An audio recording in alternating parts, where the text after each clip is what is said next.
we have come a long way.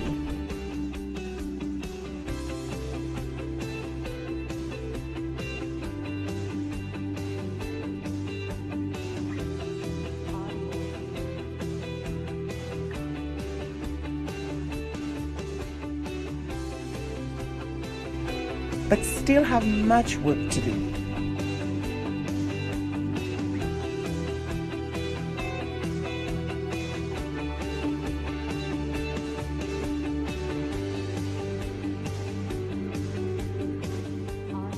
"70 years ago, an inter-American dream and promise was enshrined in the OAS Charter. We can deliver on this promise. Our future leaders are counting on us."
Me and my kids have been there for over an year right now. And children are friends. It doesn't matter where they come from.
Nosotros estamos en una zona netamente selvática. La línea de adyacencia va desde el norte hasta el sur, va desde Modesto Méndez hasta Aguas Turbias, tanto en el norte como en el sur. Esta línea tiene 215 kilómetros de extensión.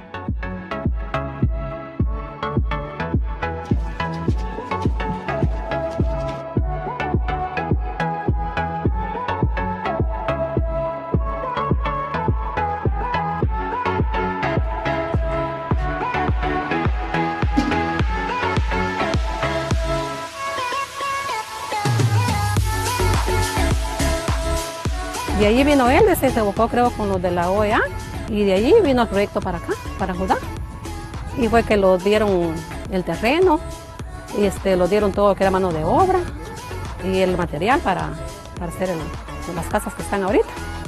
Y por ese motivo estamos aquí viviendo todavía.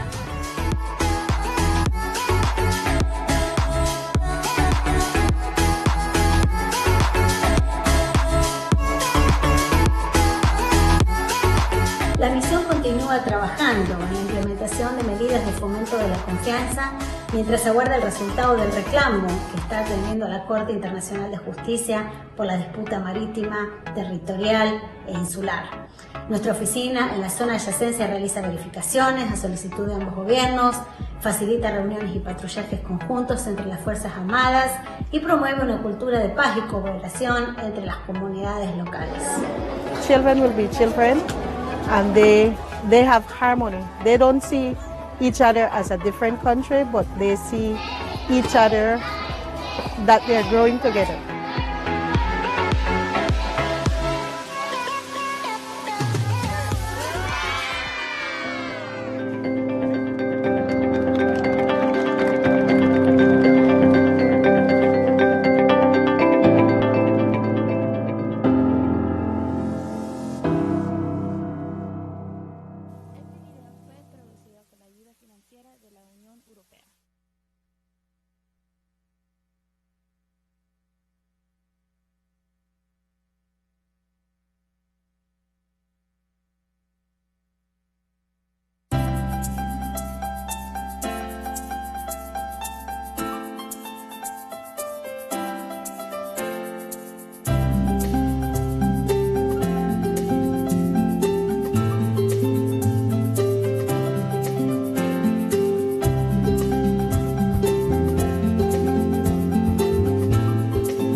Esta organización es el guardián regional en defensa de la democracia, la libertad y los derechos humanos.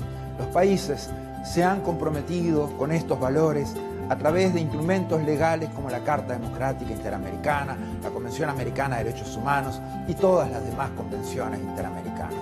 Nuestro trabajo es mantener los más altos estándares. Debemos ser objetivos, analizar los hechos, denunciar cuando veamos corrupción, inequidad o amenazas a la libertad. En esos casos no podemos ser neutrales.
More than 100 years since the inauguration of this building, the OAS headquarters, our institution still brings together the peoples of the Americas to address our responsibilities as a partnership of nations. As we look to the future, our work must also focus on the construction of a positive agenda that continues to favorably impact millions of lives every day.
Development cooperation has always been a priority for the OAS. The OAS SETI works with all member states to identify common challenges and define solutions through policy dialogue, which is transformed into action through technical cooperation initiatives. Policy dialogue is central to our work in development. The OAS SETI convenes development leaders in 11 ministerial meetings and high-level processes on priority areas such as competitiveness, labor, education, among others. Technical cooperation initiatives emerge from ongoing dialogue and are therefore established with built-in political support. All of our actions place people at the center, generating a multiplier effect in the region. We enhance human capacity by working with key stakeholders. This strengthens institutions, improving policies and programs, benefiting millions of people in the Americas. Our ability to deliver results relies on broad collaboration. Partnerships for Development, Cooperación Solidaria, is a unique OAS concept which recognizes that each member state, regardless of its size, wealth, or level of development, has value to share and can learn from others. This concept also includes close collaboration with other partners, amplifying our reach and impact. As we mark 70 years of work on development, we take a look back.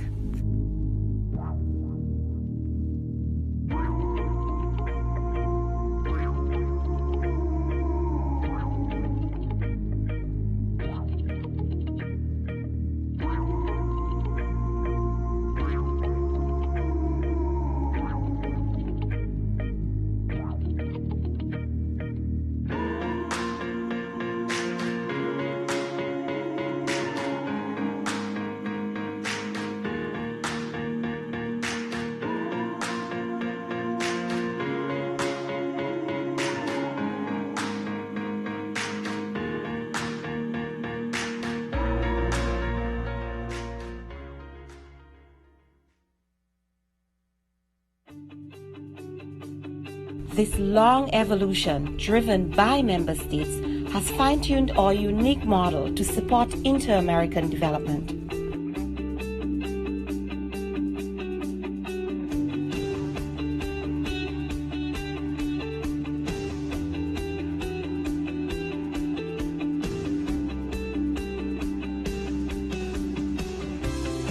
Today, all of our efforts fall into 5 strategic priorities: inclusive and competitive economies, sustainable development, education and human development, decent work for all, development cooperation, and partnerships. These are aligned with the Sustainable Development Goals and the regional attainment of the 2030 Agenda. These priorities are also areas where the OAS SETI has extensive experience and proven impact.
We have come a long way.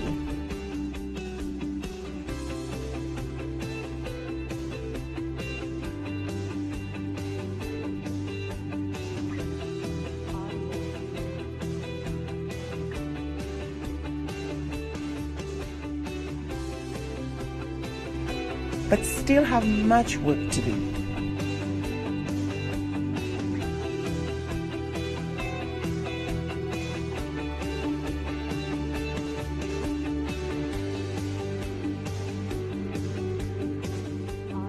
"70 years ago, an inter-American dream and promise was enshrined in the OAS Charter. We can deliver on this promise.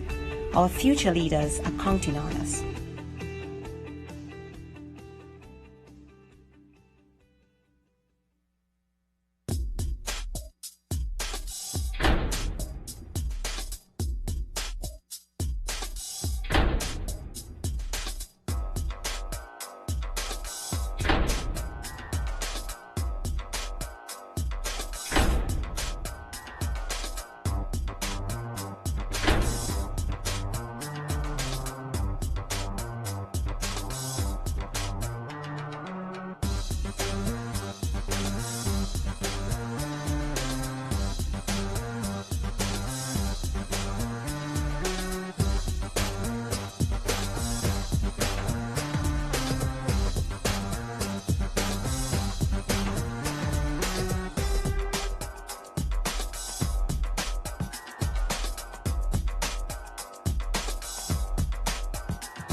Me and my kids have been there for over an year right now.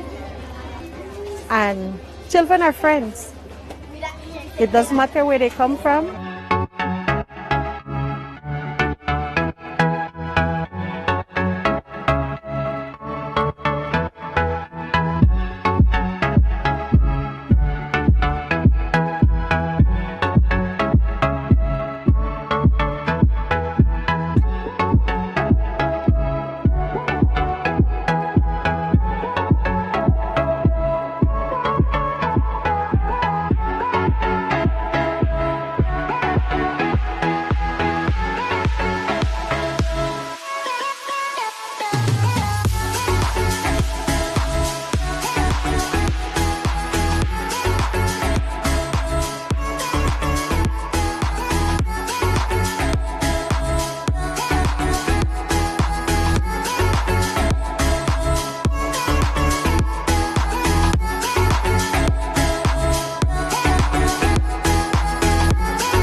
Nosotros estamos en una zona netamente selvática. La línea de adyacencia va desde el norte hasta el sur, va desde Modesto Méndez hasta Aguas Turbias, tanto en el norte como en el sur. Esta línea tiene 215 kilómetros de extensión.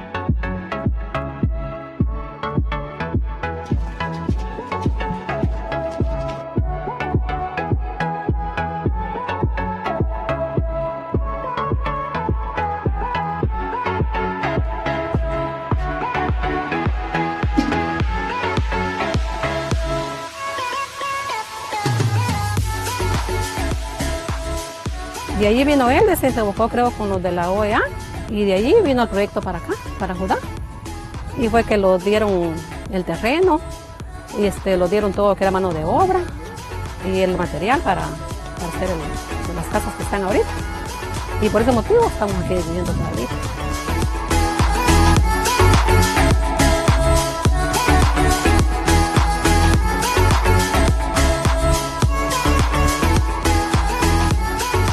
La misión continúa trabajando en la implementación de medidas de fomento de la confianza mientras aguarda el resultado del reclamo que está atendiendo la Corte Internacional de Justicia por la disputa marítima, territorial e insular.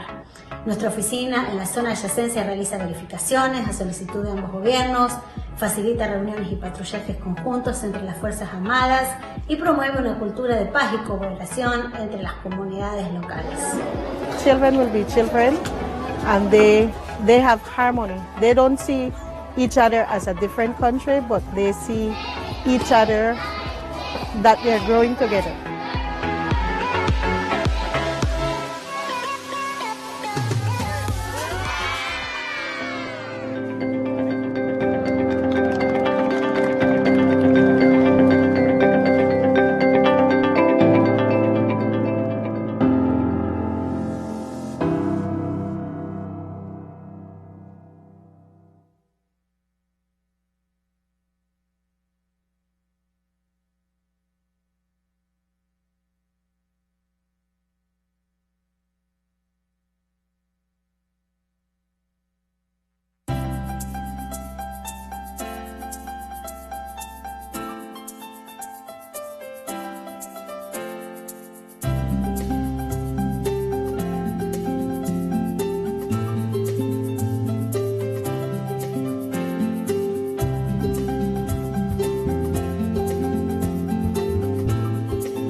Esta organización es el guardián regional en defensa de la democracia, la libertad y los derechos humanos.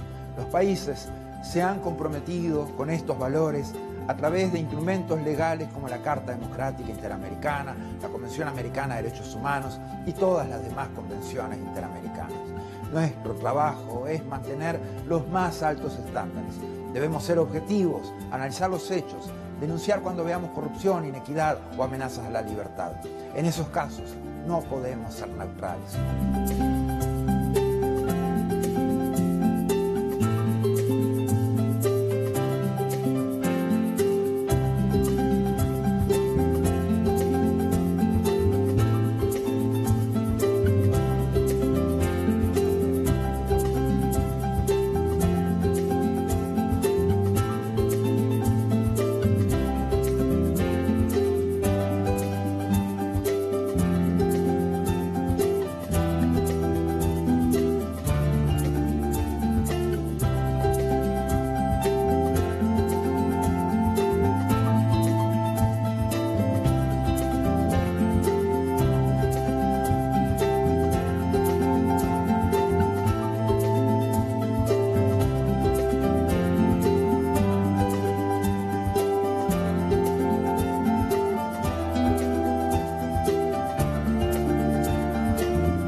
More than 100 years since the inauguration of this building, the OAS headquarters, our institution still brings together the peoples of the Americas to address our responsibilities as a partnership of nations.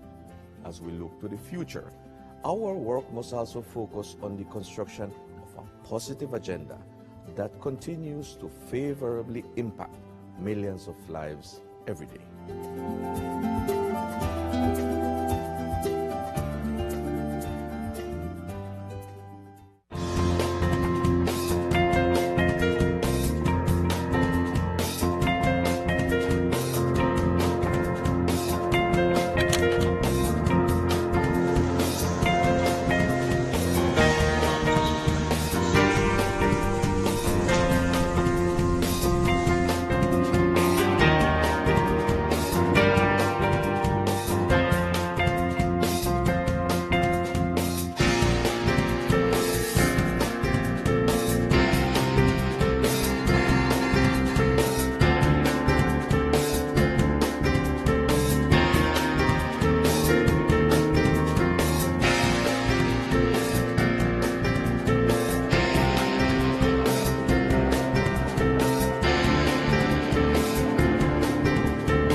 Development cooperation has always been a priority for the OAS.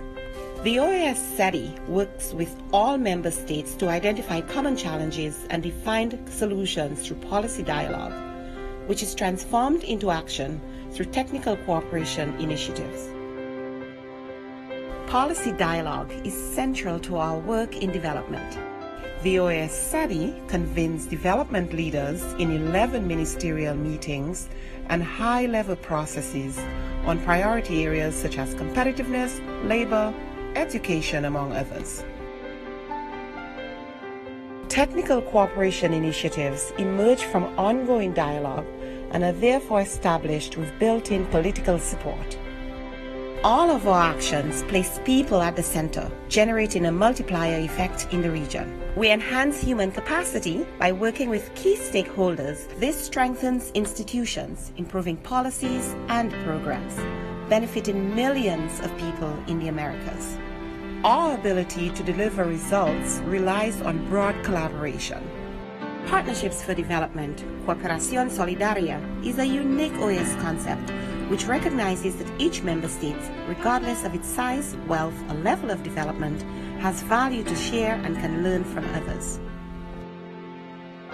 This concept also includes close collaboration with other partners, amplifying our reach and impact. As we mark 70 years of work on development, we take a look back.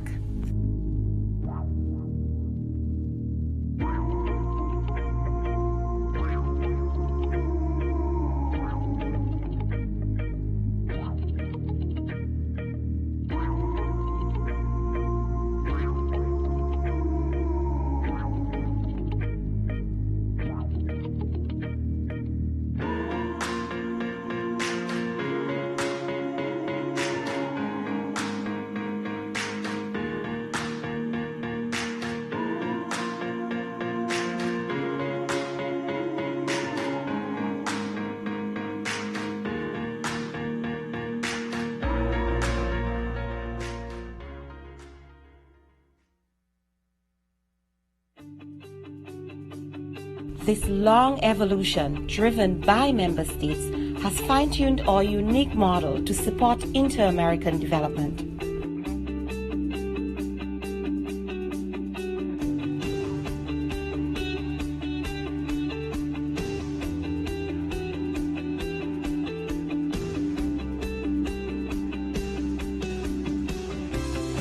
Today, all of our efforts fall into 5 strategic priorities: inclusive and competitive economies, sustainable development, education and human development, decent work for all, development cooperation, and partnerships.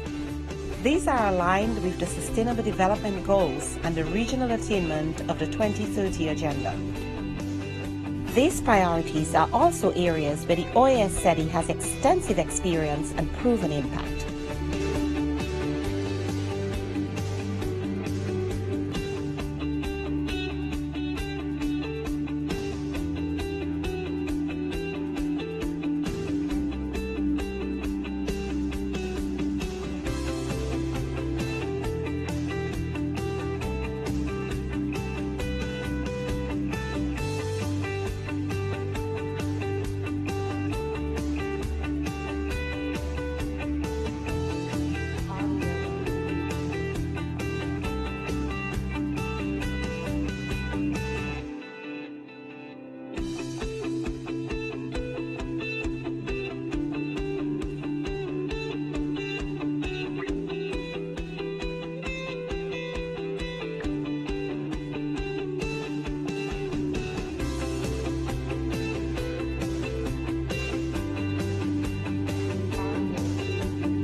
We have come a long way.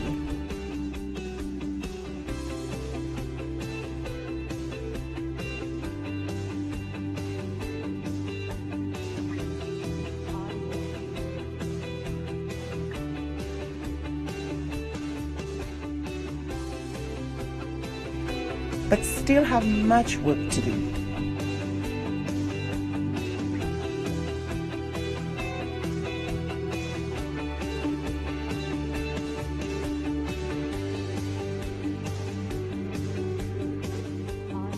"70 years ago, an inter-American dream and promise was enshrined in the OAS Charter. We can deliver on this promise.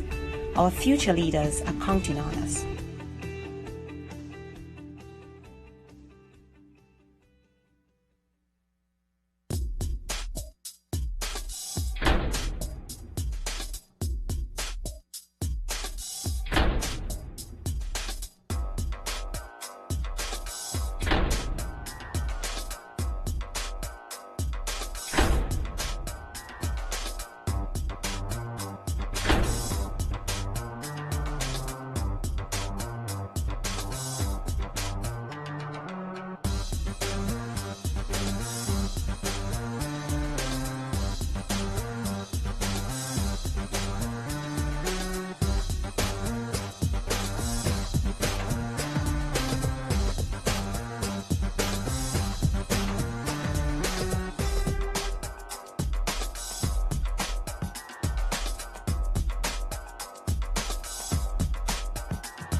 Me and my kids have been there for over an year right now. And children are friends. It doesn't matter where they come from.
Nosotros estamos en una zona netamente selvática. La línea de adyacencia va desde el norte hasta el sur, va desde Modesto Méndez hasta Aguas Turbias, tanto en el norte como en el sur. Esta línea tiene 215 kilómetros de extensión.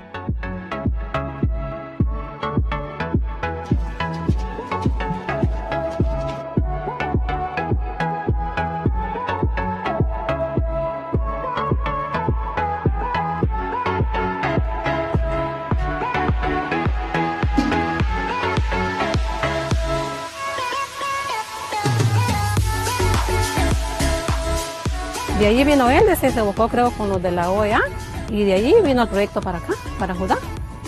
Y fue que lo dieron el terreno y lo dieron todo que era mano de obra y el material para hacer las casas que están ahorita.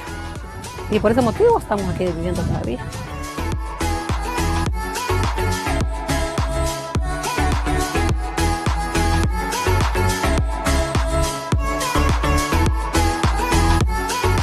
La misión continúa trabajando en la implementación de medidas de fomento de la confianza mientras aguarda el resultado del reclamo que está atendiendo la Corte Internacional de Justicia por la disputa marítima, territorial e insular. Nuestra oficina en la zona adyacencia realiza verificaciones a solicitud de ambos gobiernos, facilita reuniones y patrullajes conjuntos entre las Fuerzas Armadas y promueve una cultura de paz y cooperación entre las comunidades locales. Children will be children. And they have harmony. They don't see each other as a different country, but they see each other that they're growing together.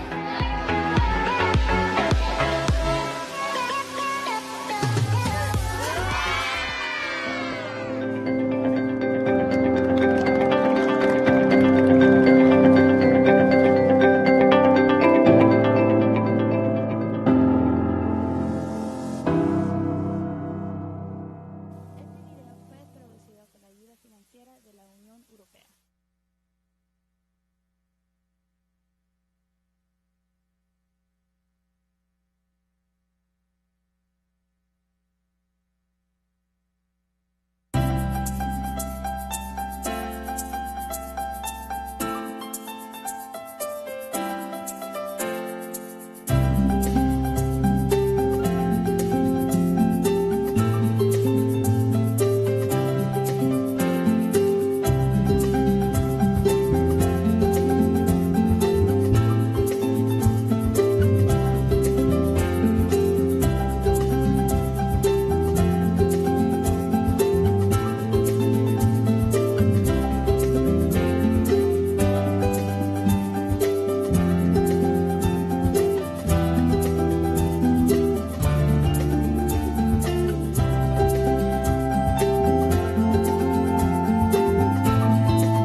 Esta organización es el guardián regional en defensa de la democracia, la libertad y los derechos humanos.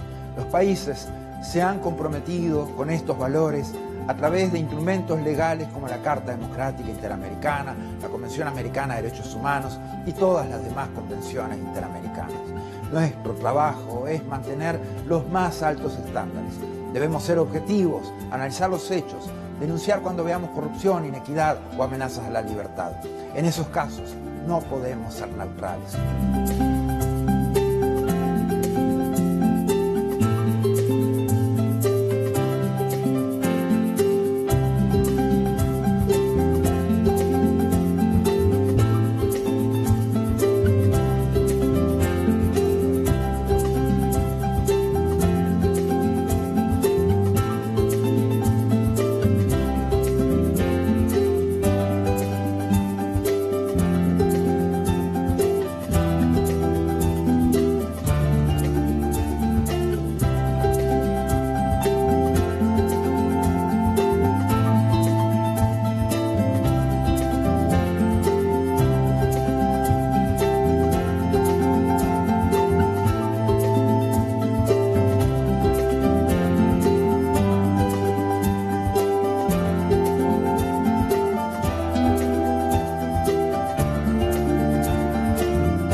More than 100 years since the inauguration of this building, the OAS headquarters, our institution still brings together the peoples of the Americas to address our responsibilities as a partnership of nations. As we look to the future, our work must also focus on the construction of a positive agenda that continues to favorably impact millions of lives every day.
Development cooperation has always been a priority for the OAS.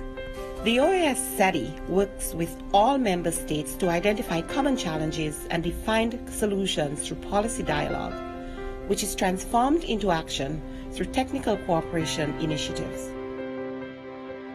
Policy dialogue is central to our work in development. The OAS SETI convenes development leaders in 11 ministerial meetings and high-level processes on priority areas such as competitiveness, labor, education, among others. Technical cooperation initiatives emerge from ongoing dialogue and are therefore established with built-in political support. All of our actions place people at the center, generating a multiplier effect in the region. We enhance human capacity by working with key stakeholders. This strengthens institutions, improving policies and programs, benefiting millions of people in the Americas. Our ability to deliver results relies on broad collaboration.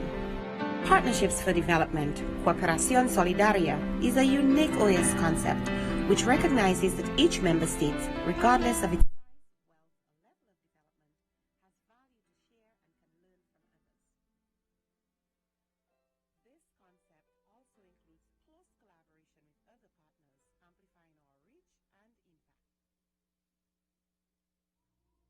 that have connected and done the audio and video test.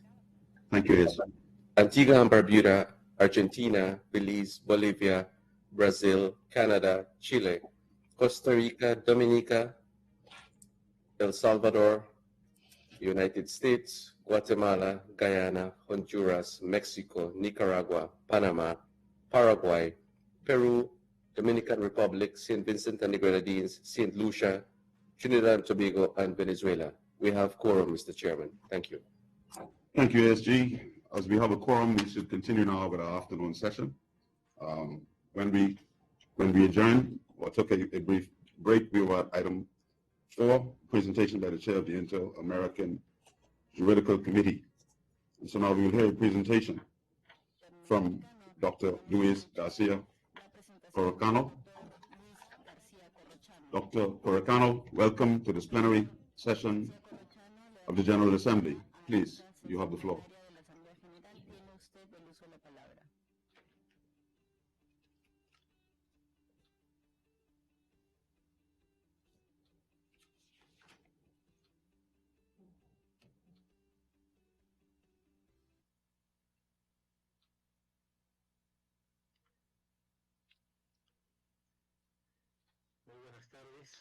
Good afternoon,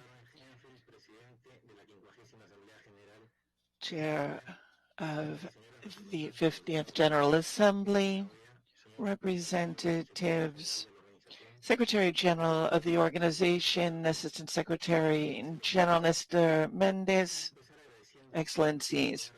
I would like to commence by expressing my gratitude for the option of making a brief presentation from my country virtually on the annual report of the Inter-American Juridical Committee and its activity in 2019, including some recent developments this year as well. In the course of 2019, the CJI held 2 regular sessions at its headquarters in Rio de Janeiro, Brazil in February and July, August, in 2019 again, and in March 2020. The committee's work continued on the codification and progressive development of international law. In 2019, the committee adopted an instrument of particular relevance to the field of private international law known as the Guide to the Law of International Commercial Contracts in the Americas. This guide proposes recommendations to the different players at the domestic level, legislators, jurisdictional entities, and parties to a contract with an aim of achieving regional harmonization in this area, since the proposals can be applied independently of the legal regime adopted in each of our countries. The Committee's guide takes up concepts contained in the 1994 Inter-American Convention on the law applicable to international contracts, as well as subsequent developments in the field, such as the principles developed by the Hague Conference on Private International Law in 2015. Since its adoption, the guide has been widely disseminated among experts, academics, and international organizations who have welcomed it and recognized the substantive contribution it makes not only to the region but also globally.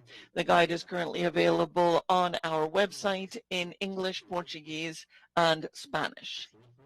In addition, in March of this year, the CJI approved a proposed model law 2.0 on access to public information in response to a mandate from the OAS General Assembly.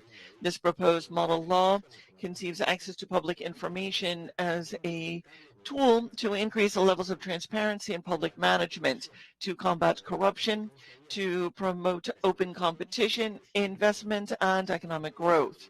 It seeks to empower various sectors of the population, including those that are in particularly vulnerable situations, as well as to serve as a fundamental component to the exercise of democracy. The proposed model law is one of the first international instruments to incorporate the gender perspective from its very design. These 2 legal instruments are of capital importance in the era of the pandemic that we are experiencing. The Guide to International Contract can guide users in those situations where international contracting has been interrupted as a result of COVID-19, with the corresponding economic implications. The proposed model law on access to public information, moreover, includes important and updated parameters that will facilitate transparency and confidence in the emergency decisions adopted to combat the scourge.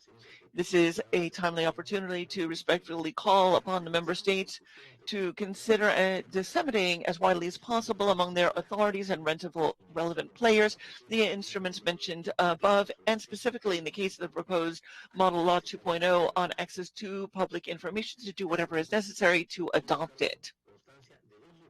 I would also like to place on the record 2 documents recently adopted by the CGAI at its August session. On that occasion, the CGAI approved guidelines for binding and non-binding agreements that offer a concrete and detailed set of definitions, points of understanding, and best practices for the use by states in the negotiation, adoption, or application of different types of international agreements, and in their interaction with the different individuals subject to laws, whether they be states, governmental entities, or territorial units.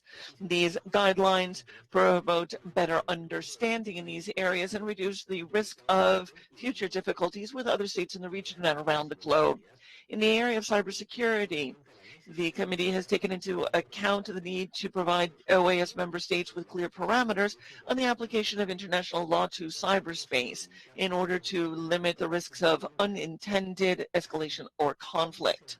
Thus, based on the proposals contained in the report entitled International Law and State Cyber Operations, the committee is recommending to the OAS General Assembly that they support the applicability of international law to state operations in cyberspace through a declaration, including in the text of the resolution adopted by the committee. In addition to the topics listed above, our agenda is composed of topics that correspond to General Assembly mandates, such as electronic receipts for agricultural products, protection of personal data, and the use of fireworks. Other topics have been included at our own initiative, such as those associated with diplomatic asylum, electoral fraud, customary international law, legal aspects of the foreign debt of states, foreign investment, business and human rights, the principle of conventionality, the effectiveness of foreign judicial decisions, foreign interference in the electoral process of a state, foreign judgments, the interpreter corrects herself. I take this opportunity to invite you to consult the developments of our work on the committee's website, which, with the support of the International Law Department, which is the technical secretariat of the committee, is continuously being updated and reorganized. With regard to the dissemination of international law, as in previous years, the committee held its traditional international law course with the support of the International Law Department in Rio de Janeiro, Brazil, in July and August 2019.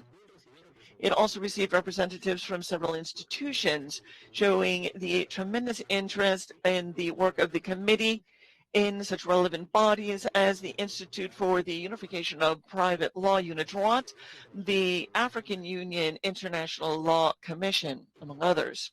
The committee has also received a visit from the Secretary General of the organization, Ambassador Luis Almagro, who held a conversation with members of the committee on the organization's legal agenda.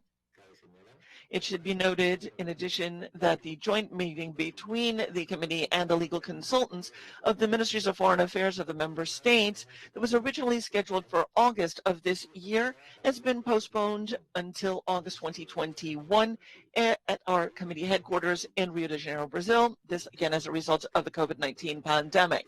These meetings are extremely important to the committee and also to the legal consultants. Therefore, we encourage member states to continue to facilitate such participation. On the topic of the budget, one final issue I would like to address is the budgetary situation of the committee. We are grateful to all those delegations that continuously support the committee so that its budget is not cut. The committee currently has sufficient financial resources to carry out its work, although we do not have the human resources required in our technical secretariat, which is the International Law Department. These human resources have been progressively cut in recent years. I urge member states to kindly consider the situation, which has an impact on the effective development of the committee's work, despite the department's tremendous efforts to continue to support our efforts. Any further reductions, however minimal, would absolutely undermine the possibility of the CGAI to continue to fulfill efficiently the mandates of the General Assembly, again, efficiently and in a timely fashion as it has so far to date. These mandates are increasing year by year in response to the growing needs of the member states. For this body's contributions to the codification and progressive development of international law, among other areas. Mr. President, ladies and gentlemen, delegates all, thank you for the opportunity that you have given me to address you in my capacity as the chair of this committee. As always, I am at the disposal of the OAS member states with regard to the work and efforts of this body and its technical secretariat, the Department of International Law, of the Secretariat for Legal Affairs. Thank you. For your presentation.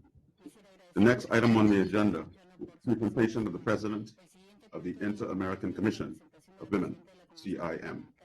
I'm pleased to offer the floor to Minister Janet Emilio Hernandez, President of CIM.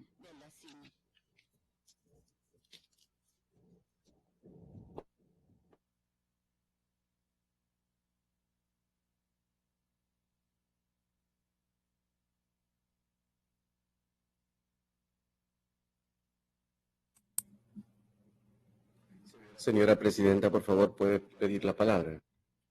Madam Chair, could you please request the floor?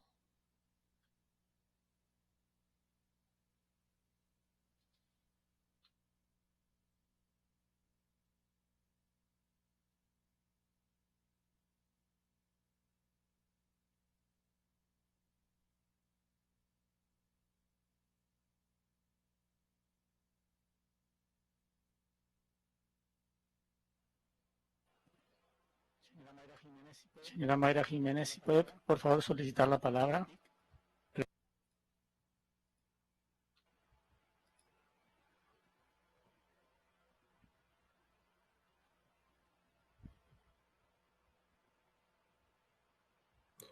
Mr. Chairman, looks like we have difficulties with the President of CIM. Perhaps we can move, sir, to the President of the Inter-American Development Bank, who's online and ready, while we solve those technical issues. Thank you very much, ASG. We now move to agenda item 6, which is a presentation by the President of the Inter-American Development Bank. Mr. Mauricio Clava Coron, please take the floor, sir. Thank you very much, Mr. President, Secretary General, my friend, ministers, and heads of delegation. As a first-generation Hispanic American, I'm proud to speak with you today about my vision and goals for the Inter-American Development Bank and how we can work jointly to advance economic growth and democracy in the region. In my past professional experiences, I've had the pleasure of working with many of you at the OAS. I learned the value of this organization's spirit of collaboration and solidarity across our hemisphere. While the IDB and the OAS often work in different spheres, the goal of advancing on human development and fostering more prosperous, secure, and democratic societies is a shared one. 2020 has proven to be a historic year that has presented us with unprecedented challenges for Latin America and the Caribbean. Behind the devastating statistics of the pandemic are the real lives lost, the small businesses shuttered, the children dropping out of school, and the threat of extreme poverty. All of these developments threaten the fabric of our societies. They undermine our goal of a better future for all. The pandemic has also exposed long-standing structural weaknesses in our region: fragile institutions, crime and corruption, labor informality, the gender gap, and the digital divide, among others. Right now, we plan how to respond to COVID-19 once we have a vaccine and how to ensure that the region has the stockpiles that it needs. In the meantime, we must continue to combat threats on a long list of fronts, from climate change to inadequate infrastructure to the shortage of economic opportunities for our people. My goal is to channel the urgency of this moment to springboard our region on a path forward into a future that's not just about recovery, but about a broad renewal. Digitalization, entrepreneurship, and nearshoring are areas of transformational opportunity for job creation in our region. On digitalization, both the IDB and the OAS have continued to operate during the pandemic through telework. However, that's only because we have access to the internet and Wi-Fi. Those in the region who do not have access, or perhaps cannot afford it, or trust its quality, become the economic and social have-nots in general. The IDB intends to lead in advancing connectivity in rural areas and increasing digitalization for small businesses, banking and financing, as well as education. On entrepreneurship, small and medium-sized businesses in Latin America and the Caribbean constitute more than 65% of the economy. They are the heart of those economies. They are the engines of immediate economic growth, and we must work together jointly to bolster it. Our region still has the largest small-medium enterprise financing gap in the world. More than $85 billion is that gap. Moreover, women are at the greatest disadvantage with regard to access to financing, even though, ironically, they're more productive when leading small, medium-sized enterprises than men. Indeed, increasing access to capital for entrepreneurs must be at the top of every country's agenda, as it will be for the IDB. On nearshoring, we must learn the hard lessons of the pandemic and reap new rewards in employment and productivity. While Asia's demand for commodities fueled short-term growth in many of our countries, the supply chain problems that emerged this year have been a very serious wake-up call. Today, our region is one of the least integrated in the world, as just 14% of our trade takes place internally. Now compare that to 47% in East Asia and 65% in Europe. Greater integration will not only make supply chains more secure, but create new opportunities for direct investment. That growth, in turn, will mean more jobs and capital to invest in the modern infrastructure needed to compete in today's global labor market.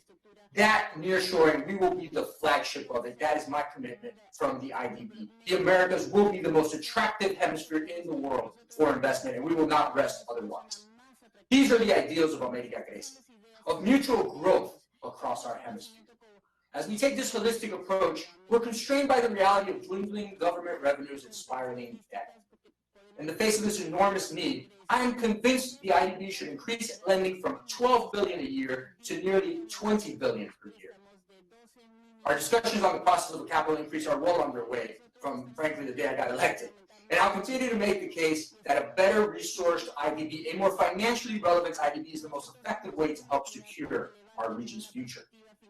The bank needs to close partnerships, these close partnerships that we have, in order to pursue these objectives. And the IDB and the OAS have joined efforts in recent years to study our region's cybersecurity needs and in initiatives to support business innovation and to tackle chronic diseases. This year, we coordinated through the Inter-American Government Procurement Network to assist our countries in obtaining health-related items. Our innovation incubator, IDB Lab, is currently working with the Trust for the Americas to provide training in digital skills and employment guidance to 1,000 at-risk youths in Jamaica. I'm very proud of that program. There's room for much more collaboration, especially as we tackle the collective challenge of COVID-19. The work of the OAS in bolstering democracy and defending human rights and freedoms goes hand in hand with the IDB's efforts to build vibrant, inclusive economies and societies. In this regard, I really want to thank the OAS for shining a light on the devastation perpetrated by the Maduro dictatorship in Venezuela. This organization has been a vital advocate for the 5.5 million Venezuelans forced to flee their country. The international community must be prepared to help rebuild Venezuela when a democratic transition occurs, and the IDB will stand ready to lead in this effort. Meanwhile, we must continue to work with the migrant communities and the neighboring countries that receive them, and must be a voice globally for those Venezuelan migrants, which are seen really on second tier compared to the Syrian crisis, even though being on the similar scale. Finally, I want to thank you for your work in the service of our people during these challenging times. They need us more than ever, and we have a profound duty to answer the call. Let us race against today's challenges with bold and forward-thinking actions for our countries and the region. I look forward to this continued partnership and to seeing you next time in person. Thanks again for the invitation. Mr. President, thank you very much for your presentation. We now return to item 5. I understand that Minister Fernandez is ready to present on the Inter-American Commission of Women. Minister, you have the floor.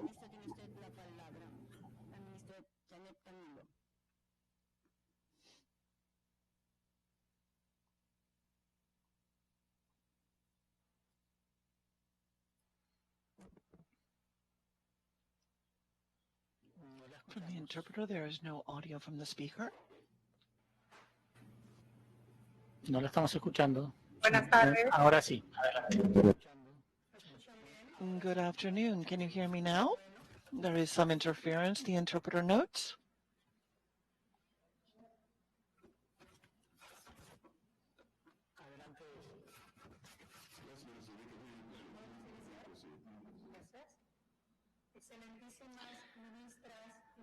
Ministers, all ambassadors, all representatives of civil society and the private sector.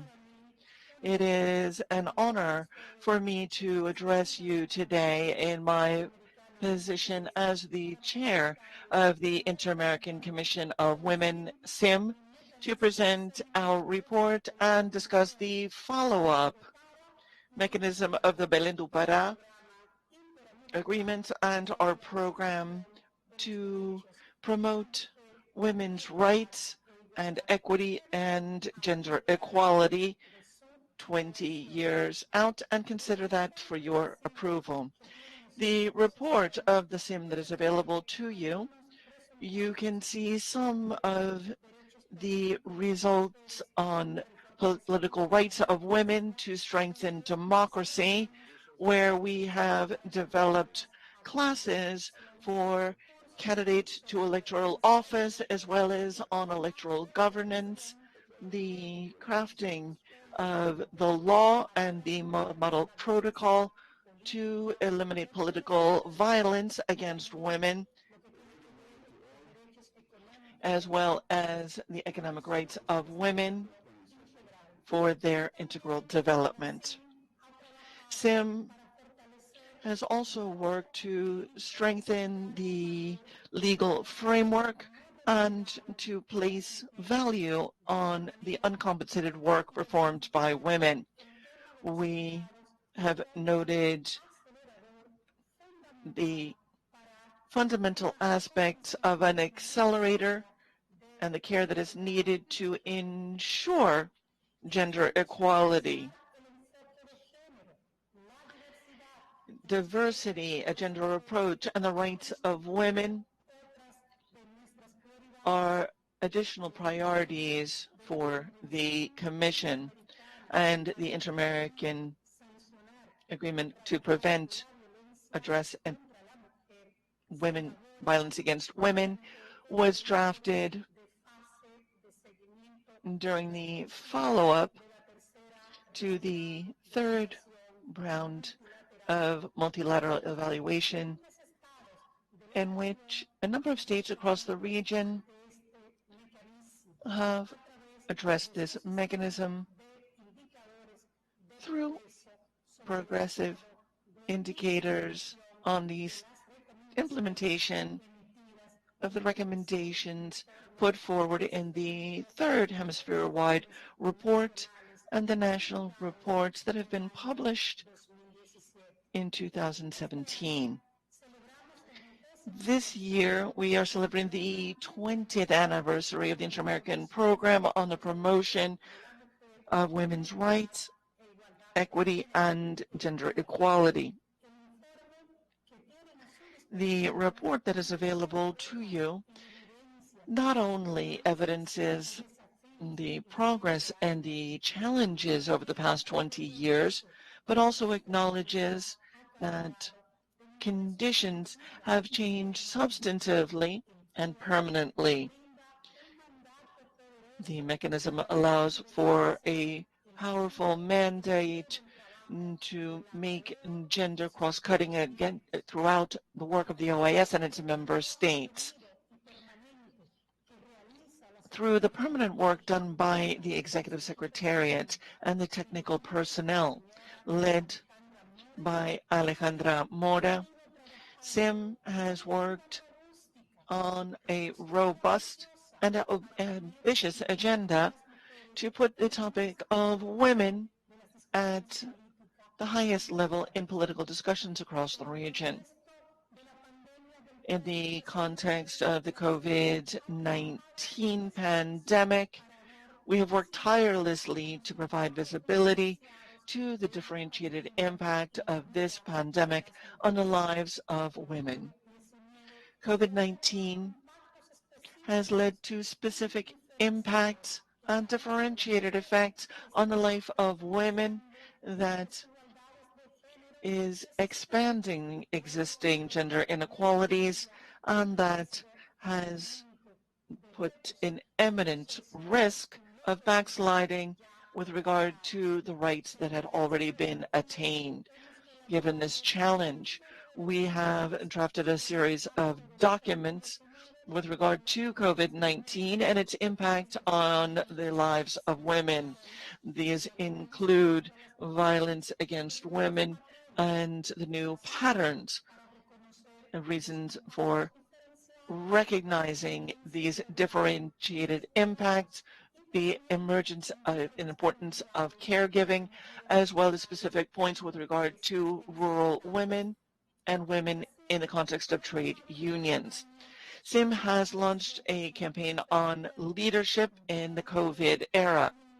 In tandem with this, we have also held dozens of meetings with a view toward mobilizing resources to supplement our extremely limited budget, which currently represents just 12% of the 2% of the OAS budget. Today, given our effort, SIM has been supporting our states and member nations in the formulation of more effective policies in addressing the disproportionate impact of the pandemic on the physical and mental well-being of women, as well as their political, social, and economic participation, and the well-being of women and girls. Toward that end, the Inter-American Commission of Women has been recognizing and working on opportunities for training, discussion, and exchange of experience. And we highlight in this note that women are on the front lines of caring for people suffering from this pandemic, but we are absent from the front lines of decision making with regards to policies to address the pandemic. Women are grappling with this from a position of economic disadvantage vis-a-vis our male colleagues. COVID-19 has had a particularly strong effect on all of the sectors that involve primarily women, the informal economy, in the service economy, in tourism, and in domestic labor. Women have less access to resources such as Social Security and others in order to offset the impact of this worldwide crisis in the area of domestic work that is unpaid. This caregiving role, again, is primarily performed by women. Now, while this existed, of course, prior to the pandemic, of course, the reallocation of many aspects of our lives and the adjustments have been made. The work in the home has fallen even more substantively upon the shoulders of women. This includes, of course, telework and related effects. The impact on women as a result of isolation, confinement, and the reduction in the offering of services to be able to grapple effectively with this pandemic have also caused tremendous turmoil.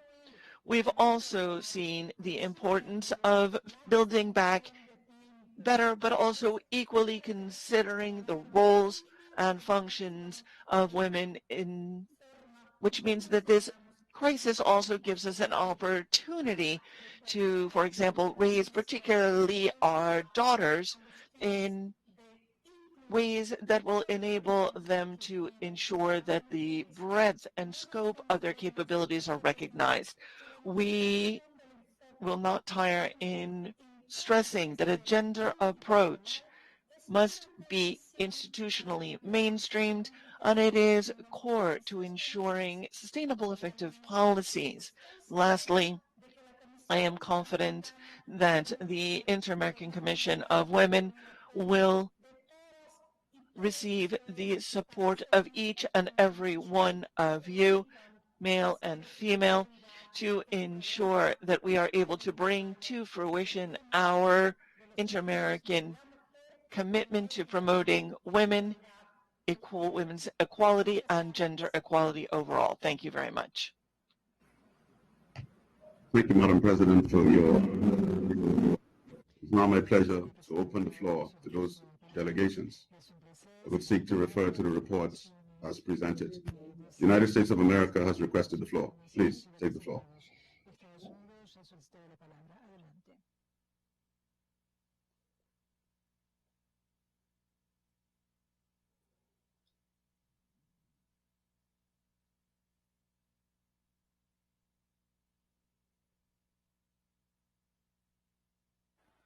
United States, you have to open your mic and your camera, please.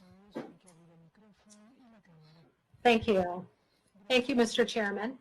I take the floor of this General Assembly as the U.S. Principal Delegate to the Inter-American Women's Commission and as the U.S. Special Representative for Global Women's Health. I would like to take note of the presentation of the SIM to this Assembly. In the context of the current agenda item, I would also like to take this opportunity to present a joint statement concerning strengthening the family and the right of women of all ages on behalf of the delegations of Bolivia, Brazil, Colombia, Guatemala, Honduras, Paraguay, St. Lucia, and Venezuela, as well as that of the United States. We ask that this statement be included in the official record of the 2020 OAS General Assembly. The statement reads as follows. Aware of the importance the OAS has placed on family as foundational to a healthy society, on gender equality for women and girls, and the full exercise of their human rights regardless of age, particularly during the COVID-19 pandemic, we reaffirm that every human life has the right to life, liberty, and the security of his person, and that all persons are equal before the law. Emphasize that the family is the natural and fundamental unit of society and is entitled to protection by the society and state. That all children have the right to special protection, care, and aid, and that the family as an institution has functioned as a solid pillar on which to rely in confronting the pandemic and its consequences. Emphasize that women and men enjoy the same status and have equal opportunities to realize their full human rights and their potential to contribute to political, economic, social, and cultural development, and to benefit from those results. The human rights of women are inalienable, integral, and an indivisible part of universal human rights, and that education ought to enable everyone to participate effectively in a democratic and pluralistic society and achieve a decent existence. Emphasize that women and men have different health care needs and an equal right to the enjoyment of the highest attainable standard of health. We declare our commitment to work together during the COVID-19 pandemic and beyond to ensure the full enjoyment of optimal health, human rights, and equal opportunity for women at all levels of political, economic, and public life, to protect the family as foundational to society and as a source of health, support, and care throughout the Americas, to defend the sovereign right of nations to make their own laws related to the protection of life from the moment of conception, and to work in solidarity until these goals are fully accomplished. Thank you. Thank you. Please, we note your input, and they will form part of the records of this assembly. We now invite Nicaragua to take the floor.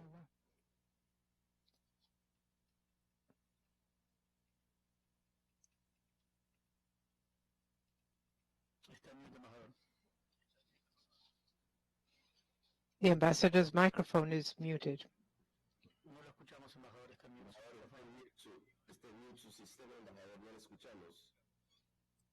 We cannot hear the ambassador. His microphone is still muted. Thank you. Let me begin by thanking the different representatives of the Inter-American System organs for their presentations. Nicaragua has been internationally recognized for its vocation for peace and being the safest country in the region, which most rapidly reduced poverty and inequality, gave access to quality health and education, and with the greatest growth multi-annually, and with one of the countries with the best gender parity in the world. When it comes to gender parity, in October 2019, there was a list of the countries that were offering the best conditions, and the third country was Nicaragua with the best balance between men and women. Nicaragua was in position 90 on the gender parity list. In 2018, on the same index, it had raised to the fifth position, fifth ranking after the Nordic countries.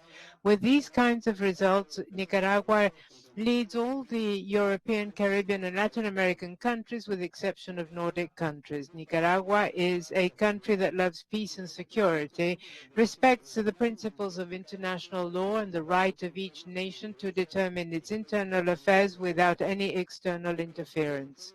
With regards to the annual report of the Inter-American Human Rights Commission, there is a double standard when dealing with human rights in the region. This impacts its impartiality and credibility. With regards to Nicaragua, the focus continues to be distant from reality with a partial biased view, minimizing the criminal actions of terrorist groups that brought terror upon the civilian population.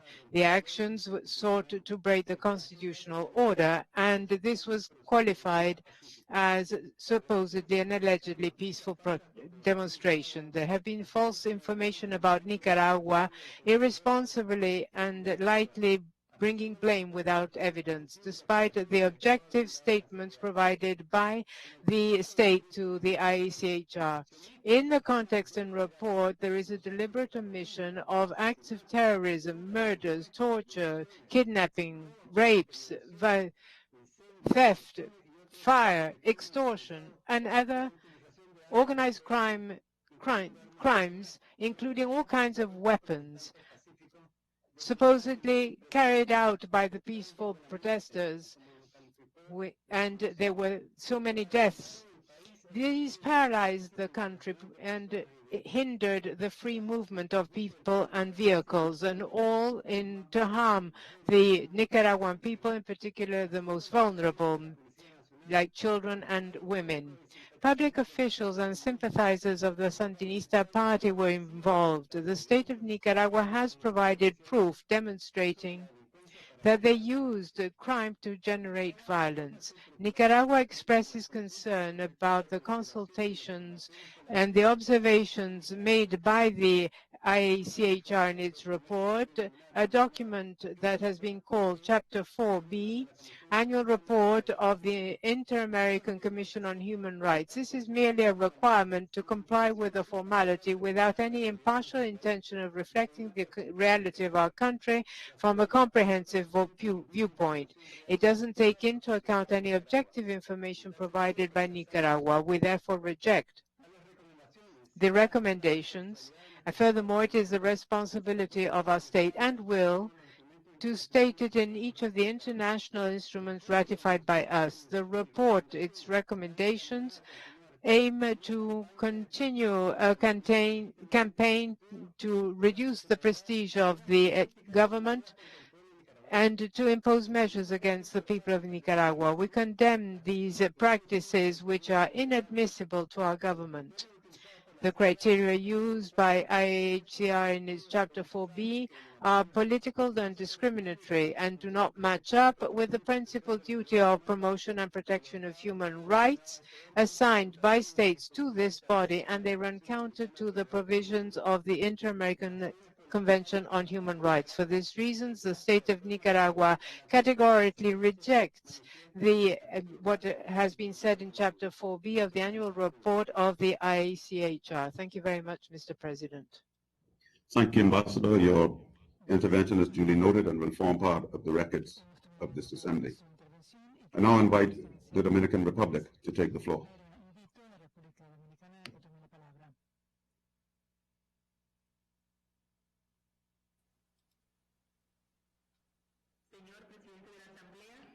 President of the General Assembly, Ministers of Foreign Affairs, distinguished heads of delegation.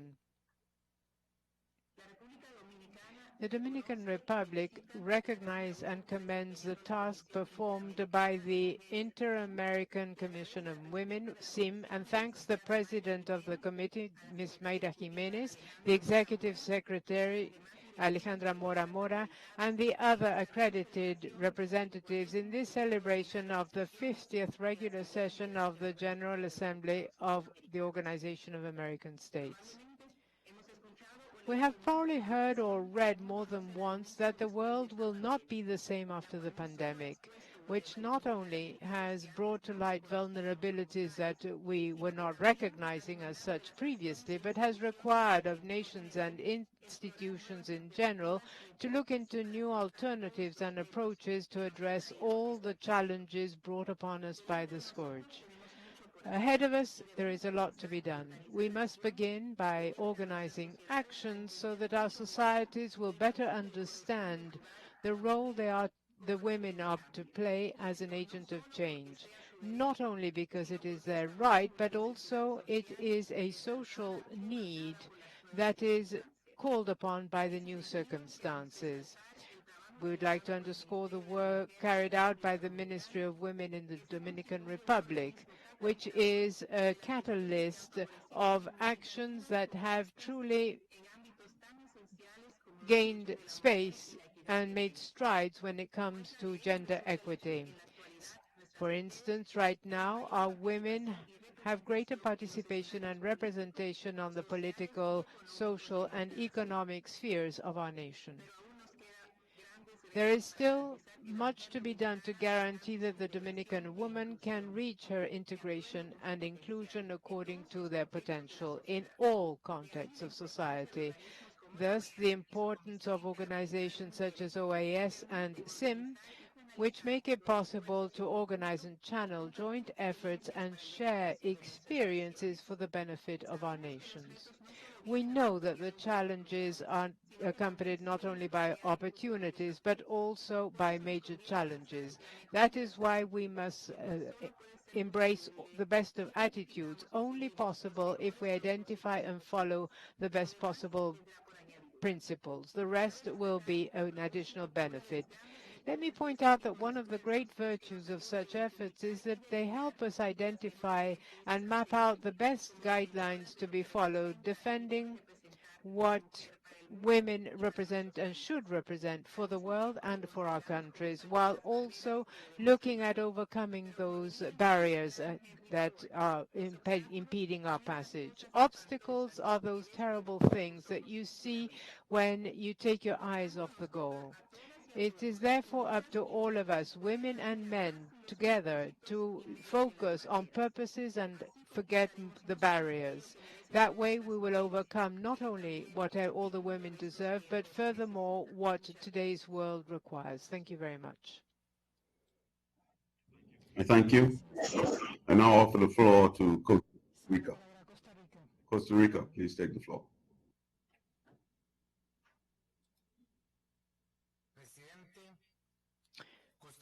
Mr. President, thank you. Costa Rica is grateful for the presentation of annual reports that we have just heard by the Inter-American Court on Human Rights, IACHR, the SIM, and the Inter-American Juridical Committee. And we also received with pleasure the presentation made by the President of the Inter-American Development Bank. We extend warm greetings to Elizabeth Odio Benito, ex-President of the Republic of Costa Rica, former Minister of Justice, former Judge on International Courts, and currently the President of the Inter-American Court on Human Rights, only woman in amongst its current officials. Costa Rica believes it is necessary to guarantee parity in the organizations of the OAS, in the activities and sessions in general terms, but in particular, those bodies responsible for protecting human rights. The bylaws provide that whoever holds those high positions must comply with the requirements of independence, impartiality, and known competence in human rights. But they say nothing about gender. That doesn't mean that we should forget that we are talking about bodies of justice. The eyes of justice must comprise wiseness and knowledge, while also having experience of both men and women. Today, it is not acceptable to see it in any other figure. Since 1979, in its creation, of the 39 judges that have comprised the Inter-American Court, only 5 have been women. The President of the Republic of Costa Rica, Carlos Alvarado Quesada, echoed the call of Judge Odio Benito to achieve gender parity in the makeup of the tribunal. We are grateful to the states that have supported us at this General Assembly of the OAS, urging member states to ensure that in the processes, denomination and selection of judges for the Inter-American Court, that we promote these nomination of female candidates. Mr. President, Costa Rica also acknowledges the report of the President of the IACHR. This entity is establishing guidelines in an unprecedented situation of crisis. We recognize the importance and speed with which it responded to the crisis, the incorporation of the COVID in actions taken, and resolutions on human rights and pandemic. All of this was taken into account by Costa Rica in order to draw up decrees with measures allowing us to address the situation. The standards today are also taken into account by our constitutional chamber, thus strengthening our institutions and rule of law in the midst of the pandemic. We also recognize the resolution on persons with COVID-19, guiding states towards a broad view as to who is or could be contagious in addition to their families and caregivers from a viewpoint of indivisibility of rights, non-discrimination, and also bioethical considerations. We are grateful that the IACHR is playing its role of being a matter of discomfort for states. Its duty is to ensure the rights of all citizens of the hemisphere and compliance with obligations assumed by states in this regard. It is not for the states or inhabitants of the hemisphere to have a complacent commission. The work with states to identify good practices, in addition to establishing clear standards in accordance with international law, are essential at present. We are grateful for the recent implementation of CIMORE, and we hope that the Commission will continue working, providing care in the most serious crises and situations of violation of human rights in the hemisphere.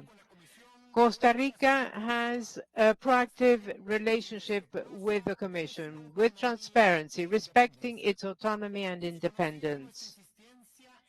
Our insistence is well known. We want the financing to remain at adequate levels to ensure its efficient operation and its independence. You may count on our effort, you may count on our continued commitment, and we urge states to support what we have agreed. Costa Rica, furthermore, thanks the President of the Inter-American Commission on Women for presenting the annual report. Despite years of fight to recognize the human rights of women, strides in gender equality are stagnant globally, and the level of women's participation in work and policy is not increasing at a rapid pace. There are actually regression and backsliding in access to health and education. This is getting even worse under the current crisis. SIM's work needs to be strengthened to continue addressing the differences that exist between men and women in all ambits. SIM has mandates to be cross-cutting both within the OAS as well as within states. We encourage SIM to continue working and that the organization strengthen it. Ladies and gentlemen, Mr. President, strengthening the inter-American system must prevail today more than ever before. It needs to be a priority matter on our agendas. If a citizen wishes to feel that states are serving them and not taking advantage of the individual, and if there can be a maximum expression of caring for the needs and rights of the individual, it is precisely thanks to an nimble, effective, and efficient inter-American system that citizenry with a voice and feeling will finally see its desires met. Lastly, Mr. President, Costa Rica is grateful for the words expressed by the President of the Inter-American Development Bank, which recognizes the IDB's support in many programs and initiatives carried out within the framework of the OAS, such as the Network SIGAL. Costa Rica reiterated a call upon international financial institutions to create a fund to alleviate the economy COVID-19, known as FACE with its English acronym, and I have already referred to this in previous occasions. This is a proposal of solidarity given the economic recession brought upon us by the pandemic. It consists in an extraordinary support fund financed by 0.7% of GDP of the largest and strongest economies of the world in the form of loans under favorable conditions and terms that show solidarity for emerging countries. We urge all states to join this initiative.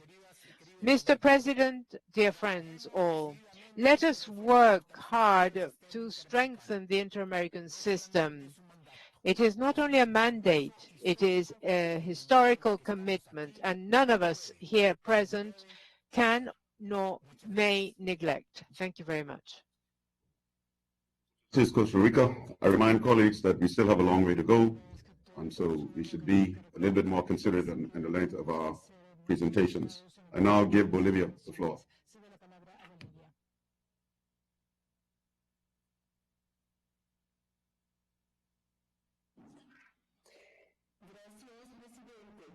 Thank you, Mr. President. I would like to thank the President of the Inter-American Court of Human Rights, Judge Elizabeth Odio Benito, for the broad and valuable report presented to this General Assembly. I also would like to congratulate her and thank her for the high purpose of increasing and expanding women's participation at the Inter-American Court of Justice. This is a historical moment for us women to contribute to the strengthening of inter-American institutions that frequently have been weakened. I commend her, and I am part of that project, which I join with great enthusiasm. Let me also congratulate the President of the Inter-American Development Bank, Mr. Mauricio Claver Caron, for the report he presented, and congratulate him for the important actions that he recently undertook, On behalf of my country and in my own name, we wish him the very best of successes in his new endeavor. Let me also congratulate and thank the President of the Inter-American Commission on Human Rights for the report. That was a very valuable report. Let me recall that Bolivia invited the IACHR to conduct an in-loco visit to my country in order to broadly, exhaustively evaluate the situation of human rights in the past 15 years. At the same time, let me mention this is the first time in over 2 decades that Bolivia invites the Inter-American Commission on Human Rights spontaneously to come and conduct a verification of the alleged violations that could have occurred in our territory in the past 15 years. This having been said, thank you, Mr. President, for giving me the floor. Thank you, Minister. Thank you for your presentation. There being no further requests to the floor, I now suggest that the General Assembly takes note of these presentations by the presidents of the OAS organs and the IDB, as well as the comments and observations by delegations. If there are no objections, it is so agreed. Agreed. Continuing with topics on the order of business, this plenary session will consider the report on the work undertaken by the General Committee with respect to the topics assigned to it. I have the pleasure of offering the floor to Ms. Jessica Fonseca Martinez, Delegate of Peru and Rapporteur of the General Committee, for the presentation of the report. Ms. Fonseca, you have the floor.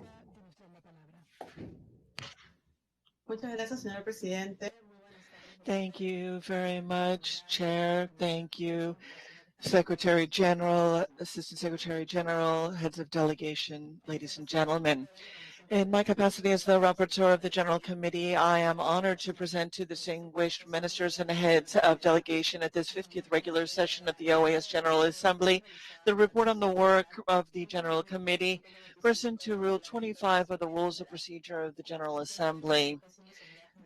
The first session that was held on October 20th installed the Commission with the election of the President and the presentation of recommendations in keeping with the regulations, electing as Chairman Ambassador Luis Fernando Cordero Montoya, Permanent Representative of Honduras to the OAS, who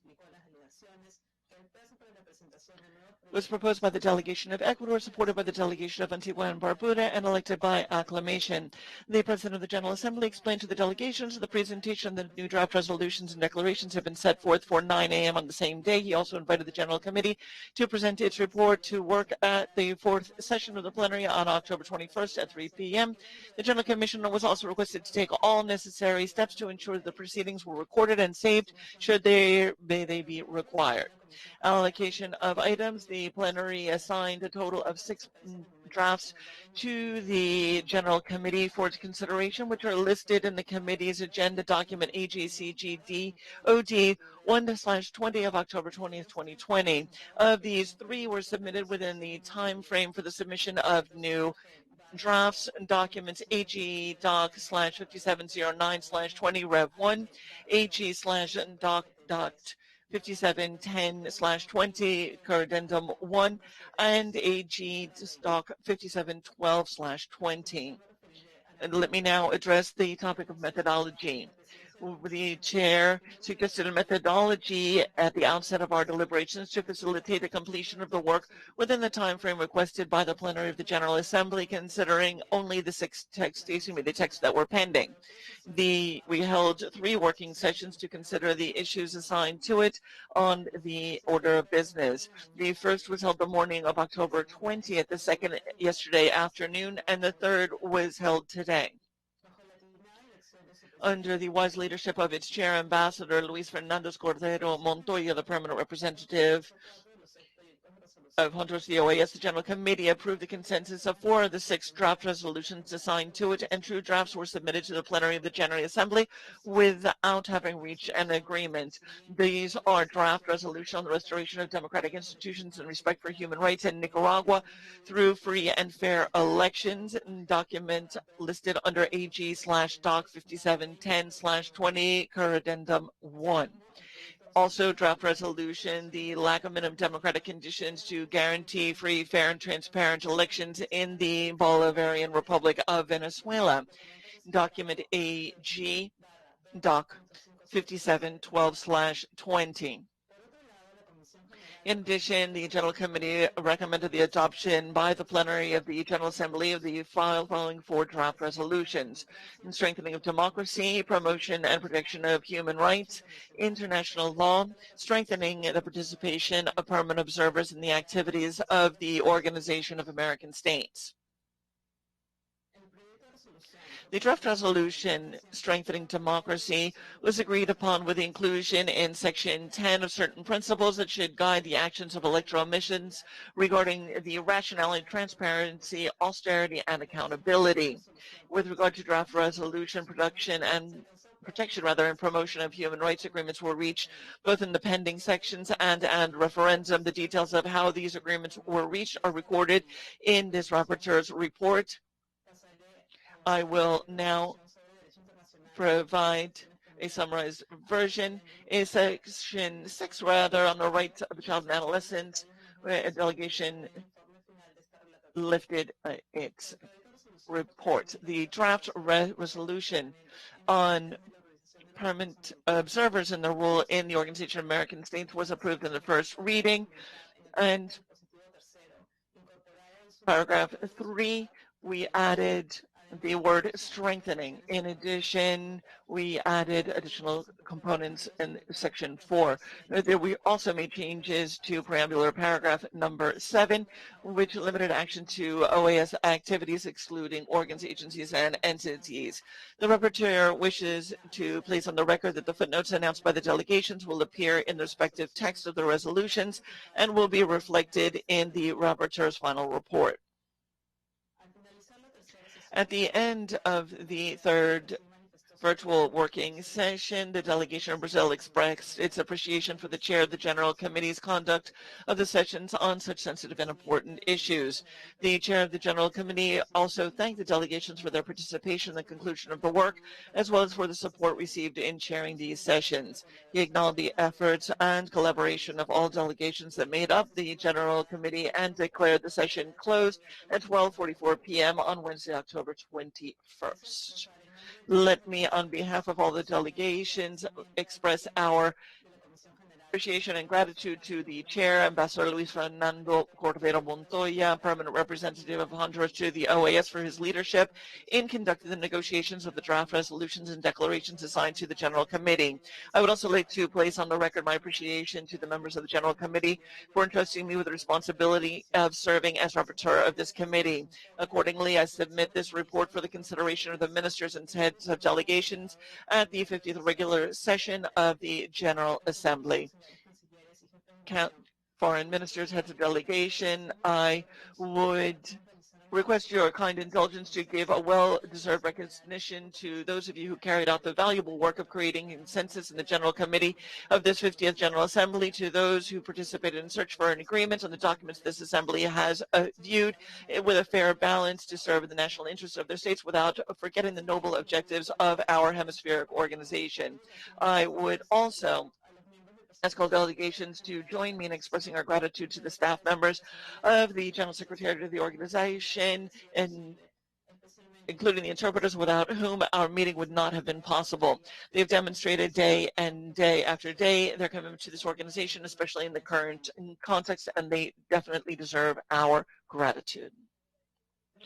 I thank you once again for the confidence you have shown in carrying out the rapporteurship of this General Committee. I respectfully submit this report for the consideration to the ministers and heads of delegation at this 50th regular session of the General Assembly. Thank you very much. Thank you very much for your thorough report. In that regard, I believe that all representatives will join me in expressing our gratitude to Ambassador Luis Fernando Cordero, permanent representative of Honduras to the OAS, and chair of the General Committee, and its rapporteur, Mr. Seca Fonseca, delegate of Peru, and to all delegates who took part in the work of the committee and completed such complex tasks. If there be no objections, Chairman, I shall take note of the report. Chairman, excuse me. The delegation of Mexico is asking for the floor, sir. I'm sorry, I now offer the floor to the delegation of Mexico. Mexico, you have the floor.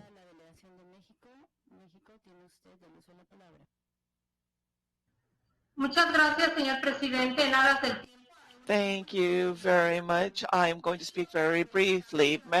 Mexico, having presented follow-up to the Inter-American Declaration and Plan of Action on Indigenous People, on the Declaration of Indigenous Peoples through 2021 reiterates its commitment to protecting collective human rights and individual rights of the indigenous people based on a relationship of respect and interculturality, recognizing that the indigenous people have a right to free determination and that based on that right, they should be able to identify freely their economic, social, and cultural development as they deem best and fit in the context of the Declaration of the United Nations on the Rights of Indigenous People and other international instruments on this topic. Mexico cannot concur with the corresponding paragraph in the draft on the question of human rights. From the interpreter is unable to hear the speaker clearly given the echo. She will do her best. We are addressing here the topic of the indigenous peoples and the agreements adopted in 2017 through AG/, again from the interpreter, unable to hear the number. With regard to the specific treatment within the context of the OAS, again, this footnote is the one that we would like to introduce. Thank you very much, Mr. Chair. Thank you very much for your intervention. If there be no more objections, we see Bolivia requesting the floor. Bolivia, please take the floor.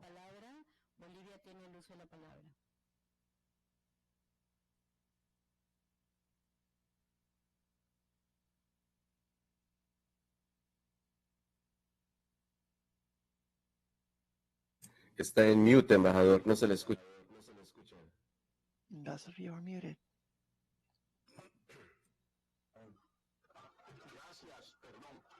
Thank you. Apologies. Thank you very much, Chair. Just briefly, since were the delegation that had proposed the paragraph that the delegation of Mexico has just objected to, I must note that I am very much surprised by this opposition to a paragraph that simply seeks to condemn organized crime and drug trafficking in many countries in terms of the invasion of the lands and human rights of the indigenous populations and autonomous populations, which in the case of Bolivia are continuously subject to such invasions and land invasions, specifically by drug trafficking as they seek to expand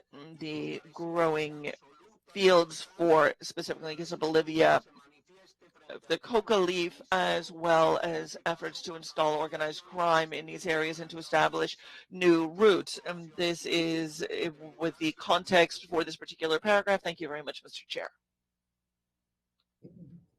Thank you very much. Mexico is requesting the floor.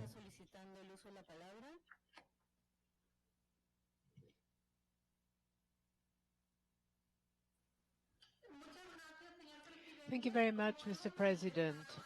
Just as we stated throughout several weeks of negotiation, we are not objecting to that paragraph, and I believe that our footnote states it very clearly. We object to finding in the resolution on human rights. We had proposed that it be on the resolution on security. That is why we inserted a footnote. That is the only intention. Our position is very respectful, but we believe that it is not appropriate for it to be contained in this resolution on human rights. Rather, it should be in the resolution on security. That is the position of our country. We have been highly respectful at all times, and that is why we are seeking to insert a footnote. Thank you, Mr. President. Thank you very much. If you can, we'll move on now. If there are no more objections, we shall take note of the report presented by the rapporteur of the General Committee and proceed with consideration of the draft declarations and resolutions referred by the General Committee. We shall begin by considering the draft resolutions that were agreed upon with the General Committee, after which we shall consider the 2 draft resolutions that are still pending. I would now like to place the 4 draft resolutions agreed upon by the General Committee before the plenary for its consideration. 1. Draft Resolution Strengthening Democracy, AG/CG, Doc 1, L/0/20. Draft Resolution Promotion and Protection of Human Rights, AG/CG, Doc 2, L/0/20.Rev 1.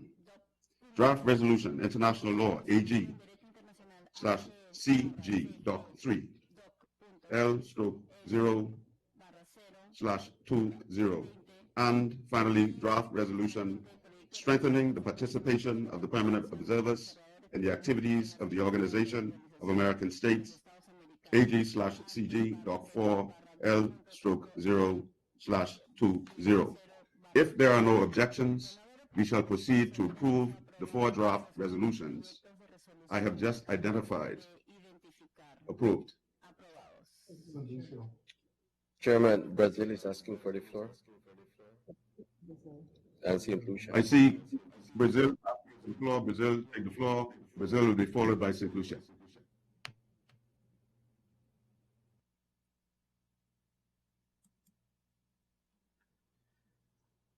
Thank you, Mr. President. I take the floor on the assumption that you have just declared approved those resolutions.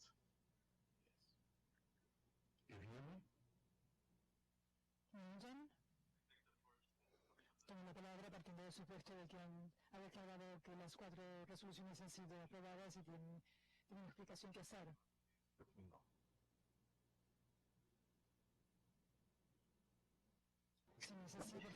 Muito bem. Portanto, considerando As the resolutions mentioned by the President of the Assembly are deemed approved, I'd like to take the floor right now to share the understanding of the Brazilian government about specific points addressed in the context of this 50th regular session of the General Assembly of the OAS.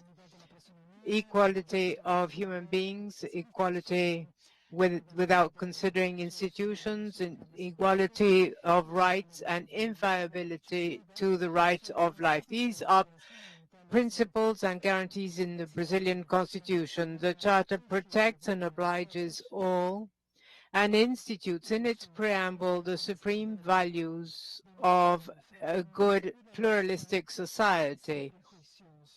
And it's based on these values that we interpret the documents and resolutions that have been approved by this organization. Given the principles and standards of human rights and based on the priorities of the Brazilian government when it comes to human rights, we have been involved in the preparatory process of this General Assembly and have approved documents and resolutions based on consensus with a language that was the result of broad negotiation and discussion, and also trying to incorporate different interpretations of some of the subjects considered.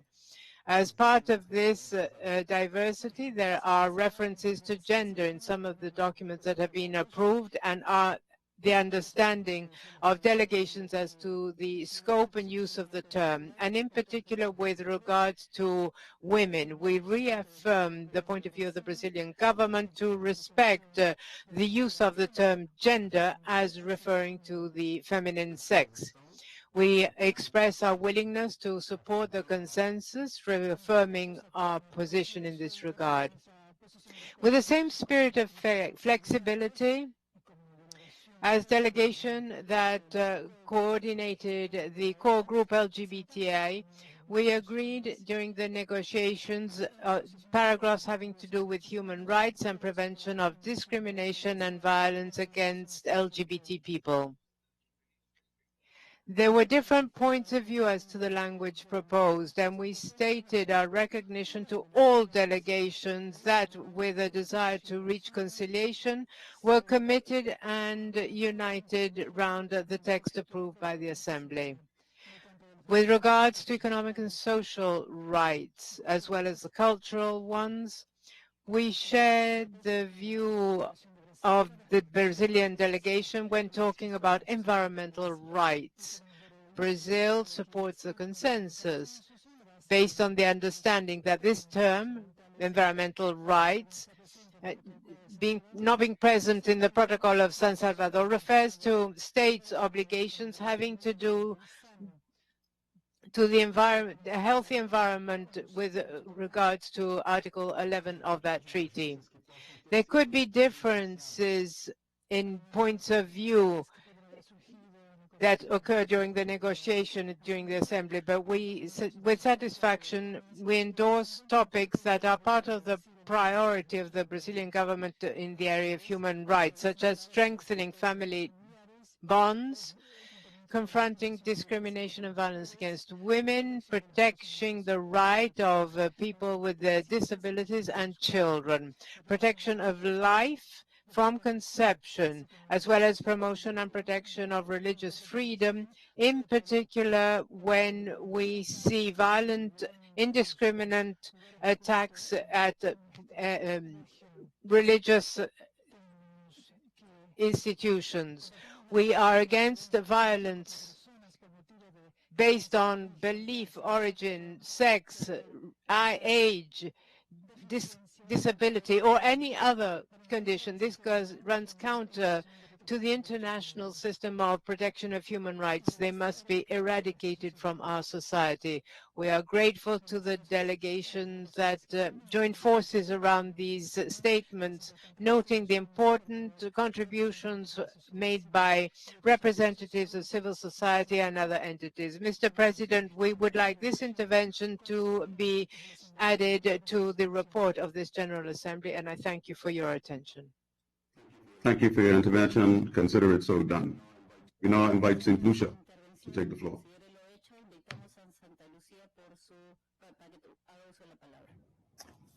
Chair, thank you.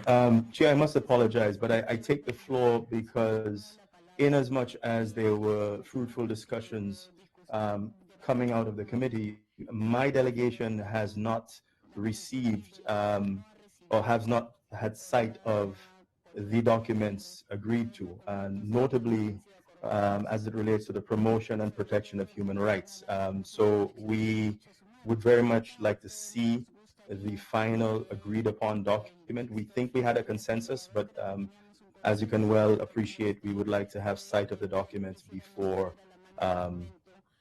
agreeing to its approval. Excellency, I fully understand and appreciate your observation. The Secretariat, I'm sure, will make available to you the document at its earliest possible convenience. Thank you. Thank you. I invite Suriname now to take the floor.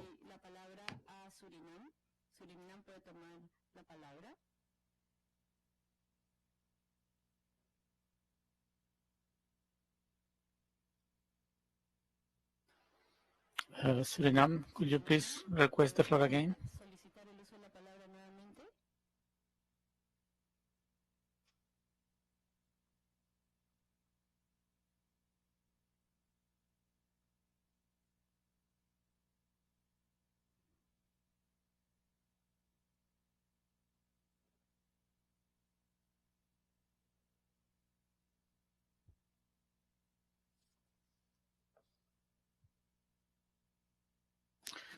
Suriname. I think he is having connection problems. Could you please refresh your browser and try to request the floor again, please?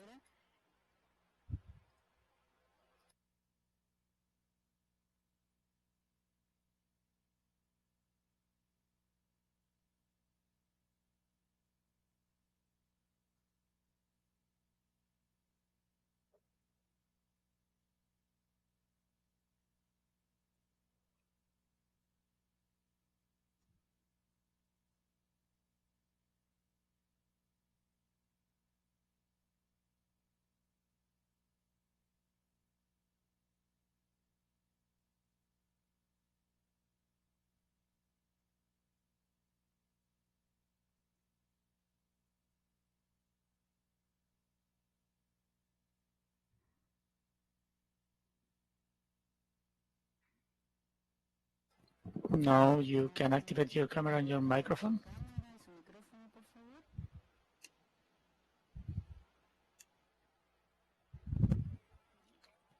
We can hear you. Now you are muted again. Here we are. I'm sorry for the technical glitches, but thank you, Mr. President, for offering the floor. The government of the Republic of Suriname remains committed to the promotion and protection of human rights and fundamental freedoms for all, without distinction as to race, sex, language, or religion, as stipulated in the Charter of the United Nations and various other regional and international human rights instruments.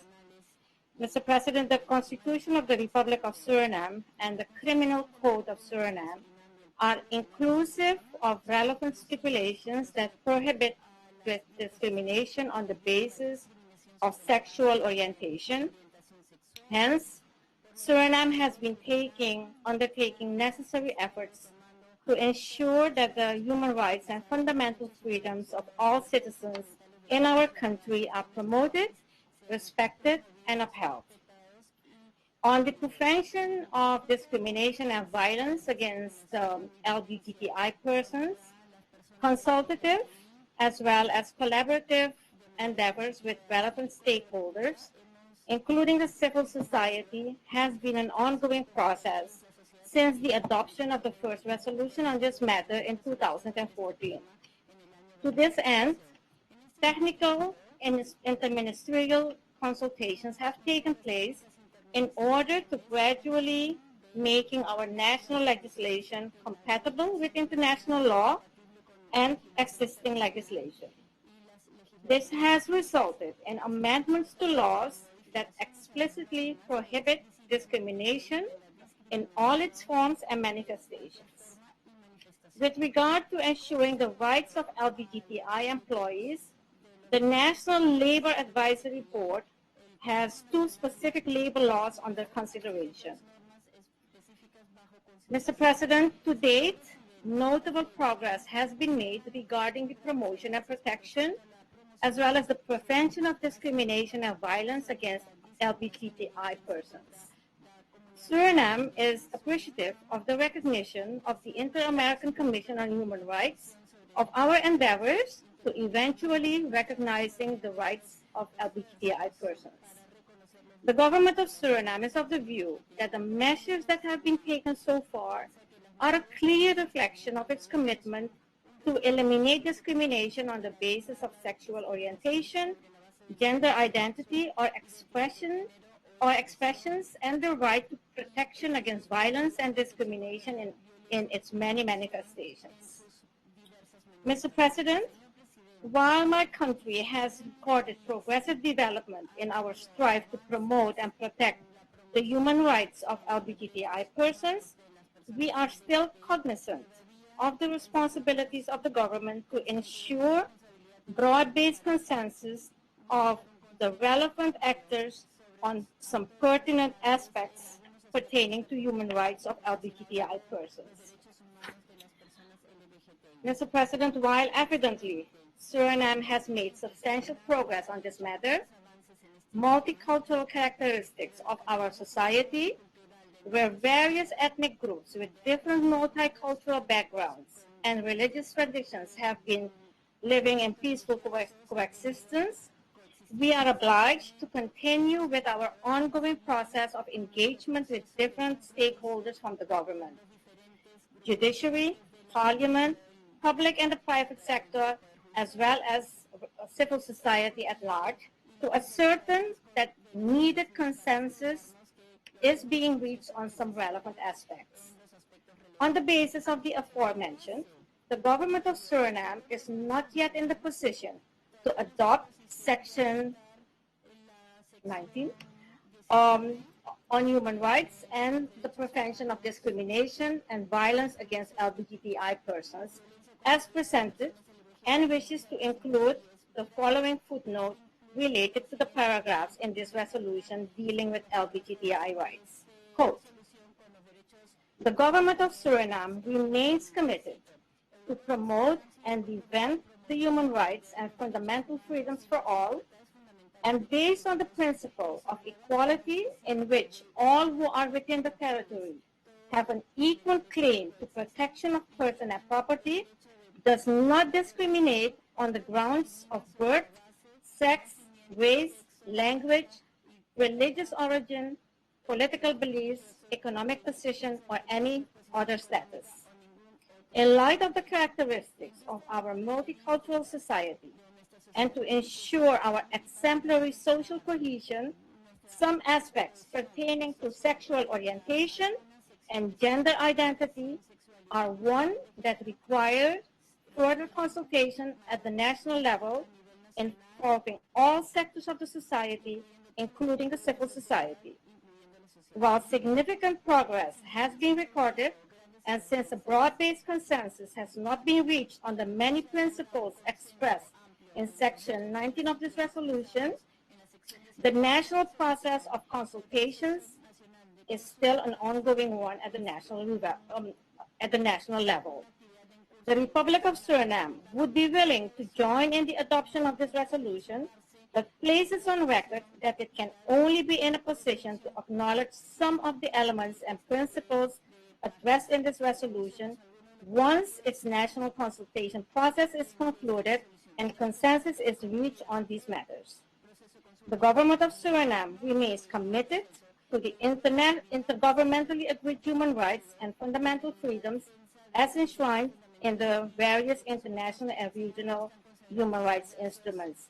The delegation of Suriname will forward this footnote to the Secretariat and wishes to be that this reservation is included in the records of the OAS. Thank you so much, President.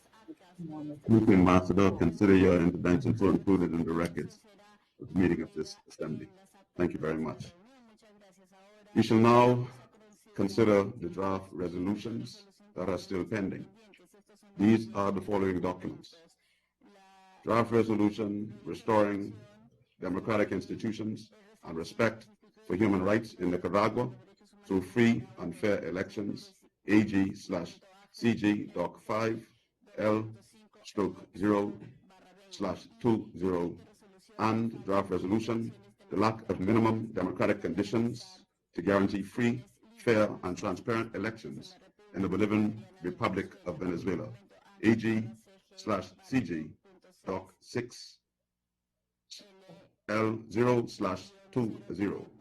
We will now proceed to consider each of these two draft resolutions separately, starting with draft resolution restoring democratic institutions and respect for human rights in Nicaragua through free and fair elections, AG/CG Doc 5 L/0/20. I offer the floor to delegations.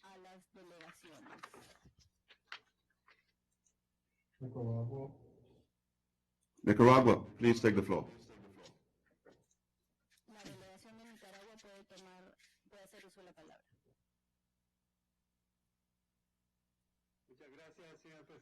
Thank you very much, Mr. President. The delegation of the Government of Reconciliation and National Unity reiterates the terms expressed in its footnote reflected in Chapter 3 of the agenda of the 50th regular session of the General Assembly of the OAS and rejects both the convening of the topic on Nicaragua and the resolution presented, which were not requested nor authorized by the government of Nicaragua.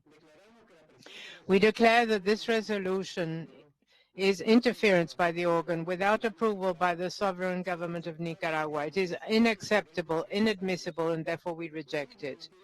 It has no binding effect on the government of Nicaragua. Quite on the contrary, it runs counter to the principles of the Charter of the United Nations, is core basis of the nature and purpose of the OAS Charter and the principles of international law having to do with sovereign equality of states, non-interference in affairs that are essentially under the jurisdiction of states, and their right to self-determination.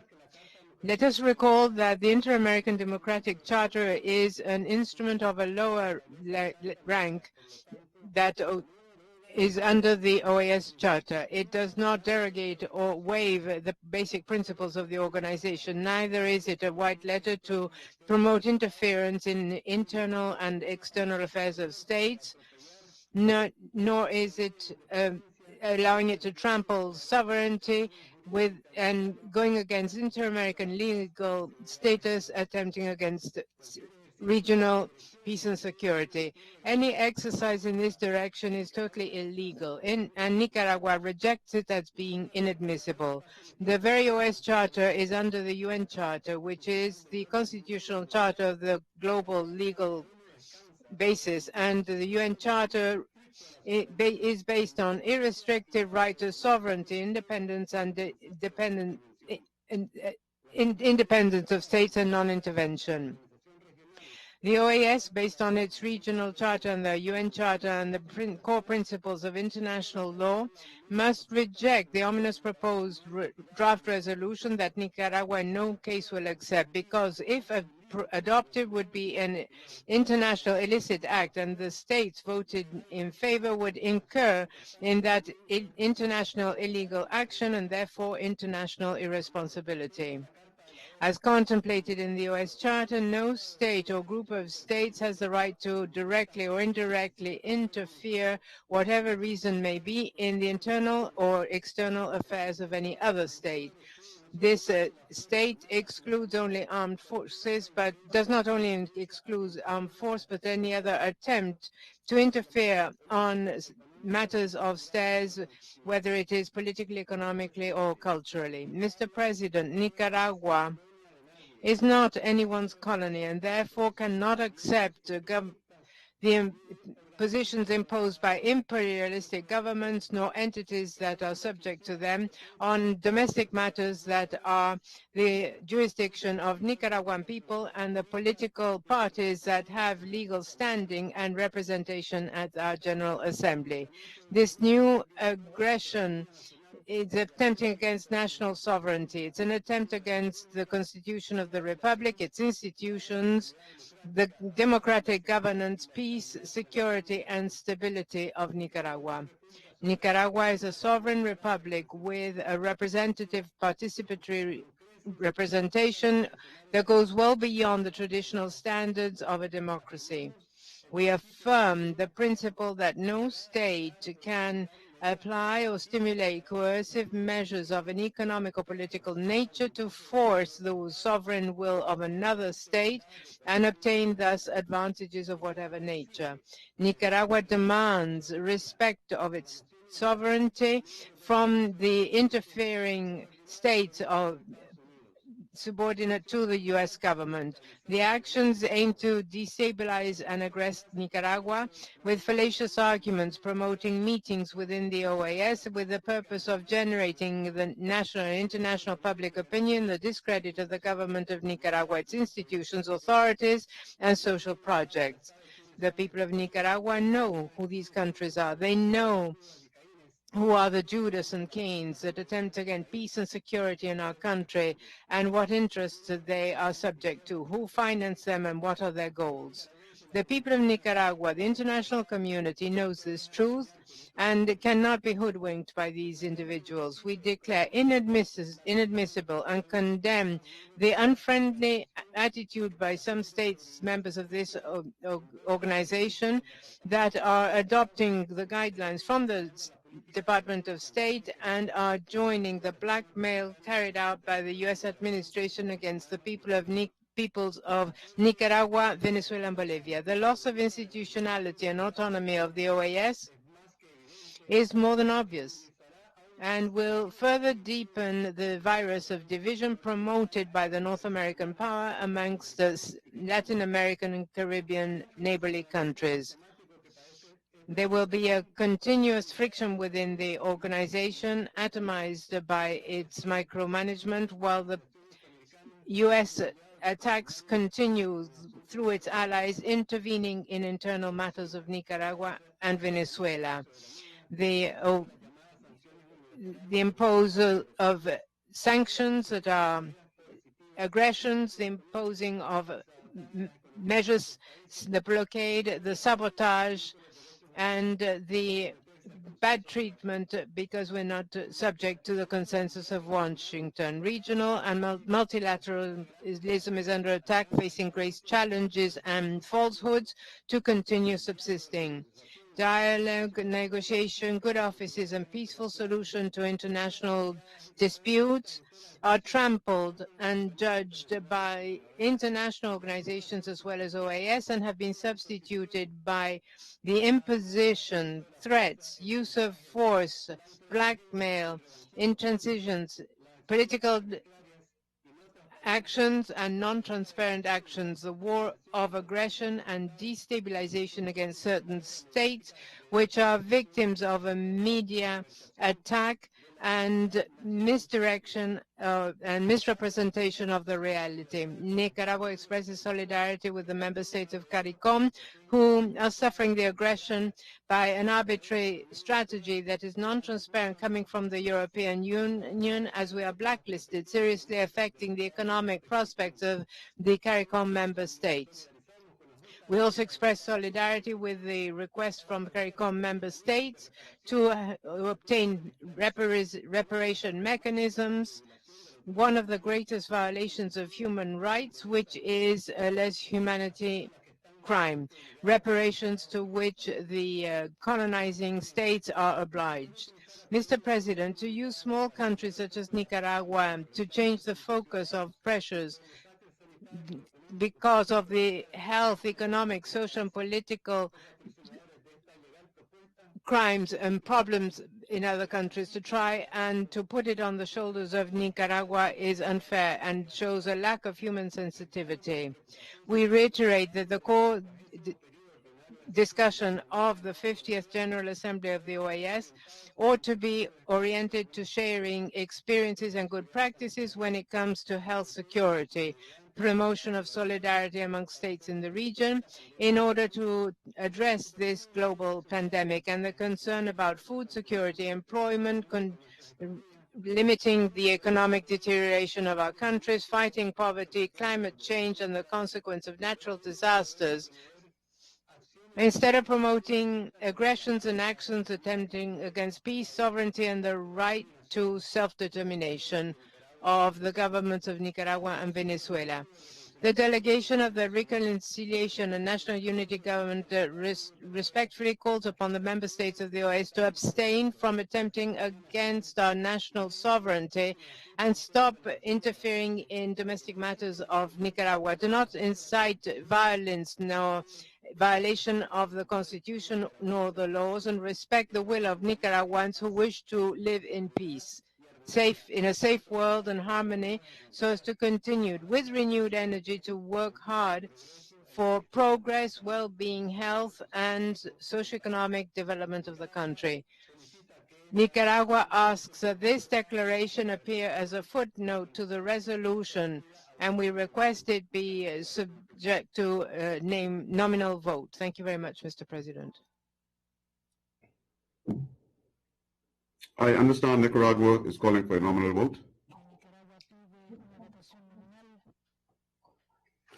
Thank you. Thank you very much. Nicaragua I will continue. Article 65 of the Rules of Procedure of the General Assembly provides that in both the plenary sessions and the General Committee meetings, decisions shall be taken by the vote of a majority of the member states, except in those cases in which the charter of the organization or these rules of procedure may provide otherwise. We will therefore proceed to vote on this draft resolution submitted to this plenary session of the General Assembly. I would like to suggest a roll call vote as provided for in Article 67 of the Rules of Procedure of the General Assembly. We shall proceed accordingly. I would also like to recall for the distinguished delegations that no representative may interrupt the voting except for a point of order relating to the manner in which it is being conducted. I now ask the Secretariat to inform if we have a quorum. Thank you, Mr. President. We have 34 delegations connected. We have quorum, sir. Thank you. Thank you. Having the statutory quorum, I will establish voting by drawing the name of the first country to vote and then follow the order of precedence on the list of countries provided by the Assembly.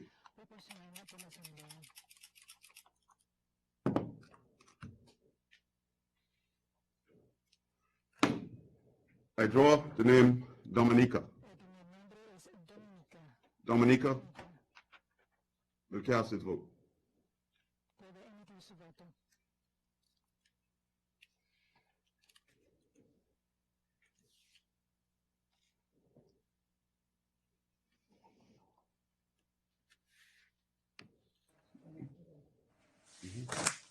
Yes. Dominica abstain.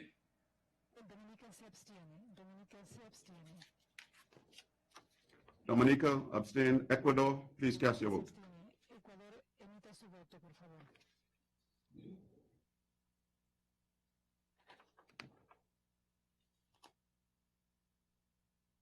Sí. Ecuador, yes. Ecuador, yes.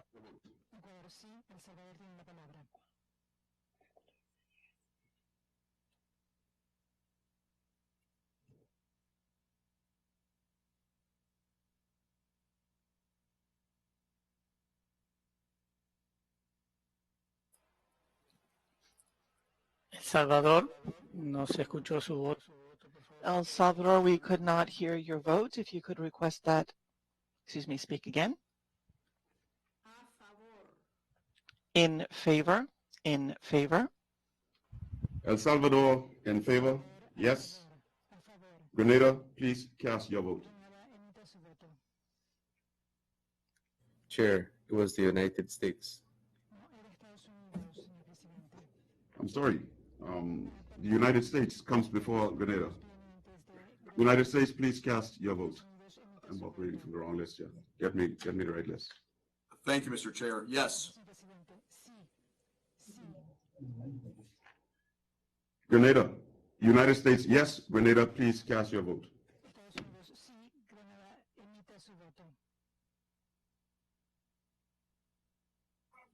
Mr. President, Grenada abstains. Grenada abstains. Guatemala, please cast your vote.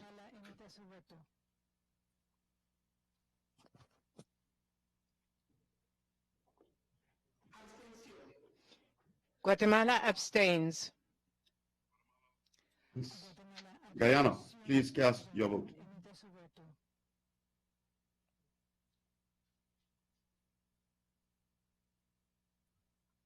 Guyana in favor. Guyana in favor. Haiti, please cast your vote.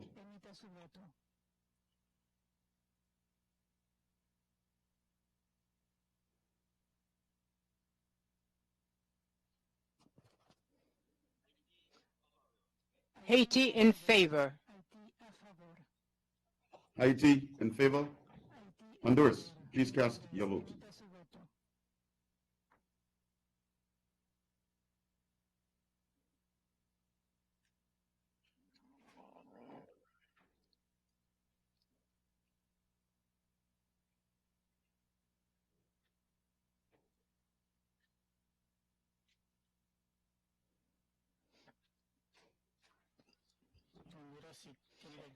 Honduras is muted.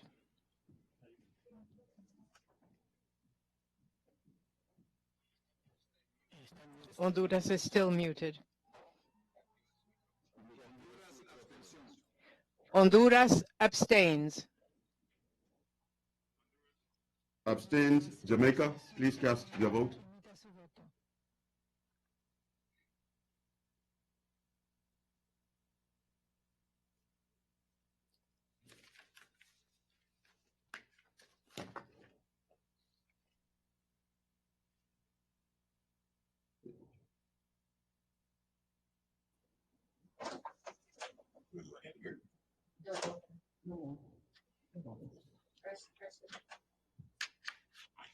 Yes. Jamaica, yes. Mexico, please cast your vote.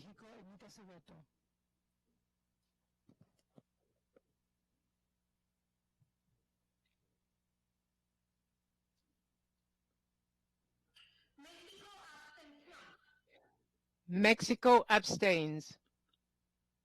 Mexico abstains. Nicaragua, please cast your vote.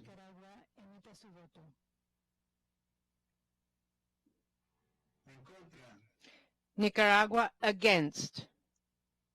Nicaragua, no. Panama, please cast your vote.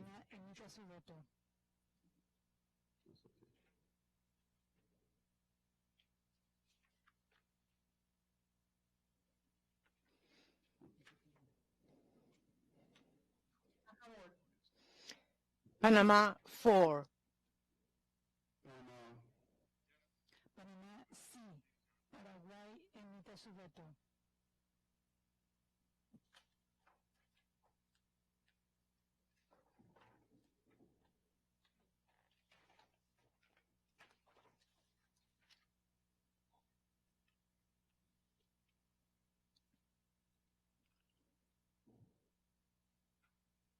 Paraguay, si puede solicitar la palabra, por favor. Paraguay needs to request the floor.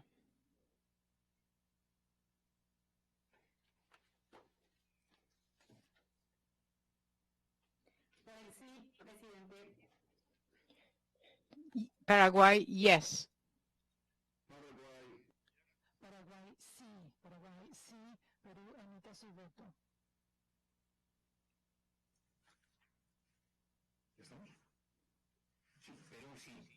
Peru, yes. Peru, yes. Perú sí. República Dominicana, please cast your vote. Emite su voto.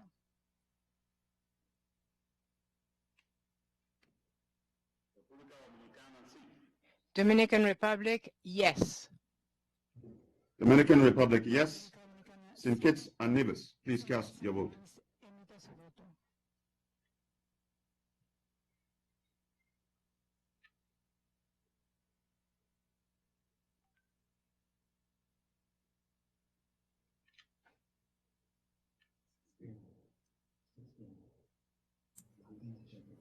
St. Kitts and Nevis, you need to activate your microphone and your camera, please. Activar su micrófono y su cámara, por favor.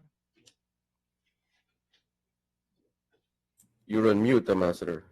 Tiene silenciado el micrófono. Abstains. St. Kitts and Nevis abstains. St. Lucia, please cast your vote. Emite su voto. St. Lucia in favor, Chair. St. Lucia, yes. Yes. St. Vincent and the Grenadines, please cast your vote. Emite su voto.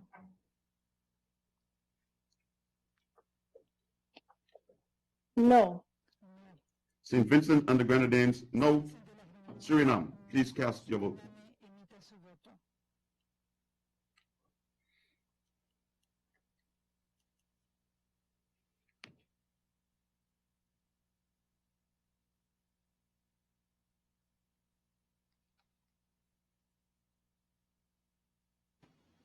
Suriname abstains.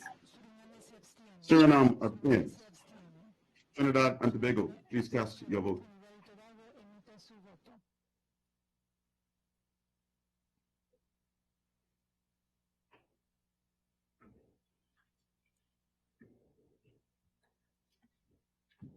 Abstain. Trinidad and Tobago abstains. Uruguay, please cast your vote.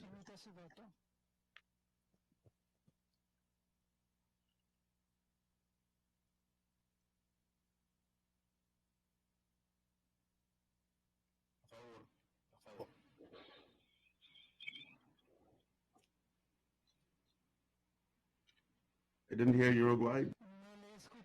Uruguay 4. Uruguay sí. Uruguay sí. Venezuela. Emita su voto. Venezuela in favor. Antigua and Barbuda, please cast your vote.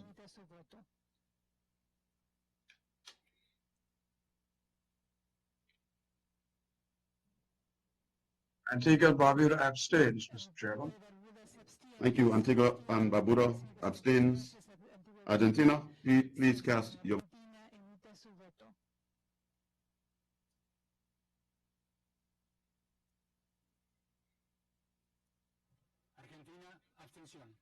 Argentina abstains. Bahamas, please cast your vote.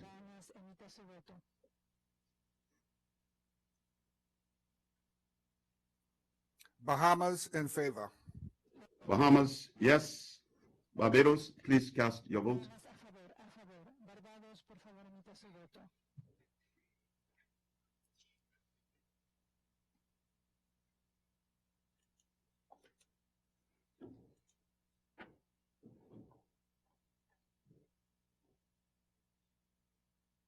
Mr. Chairman, Barbados abstains. Barbados abstains. Belize, please cast your vote. Belice emita su voto.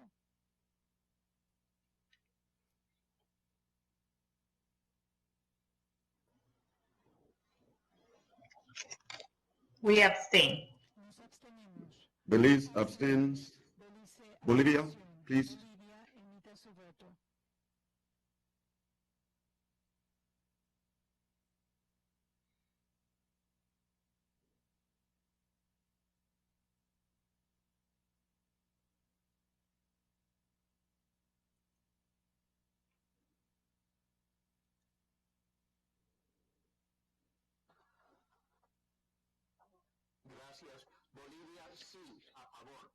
Thank you. Bolivia, yes. In favor, yes.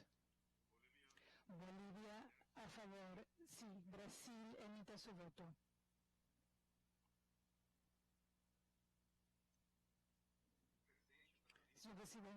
Brazil, in favor. Brazil, yes. Canada, please cast your vote.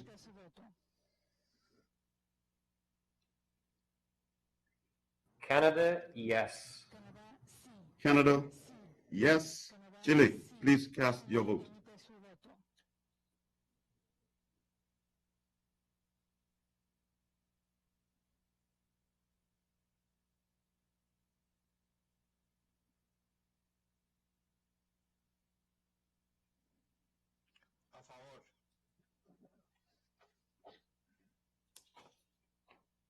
In favor, Chile.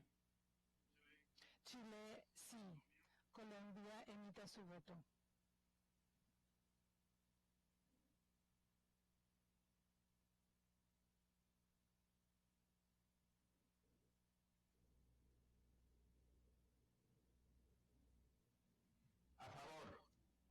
Colombia, in favor. Colombia, sí. Costa Rica emita su voto.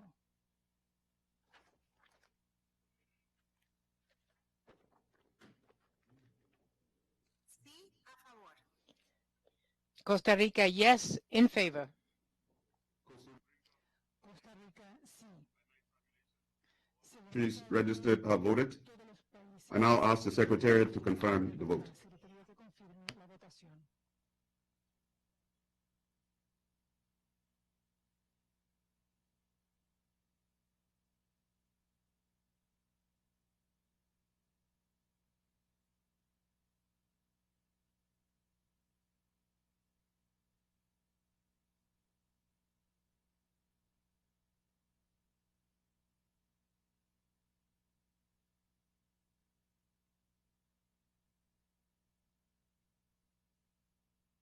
Thank you very much, Mr. Chairman. The results of the vote is as follows. In favor of the resolution, 20 votes. Against the resolution, 2 votes. And there were 12 abstentions. Thank you, Mr. Chairman. Thank you, ASG. I understand you're saying in favor of the vote yes, there are 20. No, Yes, there are 2. There are 12 abstentions. The resolution is approved.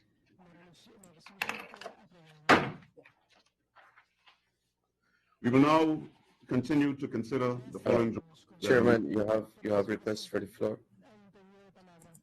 I'm sorry, I didn't see the request to the floor. I'm sorry. Brazil, please take the floor.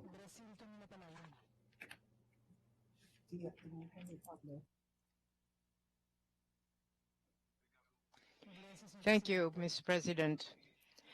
Unfortunately, it is not surprising that the situation of Nicaragua has once again been the subject of discussion at the General Assembly. As we can clearly see in the resolution we just adopted, the regime of Daniel Ortega is still in violation without scruples of human rights in Nicaragua, threatening the democratic opposition and to overrule institutions in the country. The Ortega regime, also under the pandemic, means that we wouldn't be able to take care of some pressing needs in the country. Quite on the contrary, member states of the OAS continue being concerned about human rights in the country and maintain their firm support for the people of Nicaragua. The approval of this resolution on Nicaragua allows the OAS to underscore that electoral reforms are needed. They are essential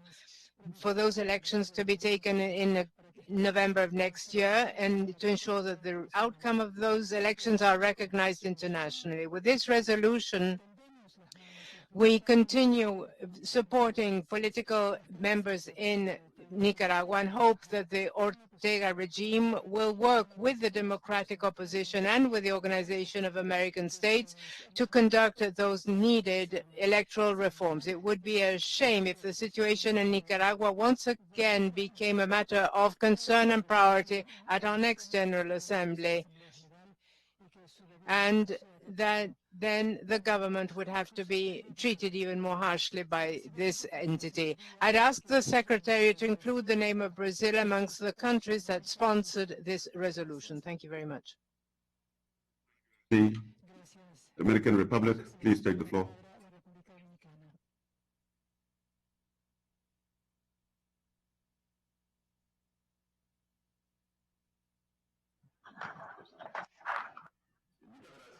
Thank you very much, Chair. Good afternoon. The Dominican Republic would like to reiterate its concerns about the political and institutional issues experienced by our sister country of Nicaragua with regard to the Constitution, human rights, and its democratic institutions, which must be ensured by our governments pursuant to the Article 1 of the Inter-American Democratic Charter. We recognize the work of the OAS, the high-level groups working on this topic, as well as the work of the Inter-American Commission on Human Rights in the context of ensuring fundamental freedoms and rights. The limited progress that we have seen so far to date is of concern to us. We note that the events of the recent past can be sustainably, transparently, and clearly reversed so that we can move toward the necessary reforms. The situation in Nicaragua must be resolved by Nicaraguans, as Nicaraguans so determine in the context of their domestic and international obligations within the concert of nations. The Dominican Republic aspires to see Nicaragua adhere to the spirit and context of this resolution and will accept electoral observers and will take appropriate changes to ensure that free and fair elections can be held so that the popular will can prevail. Our country will continue to track the situation in Nicaragua and expresses its willingness to support mediation in the context of the OAS Charter and the values that inspire it. Thank you. Thank you. I now offer the floor to the United States of America.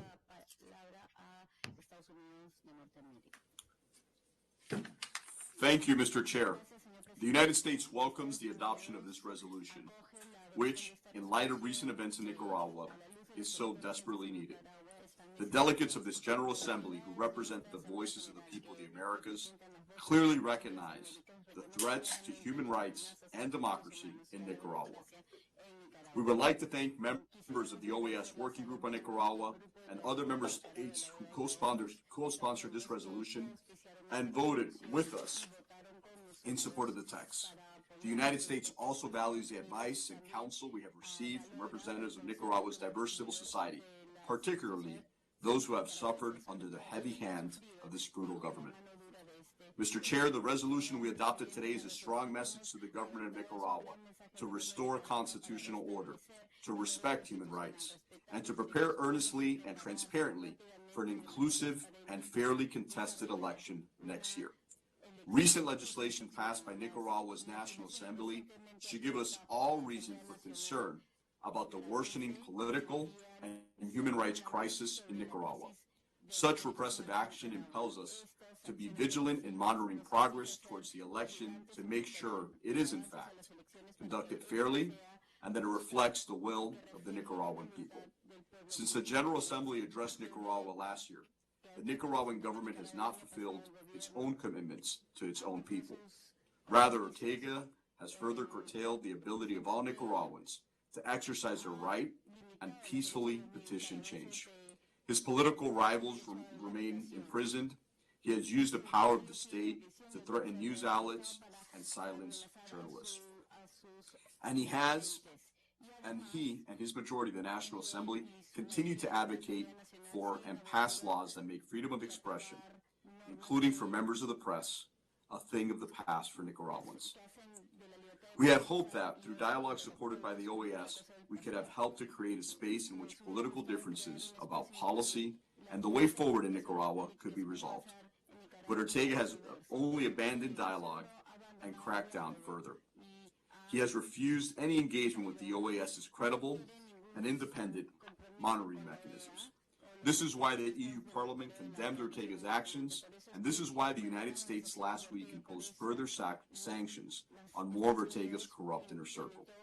Mr. Chair, it is also why this resolution is so important for the future of Nicaraguans. And so, in adopting this resolution, we join in the collective call on the government of Nicaragua to acknowledge that significant and transformative steps must be taken to restore fully democratic rule in Nicaragua. For meaningful progress to be achieved, the measures contained in this resolution must be implemented in a timely manner before Nicaragua holds elections. This will entail the joint and continued collaboration of all member states in the months to come to support implementation of this resolution, insist on its terms, and to uphold our collective commitment to the Inter-American Democratic Charter. In closing, we applaud the decision of this Assembly to take the proactive steps to place Nicaragua firmly in the direction of justice, of freedom, and of peace for all of its people. Thank you very much, Mr. Chair. Thank you, Ambassador. I now offer the floor to Canada.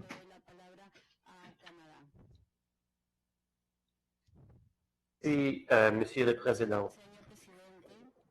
Le Canada remercie les membres de l'OAS d'avoir appuyé. Canada congratulates the member of the Organization of American States specifically for approving this important resolution, recognizing the work of Peru, the United States, Venezuela, among other countries, for the work on this resolution, as well as the work of all of the other that have participated in its crafting. Canada continues to be profoundly concerned with the situation in Nicaragua and the fact that the Nicaraguan government has not made progress in moving forward along the path and the charter set forth by the Inter-American Charter and the documents, founding documents of the OAS. We believe that this is a clear voice. This resolution constitutes a clear and loud indication that we can cooperation and observation on electoral reform and to commit to ensuring that next year's general elections are free, fair, and fully transparent. The situation in Nicaragua is urgent. Failure of the government of Nicaragua to act on this resolution will only result in further isolation and more suffering for Nicaraguans. Canada has a long history of working with Nicaragua to fight poverty and to support economic development. By fully embracing the actions laid out in this resolution, we are confident our two countries can move forward in a new chapter of cooperation that benefits the people of Nicaragua. Thank you. Thank you. Venezuela, please take the floor.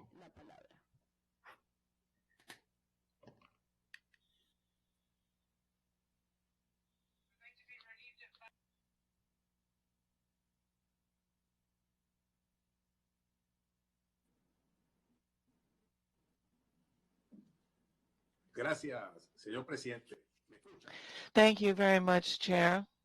Can you hear me?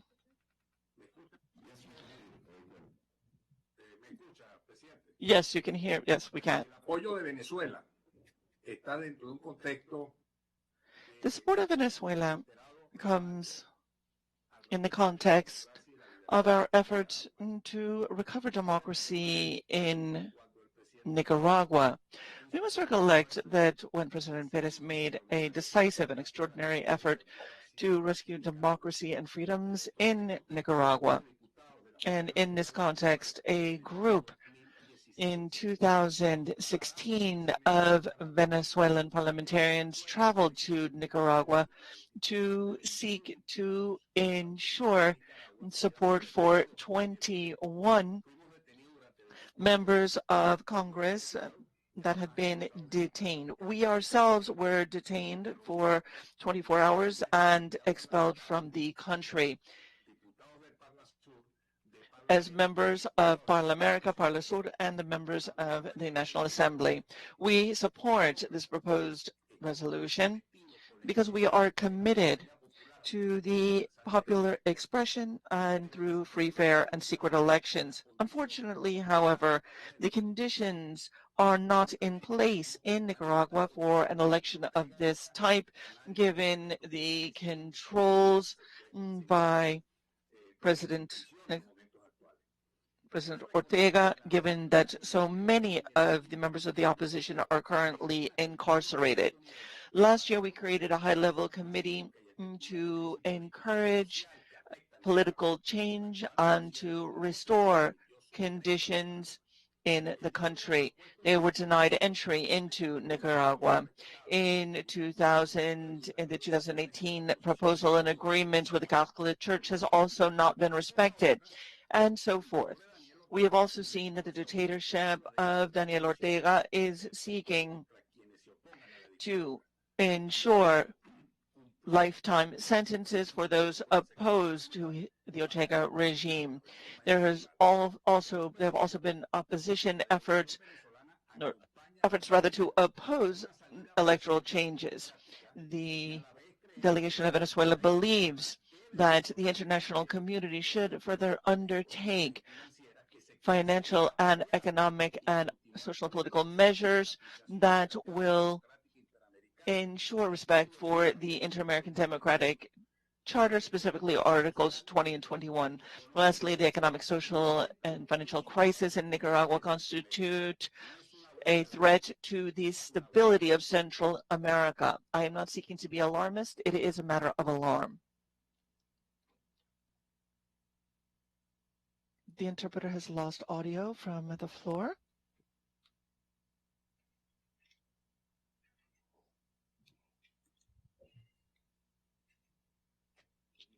Will we attempt to get to restore audio, or should we move? I think he probably finished, Mr. Chairman.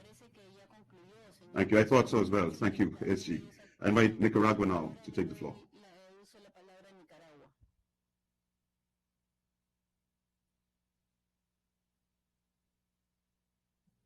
From the interpreter, you are muted, sir. Thank you, Chair. I am going to use my right of rebuttal, given this effort afoot by several members of this organization to interfere in our internal affairs.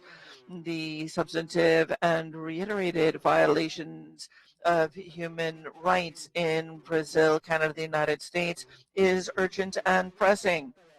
The hemisphere is concerned by the lack of respect for human rights in these countries. In Brazil alone, according to Amnesty International, Brazil has seen an upsurge in assassinations and murders committed by police officers, as well as the impact on the Quilombola populations in the Amazon that are suffering at the hands of crimes against the environment, as well as threats and attacks on individuals seeking to protect human rights. These attacks go unpunished. We also see the Amazon basin suffering from devastating fires and other environmental threats that stem from confiscation of lands from the indigenous peoples, as well as illegal logging. The state and federal officials also take a hard line against the population in general, and particularly against those who defend human rights. Wilson Netzville, the governor of the state of Rio de Janeiro, has engaged in actions with regard to the so-called war on drugs and continues to use that as a pretext for militarized police actions that are characterized by high levels of police violence. Some 1,249 people in Rio Negro were murdered by police, according to official figures. We've seen an upsurge in that regard of over 60%, including those who have been killed by police officers are 5 African descendant children who lived in the slum areas or favelas. The human rights defenders have been impeded from reporting these events and other similar events. We also see that in the United States, there is an institutional policy of racism and xenophobia. In this context, we see ongoing attacks on human rights of the different communities, particularly individuals of color, who are persecuted and murdered in this country, particularly against also LGBTI individuals. There is continual harassment and persecution. We've seen also how the United States has not signed on to any of the Human Rights Protection Acts and leaves its people in the utmost lack of protection. Such councils and bodies, for example, as the UN Human Rights Commission, is not supported by the by the U.S., and the U.S. also does not accept the jurisdiction of the International Court on Human Rights, whether under the auspices of the UN or the OAS. It is also worth noting that it is tremendously unacceptable, the practice of keeping children in cages. This is an affront against all of humanity. These actions should be of the utmost concern of this General Assembly, and the Assembly should demand accountability with regard to these egregious offenses by, again, Brazil and the United States. In the case of Canada, we see the continued persecution of Indigenous people, particularly Indigenous young girls. We believe that these countries have no moral stature to stand in judgment of Nicaragua, given that they themselves have systematic violations in place of human rights in their own countries. Therefore, we would suggest that they should be looking to their own shortcomings rather than those in other lands. We believe that those who suffer these types of actions, again, are in no place to judge others. We demand respect for our people, for our sovereignty, and that they allow us to live in peace. That is what Nicaragua demands. Thank you, Mr. Chair. Thank you, Nicaragua. St. Vincent and the Grenadines, please take the floor.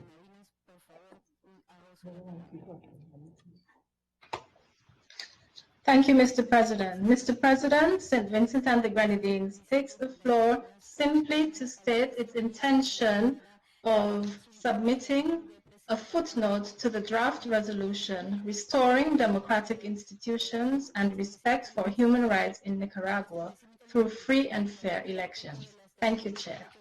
Thank you, St. Vincent and the Grenadines. Bolivia, you have the floor.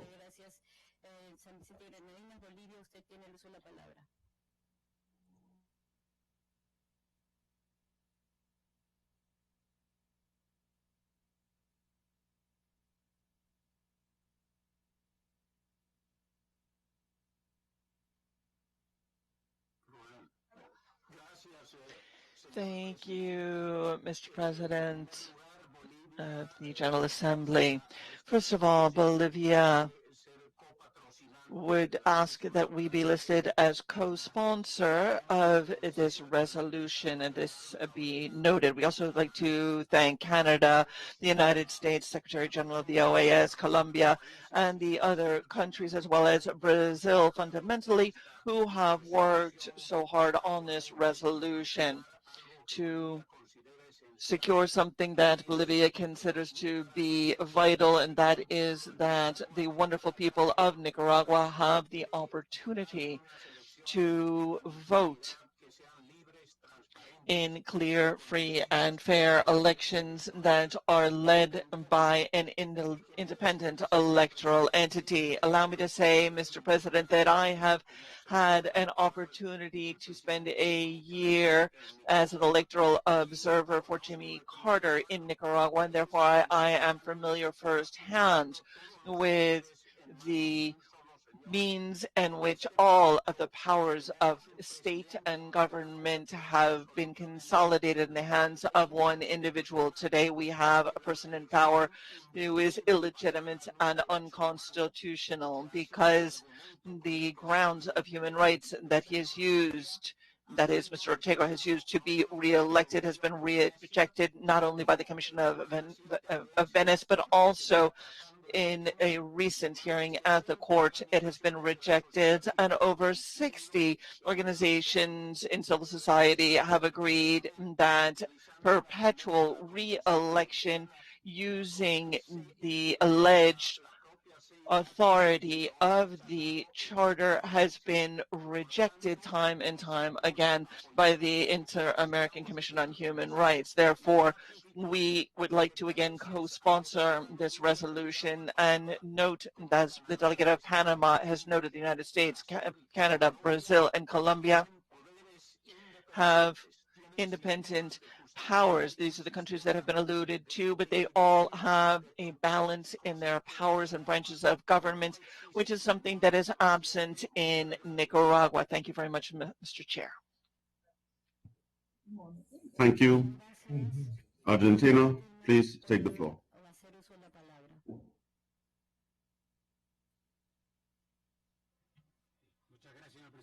Thank you, Mr. President. Argentina tracks with concern the situation in Nicaragua in the understanding that the situation must be addressed by all of the Nicaraguan people. We always encourage electoral reform that will ensure the hosting of free and fair elections. This resolution has 7 impositions that should belong to the people of Nicaragua. The OAS cannot seek to impose from the outside international standards that find no grounds in the internal legislation of most of our countries. This would not be possible without constitutional reforms, and these must be undertaken independently by each country. The individuals who drafted this did not include us in its crafting. Also, there was no openness to address this in the General Committee, and it was agreed to elevate it to the plenary. Votes are required, however, to approve it. Nonetheless, we should note that the lack of interest of its authors in taking into consideration the view of everyone, especially the minorities, is indicative of a lack of democratic procedure. Therefore, the people of Argentina abstains. Thank you, Argentina. I think Brazil, you're seeking a right of reply. Please take the floor.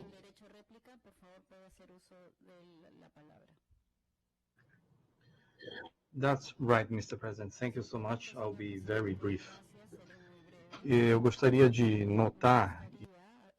I would like to note initially that I see as a positive sign, despite the concerns expressed and the offenses launched against the government of Brazil by the government of Nicaragua. However, I nonetheless perceive as a favorable sign that the delegate of Nicaragua is recognizing and paying at least some heed and attention to the reports that have been issued by the Human Rights Commission and others.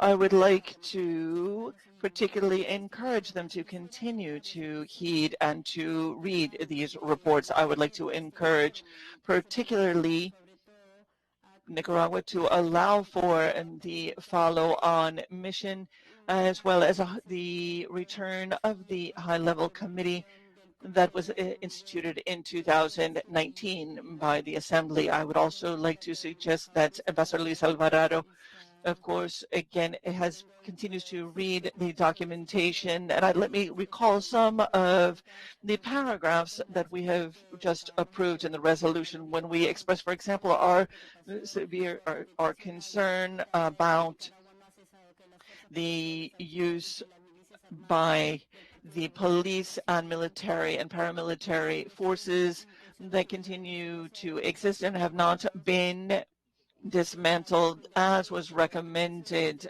by the Inter-American Commission. We also note the return that has not been permitted of all the individuals who've been forced to leave Nicaragua, and also we note with concern the use of legislation to threaten individuals that are supporting changes, as well as the hate crime legislation being used to impose life sentences, as has already been noted, in an inappropriate, illegal fashion. We also would like to note the very severe sentences that are being handed down. These are concerns that certainly reflect limitations on the right to participate freely, the right to associate freely, and the right to free speech in Nicaragua. The General Assembly in this case is reiterating the concern about the deterioration in democratic conditions in Nicaragua and encourages Nicaragua and its government to recognize and respect fundamental rights and to host and hold free, fair elections in keeping with its fundamental responsibilities and its obligations pursuant to the Inter-American Democratic Charter. Thank you very much, Mr. Chair. Thank you, Brazil. There being no further requests for the floor, I propose we move on. We will now continue. I see Nicaragua King to have the floor. Nicaragua, please take the floor.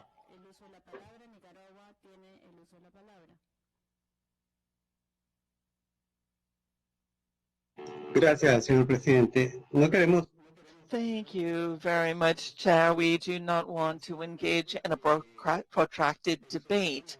However, we would urge the government of Brazil to respect the sovereignty of Nicaragua, that it resolve its own internal issues, that it protect its population, and that they cease to repress its population, particularly its indigenous peoples, and individuals who live in the favelas and slum areas.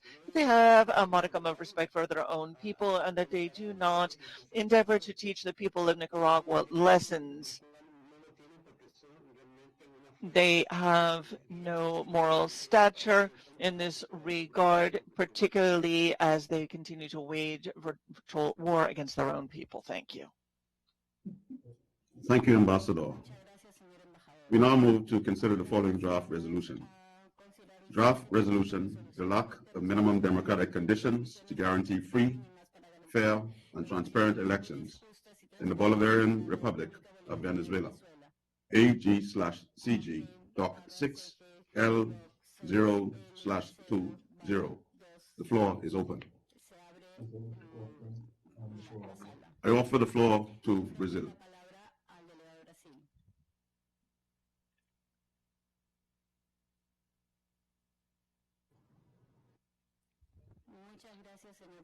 O Brasil solicita que se Brazil is requesting a nominal vote with regard to this draft resolution on Venezuela. Thank you. Brazil has requested a nominal vote on the resolution on the floor of the General Assembly. Article 65 of the Rules of Procedure of the General Assembly provides that in both the plenary sessions and the General Committee meetings, decisions shall be taken by the vote of a majority of the member states, except in those cases in which the charter of the organization or these rules of procedure may provide otherwise. We will therefore proceed to vote on this draft resolution submitted to this plenary session of the General Assembly. The President, I would like to suggest a roll call vote as provided for in Article 67 of the Rules of Procedure of the General Assembly. We shall proceed thus. The President would also like to recall to distinguished delegations that no representative may interrupt the voting except for a point of order relating to the manner in which it is being conducted. I ask the Secretariat to inform if we have a quorum. Thank you, Mr. President. I can confirm that we have 34 delegations connected. We have quorum, sir. Thank you. I thank you. ASG, the Secretariat has reported that we have a quorum. We shall proceed. I will establish voting by drawing the name of the first country to vote and will then follow the precedence as established on the list of countries provided by the Assembly.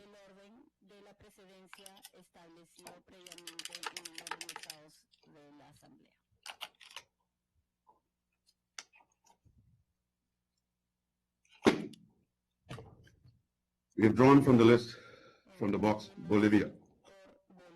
Bolivia. Bolivia, please cast your vote.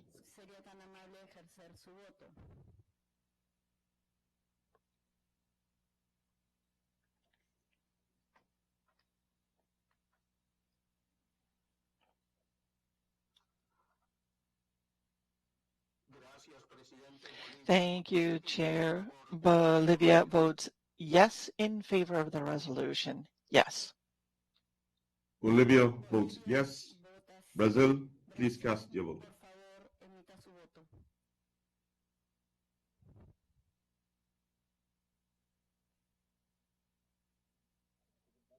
Thank you, President. Brazil in favor. In favor. Brazil votes yes. Canada, please cast your vote. Mr. Chair, Canada votes yes. Canada, yes. Chile, please cast your vote.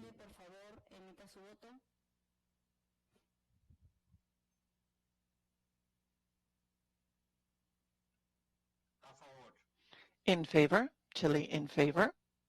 Chile votes yes. Colombia, please cast your vote.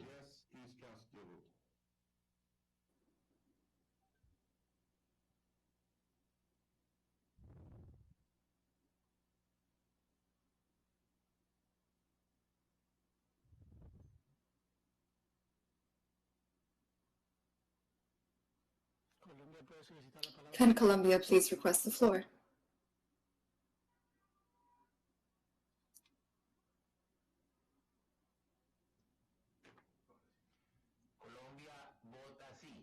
Colombia votes yes, in favor. Colombia votes yes. Costa Rica, please cast your vote.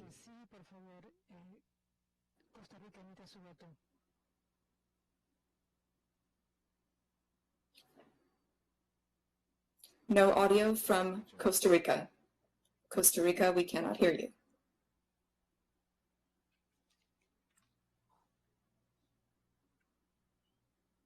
No audio from Costa Rica, notes the interpreter. Podemos escuchar. Si puede dar refresh del navegador y solicite la palabra nuevamente, por favor. Could you refresh your browser and please request the floor once again? We cannot hear you.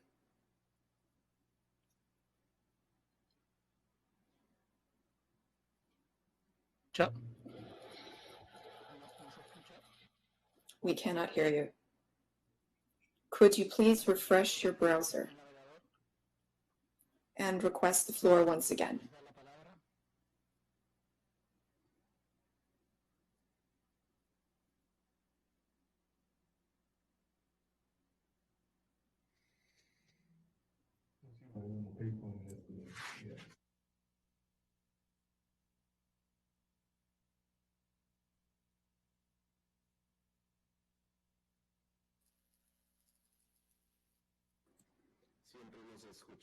We still can't hear you.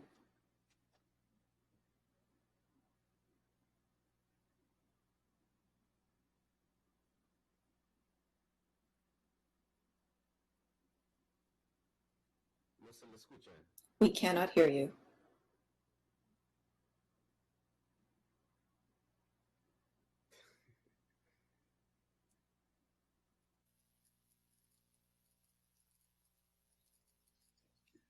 Costa Rica, we will bear with you until you sort out your technical issues. Yes, sir, please go ahead. No. ¿Me escuchan?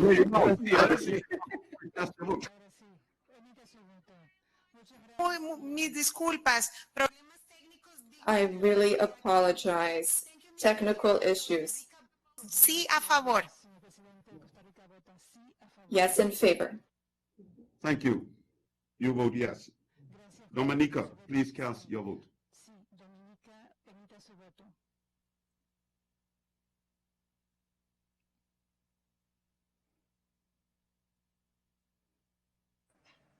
Dominica, no.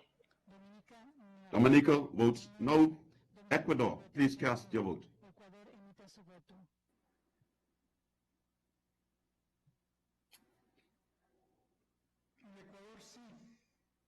Yes.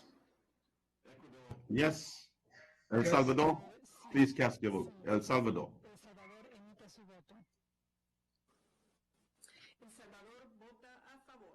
We vote in favor. El Salvador in favor. United States, please cast your vote.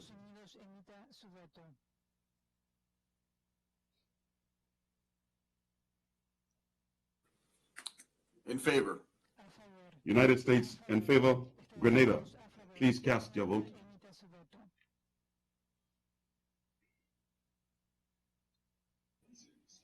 Grenada abstains. Grenada abstains. Guatemala, please cast your vote.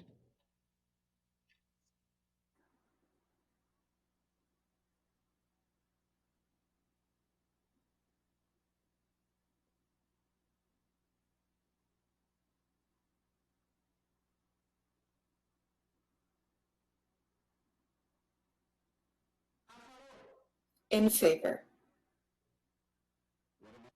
Yes. Guyana, please cast your vote.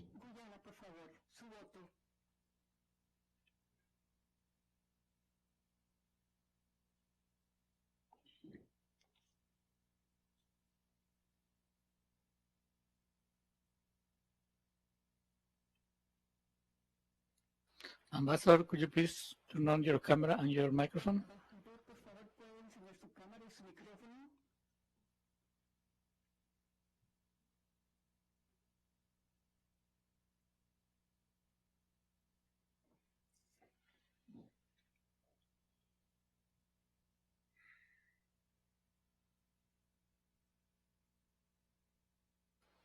Guyana, you have to turn on your mic and your camera, please.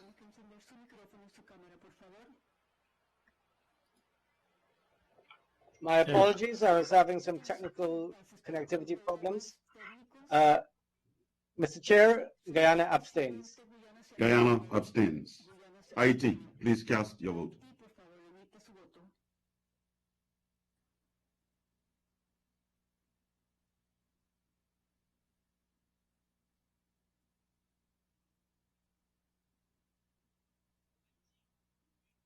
Haiti, yes. Yes. Honduras, please cast your vote.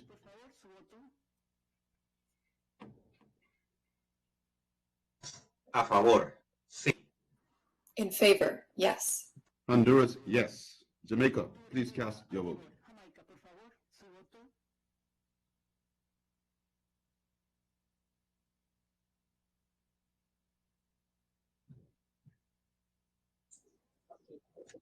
Jamaica votes yes. Jamaica, yes. Mexico, please cast your vote.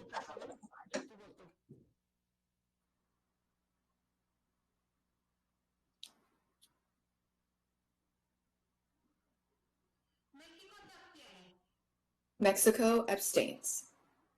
Mexico abstains. Nicaragua, please cast your vote.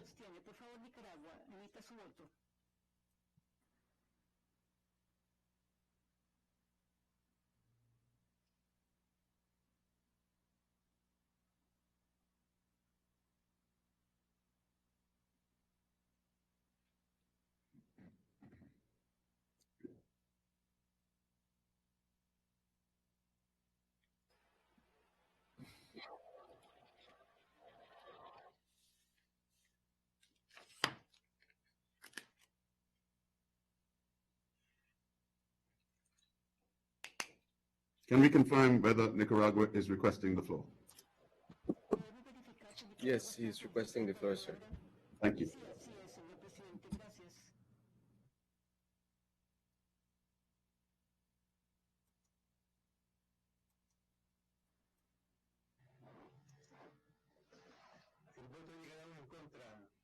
Nicaragua, against.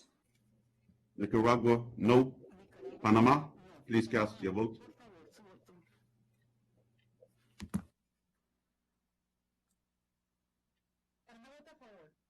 Panama, in favor. Panama, yes. Paraguay, please cast your vote.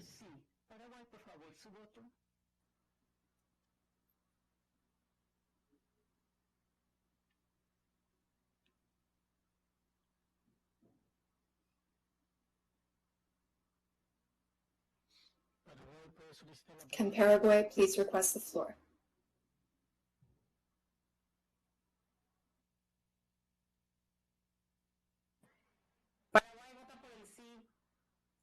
Paraguay, yes. Paraguay, yes. Peru, please cast your vote.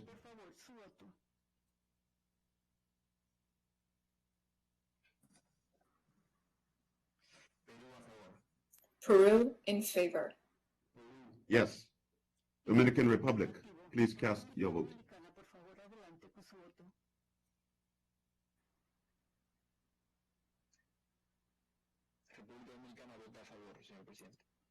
Dominican Republic, in favor. Dominican Republic, yes. St. Kitts and Nevis, please cast your vote.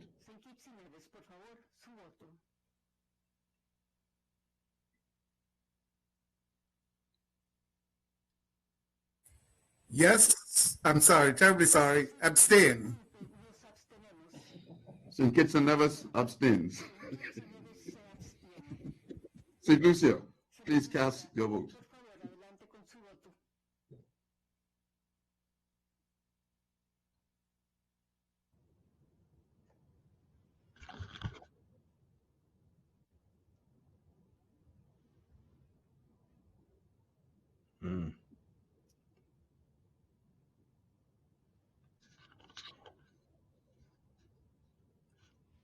In favor. St. Lucia, yes.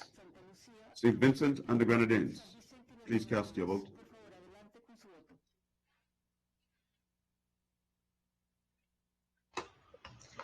St. Vincent and the Grenadines, no. St. Vincent and the Grenadines, no. Suriname, please cast your vote.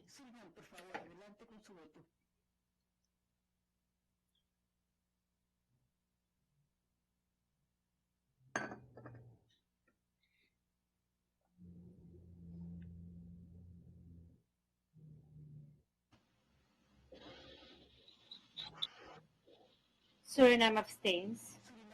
Suriname abstains. Trinidad and Tobago, please cast your vote.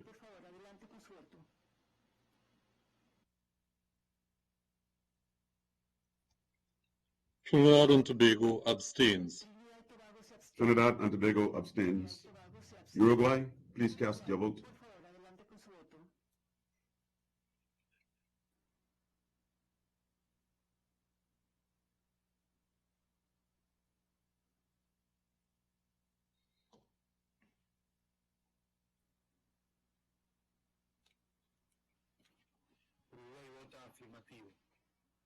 Uruguay, affirmative. Uruguay, yes. Venezuela, please cast your vote.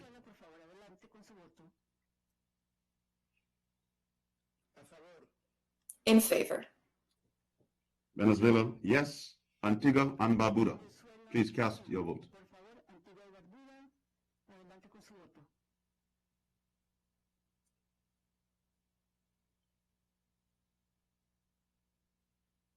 Antigua and Barbuda is against, Mr. Chairman. Antigua and Barbuda against. Argentina, please cast your vote.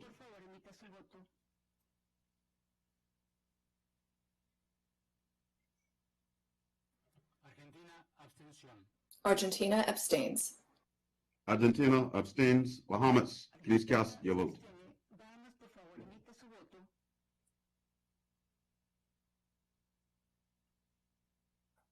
Bahamas in favor, Mr. President. Bahamas, yes. Barbados, please cast your vote.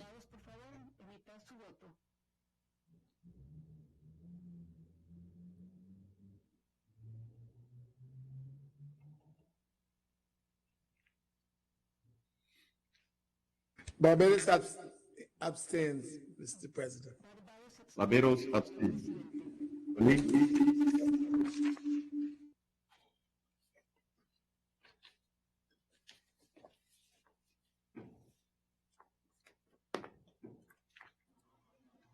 Belize abstains. Belize abstains. I ask the Secretary to confirm the votes.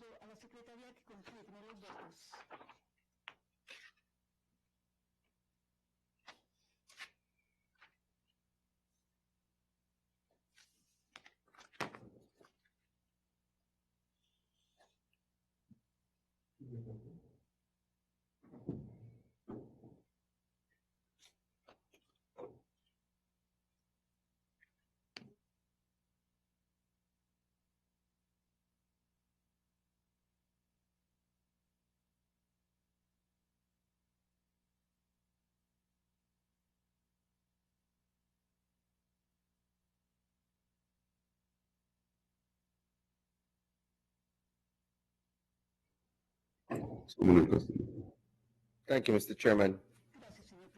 The results of the vote.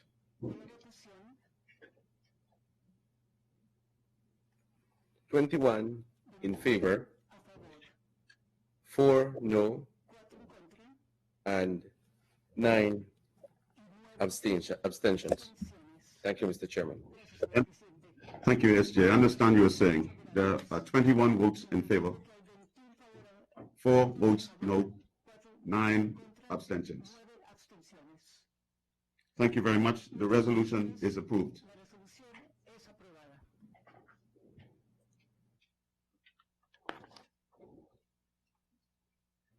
The Bahamas now request the floor. Oh, I'm sorry. The USA is requesting the floor.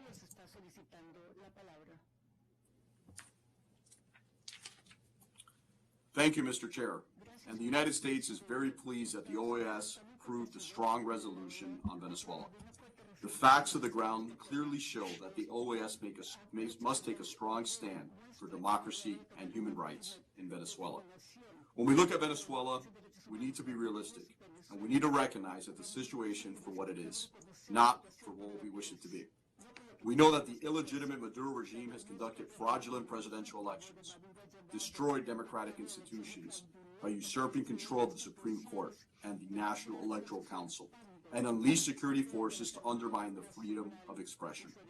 We know that the regime is committing human rights abuses on a mass scale, with the very top regime actors complicit. We know that the Maduro regime has infiltrated opposition parties to co-opt them and stop legitimate opposition candidates from running. We know that the Maduro regime has used the worsening humanitarian crisis and the COVID-19 pandemic to tighten its control over the people of Venezuela, including by the partisan distribution of food supplies. Finally, we know the Maduro regime is now coming for the only remaining democratic institution in Venezuela, the National Assembly. The Maduro regime, which was never serious about addressing the necessary conditions for free and fair elections, is going ahead with the fraudulent National Assembly's elections right on schedule on December 6th. Given these circumstances, the United States is very proud that the OAS is holding firm to its core principles.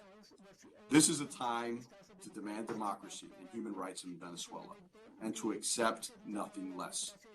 We are pleased that the Venezuelan resolution condemns the illegitimate regime for undermining the democratic system and usurping the power of the Supreme Court and the National Electoral Council. The resolution demands investigations of human rights abuses and specifically calls for the protection of the brave members of the legitimate National Assembly. The resolution calls out the regime for acting contrary to the Inter-American Democratic Charter and the humanitarian principles, which are both important, non-legally binding instruments. The resolution insists on holding free and fair presidential and parliamentary elections as soon as possible. Finally, the resolution wisely accepts the current representative of the Democratic National Assembly until new free and fair presidential elections are held, leading to a democratic government. The OAS can and should be proud of the stand that we have taken today. Thank you. Thank you. I now offer the floor to the delegation of Brazil.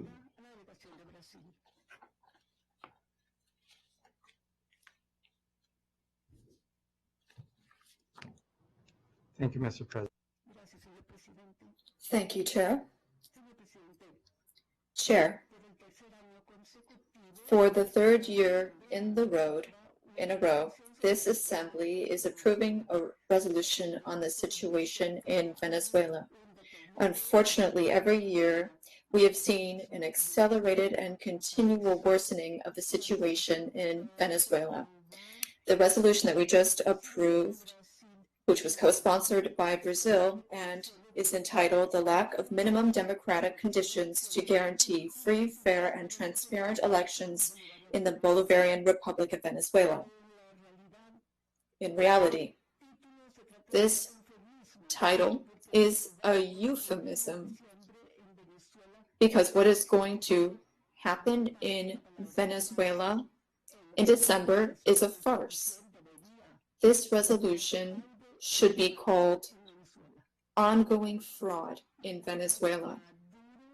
Nicolas Maduro has a regime that persecutes and arrests individuals, as we recently saw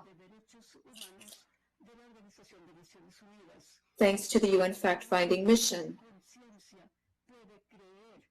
No one believes that Maduro has any credibility to carry out a legitimate electoral process. Chair, Maduro does not support democracy. His regime does not work for the people. Maduro works against the people. Maduro does not want his country to prosper. He only wants to enrich an autocracy related with terrorism, drug trafficking, and international organized crime. He takes deliberate action to eliminate any possibility of having free, fair, and transparent elections. The regime is working to intimidate and destroy democracy. We reject this fraud, which is already underway, and we call for a rapid and peaceful transition to democracy. This is the only solution that is viable for Venezuela. By approving this resolution, it is clear that we are committed to continuing to support all efforts of the Venezuelan people to achieve a future of peace, prosperity, freedom, and democracy. Chair, I would ask you to please include this explanation of our vote in the records of the Assembly. Thank you. Thank you, Excellency. Please consider your recommendations included. Antigua and Barbuda, you have the floor. Thank you very much, Mr. President. I'll try to be brief. My delegation opposed this resolution concerning the Bolivarian Republic of Venezuela for several reasons. Less because of Venezuela itself, and more because of how we are conducting business in this organization.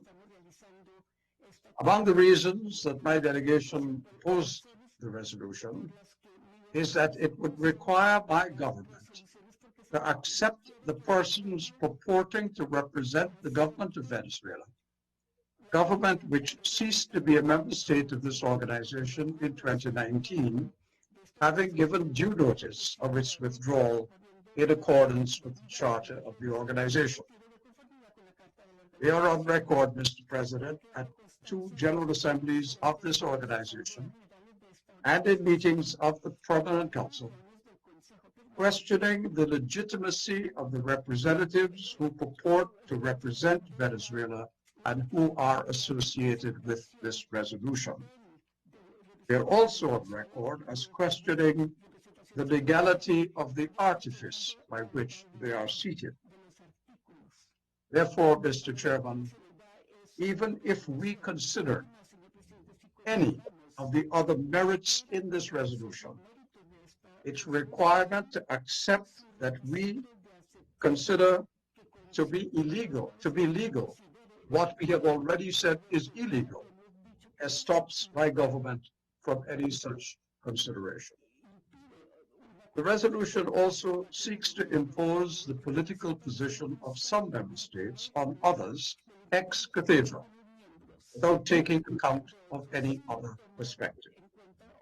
This was evident by the manner in which the resolution was crafted and settled by an exclusive group only. That seems to be how we are doing business now in the OAS. My delegation also regards the resolution as a departure from the language of diplomacy. And frighteningly, it seems that some delegations have adopted that language in their interventions as well. So the resolution adopts what, in our view, is a belligerency unsuited to promoting the urgings that it describes. The language of condemning, of demanding, of rejecting, and accusations are more likely to widen divide and harden positions, worsening the very situation it claims it wants to improve.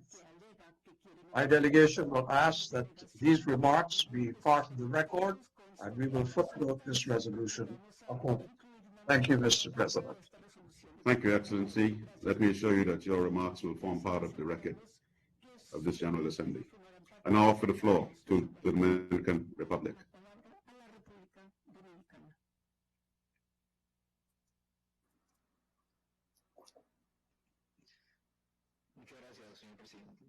Thank you, Chair.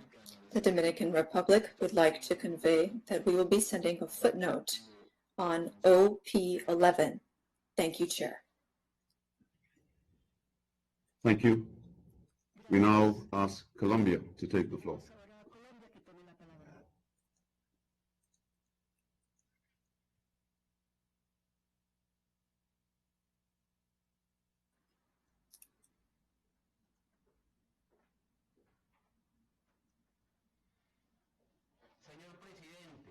Chair, heads of delegation, Secretary General, delegates, Chair. I wish to speak about this resolution, which we have just approved. The title is The Lack of Minimum Democratic Conditions to Guarantee Free, Fair, and Transparent Elections in the Bolivarian Republic of Venezuela. This text is the result of sincere and committed work in favor of democracy and human rights in Venezuela, undertaken by 21 member states during the preparatory period for this General Assembly. This text has 15 co-sponsors, including Colombia. The importance of this resolution stems from the fact that we are not indifferent to the crisis in Venezuela, where clearly the pandemic has been a perfect distraction so that the regime of Maduro can continue to repress its citizens and ignore the values of the inter-American system. We must ask if the minimum conditions exist to hold free, fair, and transparent elections in equal conditions in Venezuela. It is not difficult to find the answer. The answer is no. Moreover, it is very difficult to believe that anyone here could ensure that such conditions exist. The text of this resolution condemns the actions of the illegitimate regime of Maduro, who undermines the system and checks and balances by controlling the court and other entities. We must recall that in the Permanent Council resolution of last June, we condemned the ongoing harassment committed by Maduro's illegitimate regime against the powers granted to the National Assembly by the Constitution, as well as democratic institutions and political parties in Venezuela. Additionally, we firmly reject the illegal nomination of members of the National Electoral Council by the Supreme Court of Justice, as well as the illegal appointment of the heads of political parties. Foreign ministers, heads of delegation, today I ask if in your countries it would be acceptable for the Supreme Court to respond to such a request from the executive branch and unilaterally appoint heads of political parties. I think that the answer here is no. In a democratic system where we have the rule of law, that type of practice is not possible. But in the regime of Nicolas Maduro, this is what happens. Chair, what we express in this resolution is a reflection of what my government has been reiterating. Colombia maintains that in Venezuela, there are no minimum conditions to carry out free and transparent elections, and Maduro wants to carry out electoral fraud on December 6th, which would violate the principles and values of the inter-American system. This is another aspect of the resolution. It also mentions the UN fact-finding mission to Venezuela. Along with Brazil, the US, and Venezuela, we convened a special session in the Permanent Council on 29 September. We had the privilege to listen to the authorities who wrote the report. Their conclusions address a wide range of crimes against humanity. It is very difficult for anyone to have any doubt about Nicolas Maduro's responsibility and that of his entourage. What we also see is that the report affirms, and I quote, Maduro and the so-called ministers of the Interior and the Defense are aware of these crimes. They gave orders, coordinated activities, and used resources to carry out plans and policies in order for these crimes to be committed. President Duque affirmed to the UNGA that there are crimes against humanity in Venezuela. I invite you to make sure that we do not remain indifferent to these human rights violations in Venezuela. Chair, we have listened to voices that speak about the Venezuelan crisis and ask who is benefiting from the actions that some states are taking against Maduro's regime. No one has answered that concern. We should ask a different question. Who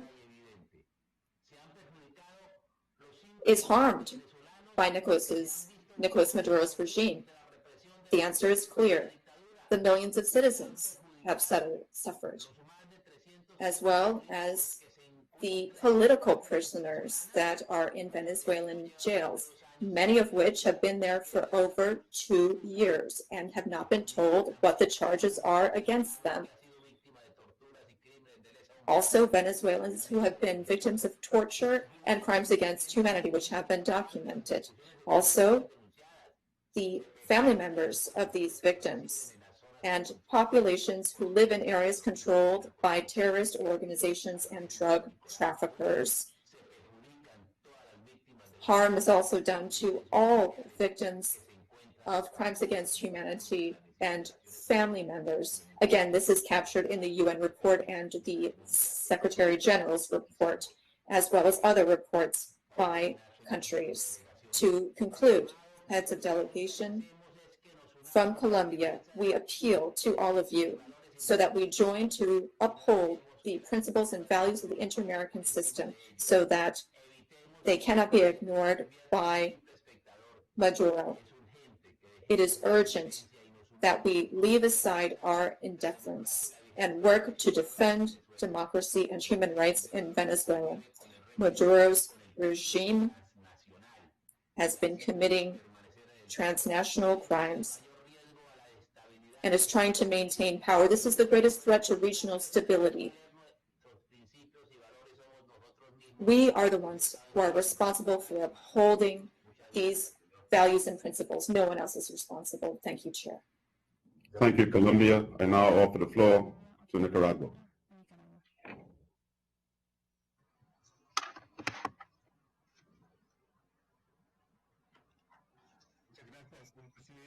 Thank you very much, Mr. Chairman.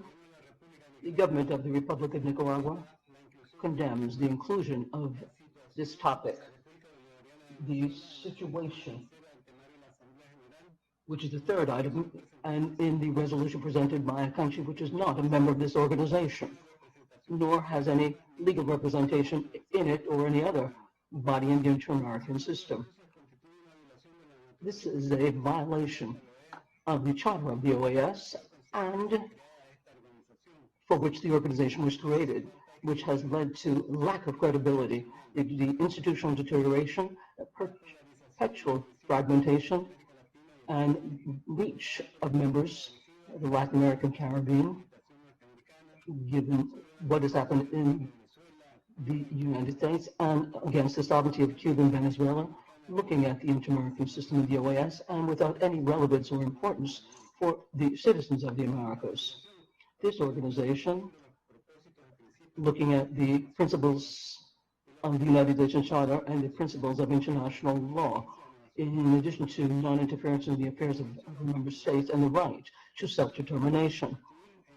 This should constitute or be a supranational institution to guide Venezuela, monitor institutions, their democracy, and their authorities, seeking to respect sovereignty so as to continue to do away with the blockage that affect social programs and economic programs through the rape of natural resources of the country and the explanation of sanctions that are nothing more than things that are spearheaded by the North American administration and their allies against their sister country.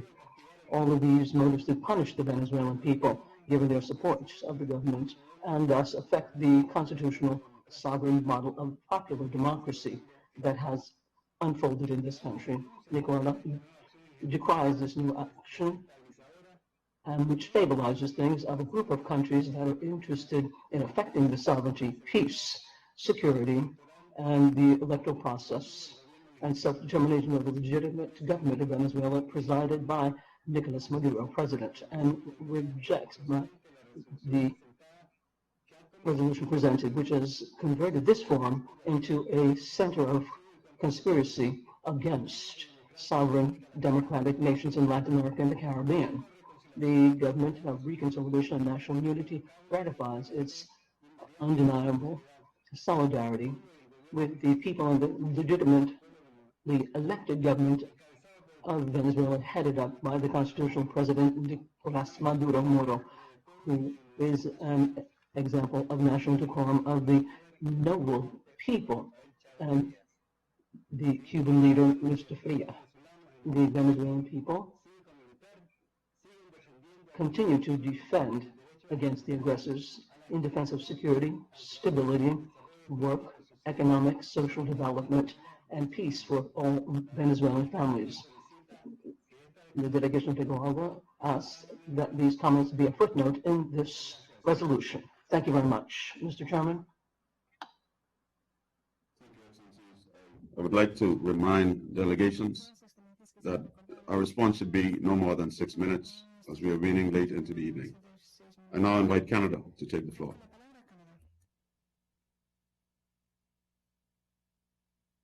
Mr. President.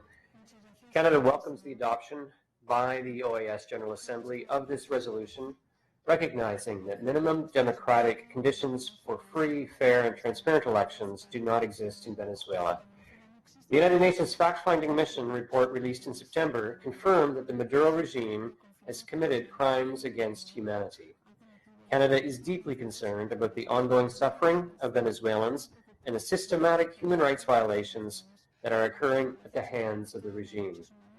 Canada continues to support the legitimate democratic authorities of the National Assembly led by interim President Juan Guaidó. Le Canada condamne fermement les efforts déployés par Canada condemns the efforts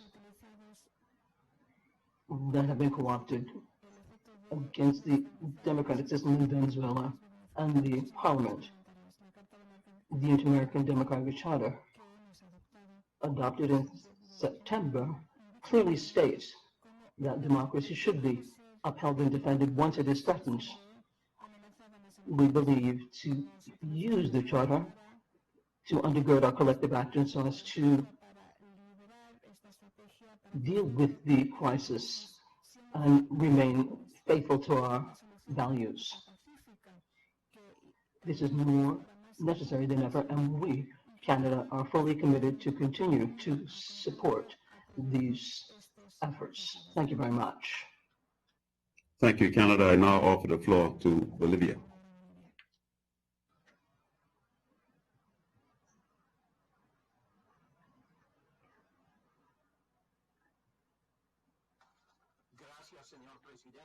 Thank you very much, Mr. Chairman. We would like to express our thanks for the approval of this resolution that we have co-sponsored with regards to Venezuela.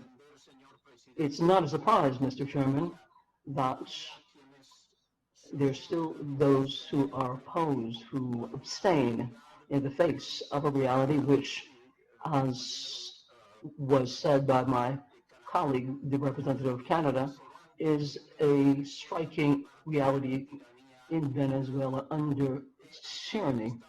And here we are living through a moment that, over and above anything else, the facts underscore a human tragedy, a tragedy for democracy and a tragedy for the people who have to flee Venezuela. When we think that this regime has absolutely no responsibility in terms of human rights and commit crimes against humanity and violate the most basic values of their own citizens. In the OAS, issues are based on values to the difference of previous administrations, and today This is done based on values which are neither ideological nor political in nature. This is the interpretation of a inter-American legal heritage that guarantees the rules of the game for democracy. Where there are no rules like this, there are mechanisms to show, such as stipulated in the charter, and this is what has happened with Venezuela. And in condemning the regime of Venezuela, we are legally interpreting a reality of agreements that we have not even subscribed to. In the final analysis, I would like to commend this and salute President Guaido, the legitimate representative, and Ambassador and friend Gustavo Terre, in the face of all of those comments that we've had to listen to, which not only challenge the humanity of all of us, but also challenge the very logic and the rationale of it all. Thank you very much. Thank you. Bolivia, Argentina, please take the floor.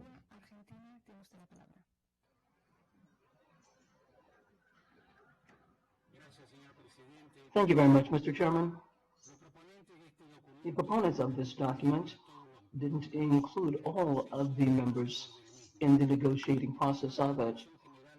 In the General Committee, coming to this panel without having taken into account everyone's opinion. The Argentine Minister, Mr. Sola, had the opportunity to refer to the situation in Venezuela in this plenary yesterday, and the position of Argentina with regards to the situation of Venezuelan human rights. This resolution is based on, or looks at future elections in Venezuela. In this context, comments on the human rights in this country have also been looked at, and it calls attention to do this and overlooks the reports and all of the work that Venezuela has done with the High Commissioner of the United Nations, Michel Bachelet. It's difficult to conclude that these authors are truly concerned with the situation of human rights in Venezuela. On the other hand, it doesn't mention the role that the OAS should play to cooperate with holding free, fair, and impartial elections, irrespective of all the political parties and the political movements, as stipulates in the Constitution. Yesterday, at the end of this morning, I should say, we almost heard for about 15 minutes the representative from one of the Venezuelan political sectors, but we cannot say that we heard all the voices in a true democratic endeavor. On the contrary, the only apparent objective of the draft resolution that is adopted is to look at the authors of the text for which they speak to the executive power in this country and cease to support elections envisaged by the Venezuelan Constitution, and have decided that this exercise has no value whatsoever. For the aforementioned reasons, Argentina did not go along with this draft resolution and voted to abstain. Thank you very much. Vela, to take the floor.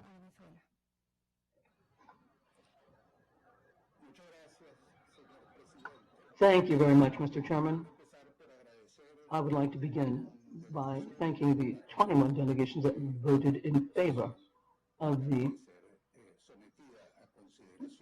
proposal that was put before us for consideration. This morning, the interim representative, Mr. Borges, pointed out that there are three factors that are crucial to truly assess the Venezuelan situation. Here we're talking about human rights, corruption, and free elections, which is the topic that was clearly alluded to in this resolution. The topic of human rights, in other words, overlooks Mrs. Bachelet's report, to which we paid great attention. The report from Mrs. Bachelet from 2019 is the confirmation, the absolute confirmation of detailed, granular detailed of what has been looked at, particularly by the Secretary General of the OAS, that had three reports, also very well documented and all encompassing as to the assassinations, the indiscriminate jailings, or detentions, but it has been said time and time again by the IACHR. And Mrs. Bachelet reaffirms and continues to reaffirm in reports that are published. And given this as the most recent document or report from the fact-finding mission of the Council of Human Rights of the United Nations, the conclusions of which we heard in the Permanent Council, as has been underscored by speakers who have spoken before me. In other words, there's no shadow of a doubt that we are in the presence of a regime that has carried out torture, assassinations, murders, executions, detentions, and this is the policy of the state. The second topic has to do with corruption. Jorge Gordale, from man of Hugo Chavez, said in 2012, what had been robbed from Venezuela is many millions of dollars. This, we have to see to what extent this is done, and many of the ministers who are present here know that money stolen in Venezuela is spent. So this last topic concerning the elections now in Venezuela is what I shall speak to, and I would like to ask Alejandro Ordóñez about the commissions that are going to carry out elections in Venezuela could be accepted in the respective countries, all those countries that express their vote again in favor. And I'm talking about the case of the directives appointed by the Tribunal of Justice. But let's talk about the lack of access of the media. Let us add that main leaders of the opposition cannot be candidates in the government of Maduro that does not represent the legitimate government of Juan Guaido. They cannot be part of the elections. So, according to the text of the Venezuelan constitution, elections have to be guided and arbitrated by an authority which is absolutely impartial. The 5 members of this arbitral board are either militants or are very close to the regime, the usurping regime. I think that in the words of the Colombian minister, we reject indifference, and this should be done in this virtual room. And it's unthinkable that someone could defend, and I'm not going to speak about Nicaragua, which is very similar to Venezuela, but in the rest of the continent, there are those who still defend elections that are going to be held in terms that breach the Venezuelan constitution. In each and every one of the articles in it that refers to political rights and freedom. As a result, it's striking that we heard this morning a question as to why there wasn't a sentiment of unity around Venezuela human rights and about the absence of free elections and why they don't take place. These kinds of questions hover over us, and it's unsatisfactory for us that we had 21 out of 34, but it's certainly incomprehensible that there are countries that continue or looking aside or indifferent or go along with Nicolas Maduro. Archbishop from South Africa, Desmond Tutu, said that in the fight against the oppressor and the oppressed, we have to be on the side of those who are oppressed. And I would like to put this to the heads of delegations, that you take this to your countries and to repeat to your governments and think that every time something is said and we seek balance between the assassinated, the assassinator, the murderer, and the murdered, we have to really look. There's no neutrality, there's no balance. This is a position that really is striking. So, Mr. Chairman, I'd like these words to be included in the records of the General Assembly. Thank you very much. in Venezuela, be assured that they will be so included.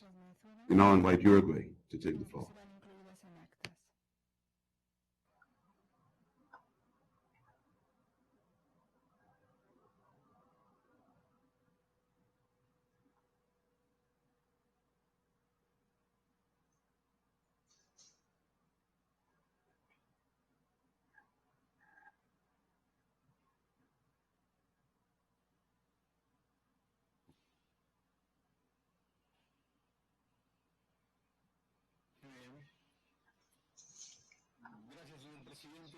Thank you very much, Mr. Chairman.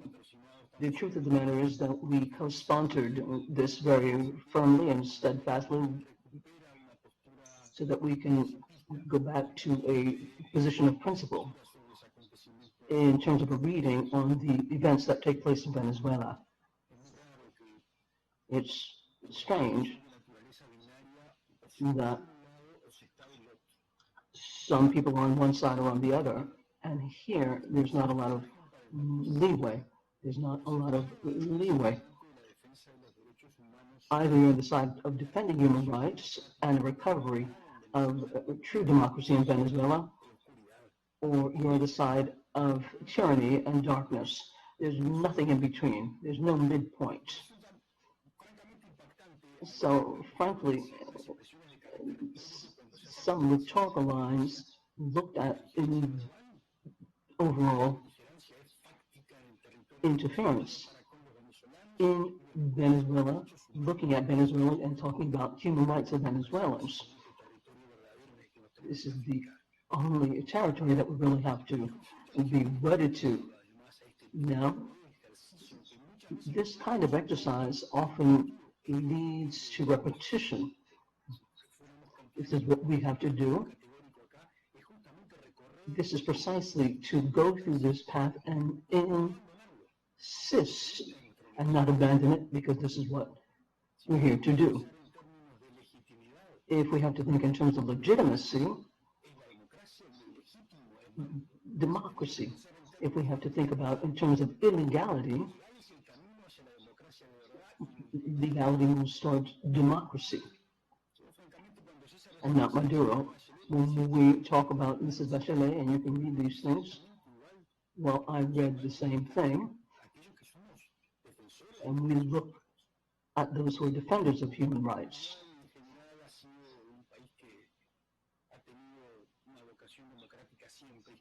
Uruguay has historically been very democratic. We know what a dictatorship is. We know what institutionality is. We know when something is going on that does not tally with what people want. The truth of the matter is,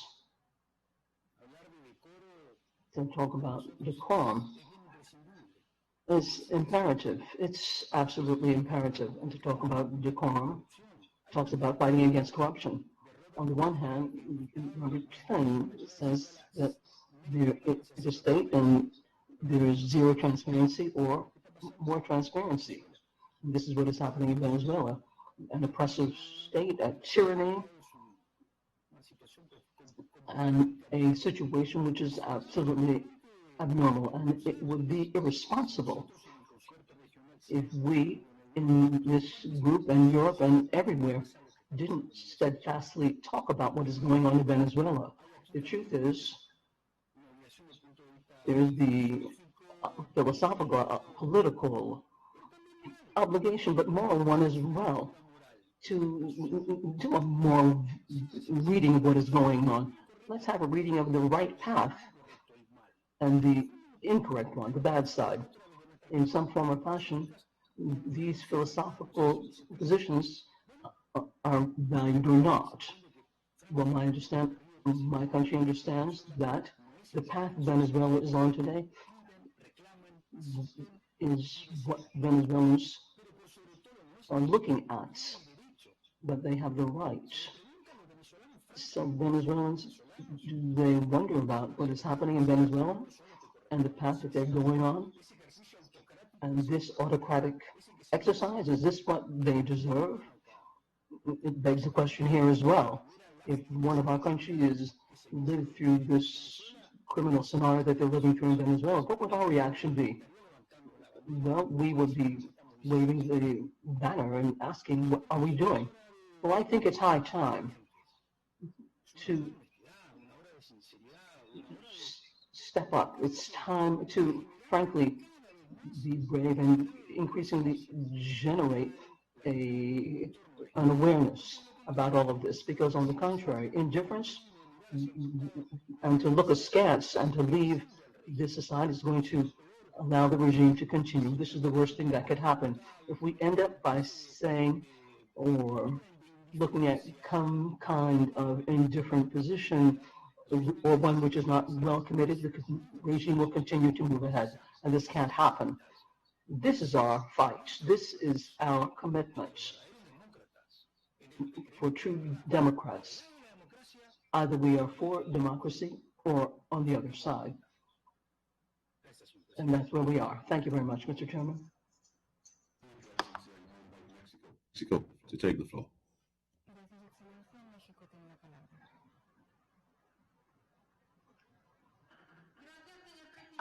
Thank you very much, Mr. Chairman. My delegation would like to underscore and emphasize the value of the words in the communication from Argentina and the explanation of the vote, both on this resolution as well as that of Nicaragua. We feel that it's very important to put before the Assembly for consideration the need to recover in the OAS parliamentarian type work. The problem is not what one thinks. It's not that we agree or do not agree with something. The problem is to have dialogue which is broken down. Parliamentary procedures have broken down, and our arguments and our objectives are noble.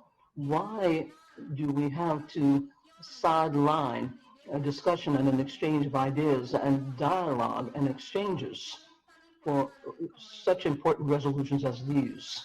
Mexico is part of the working group on Nicaragua, and it wasn't convened, but we did say here, when the group was put together, these points, and I think it's important because this problem is a problem that has cropped up in many other organizations for many other topics broached, and it's a true pity to break or breach the soul of multilateral work.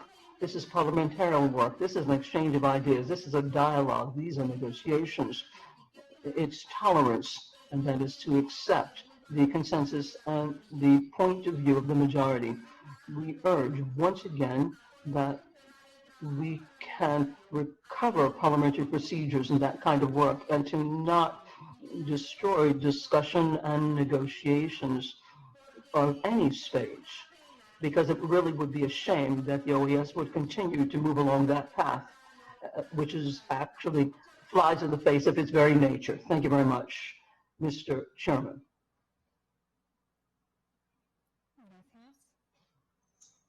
With a request for the floor, we move forward having completed the report of the General Committee before proceeding to the next item. I now offer the floor to the delegations of the permanent observers who have formally expressed their intention to address this plenary. They are as follows: the head of delegation of the United Kingdom, of Great Britain and Northern Ireland, the head of delegation of Azerbaijan, the head of delegation of Armenia, the head of delegation of China, the head of delegation of Turkey. I now offer the floor to the United Kingdom.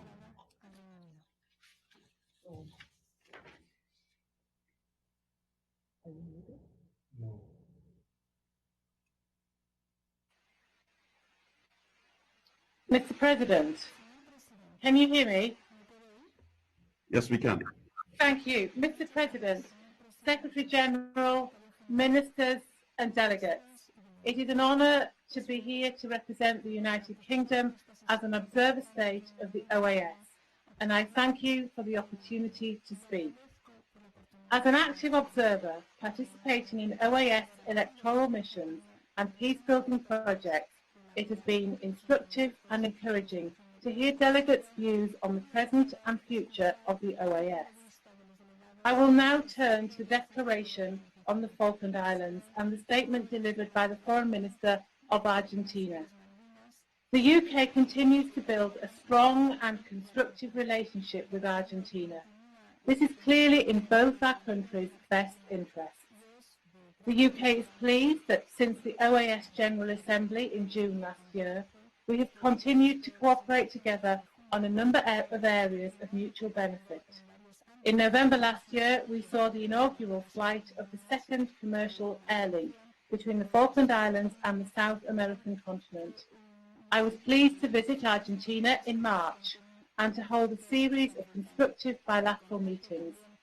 Last month, the United Kingdom and Argentina exchanged notes to advance to a new stage in our joint humanitarian project plan, which so far has enabled the identification of the remains of 115 Argentine soldiers who died during the 1982 conflict. Earlier this year, we also worked closely with Argentina, as well as a number of other countries in the Americas and Caribbean, to repatriate our citizens who were stuck in the region as a result of COVID-19. However, the United Kingdom regrets that Argentina has taken several measures this year which have set back relations. These include legislation to introduce increased penalties for illegal fishing, which could be used to target the Falklands fishing industry, and to enshrine in Argentine law the contents of the submissions made by Argentina to the Commission on the Limits of the Continental Shelf in 2009 and 2016. Furthermore, the government of Argentina announced in June that it will no longer share fisheries data from the South Atlantic with the United Kingdom and the Falkland Islands. Cooperation on fisheries was restarted in 2018 to the benefit of Argentina, the United Kingdom and the Falkland Islands, to enhance sustainability in the region. We sincerely hope that the government of Argentina will reconsider this decision. The United Kingdom wants to see good relations between the peoples of the Falkland Islands and all South American nations. We therefore welcome the Falkland Islands government's initiative to sponsor visits by students, including from Argentina, to see the reality of life in the Falklands. However, we regret that Argentina has taken steps in the opposite direction this year by opposing the participation of the Falklands badminton team competing in Brazil. The participation of Falkland farmers and tourism businesses in an agricultural fair in Uruguay, and humanitarian flights between the Falkland Islands and a number of countries in South America. These actions only undermine confidence and create a climate of mistrust. We continue to express our hope for a stronger, more productive relationship with Argentina, including in relation to the Falkland Islands. We believe this is in everyone's interest. At the same time, we remain firmly and fully committed to the rights of the Falkland Islands to determine their own future.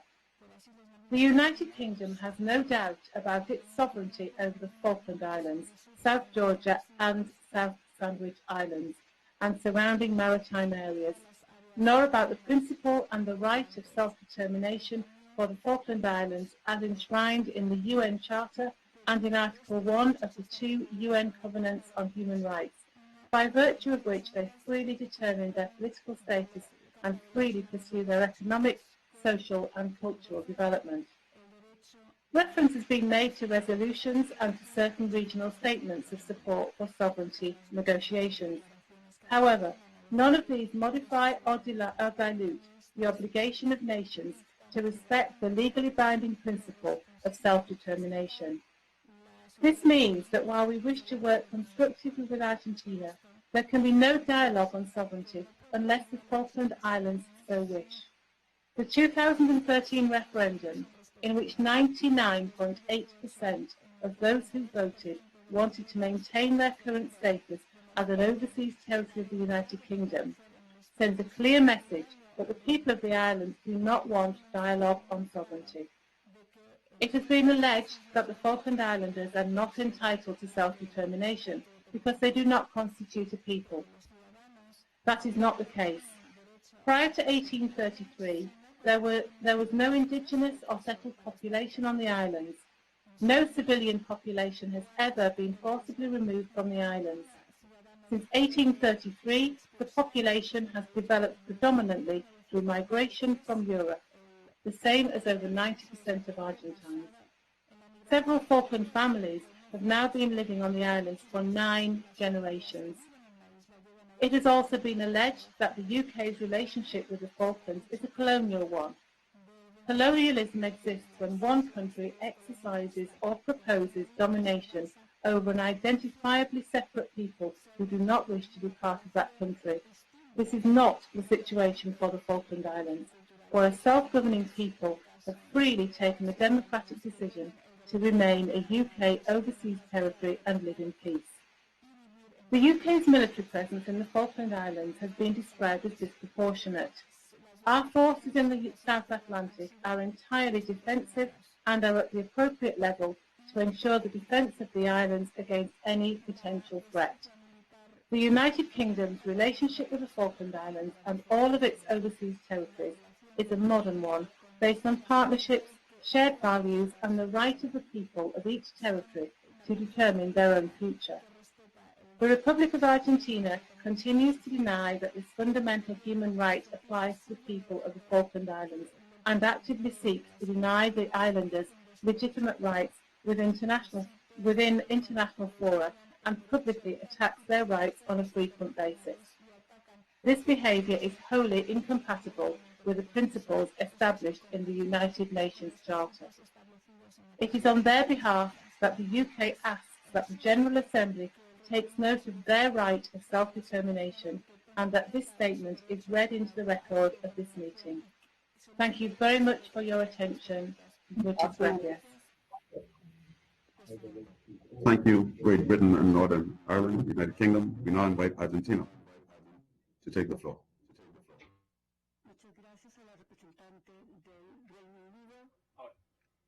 Muchas gracias, señor presidente. Nosotros no vamos a repetir en esta ocasión. Thank you, Chair. At this time, we are not going to repeat the position of the Republic of Argentina on the issue of the Malvinas Islands, South Georgia Islands, and South Sandwich Islands and surrounding maritime areas, which were very clearly expressed by our foreign minister. However, the recent remarks by the observer delegation of the United Kingdom and Northern Ireland requires that we take the floor on this topic once again.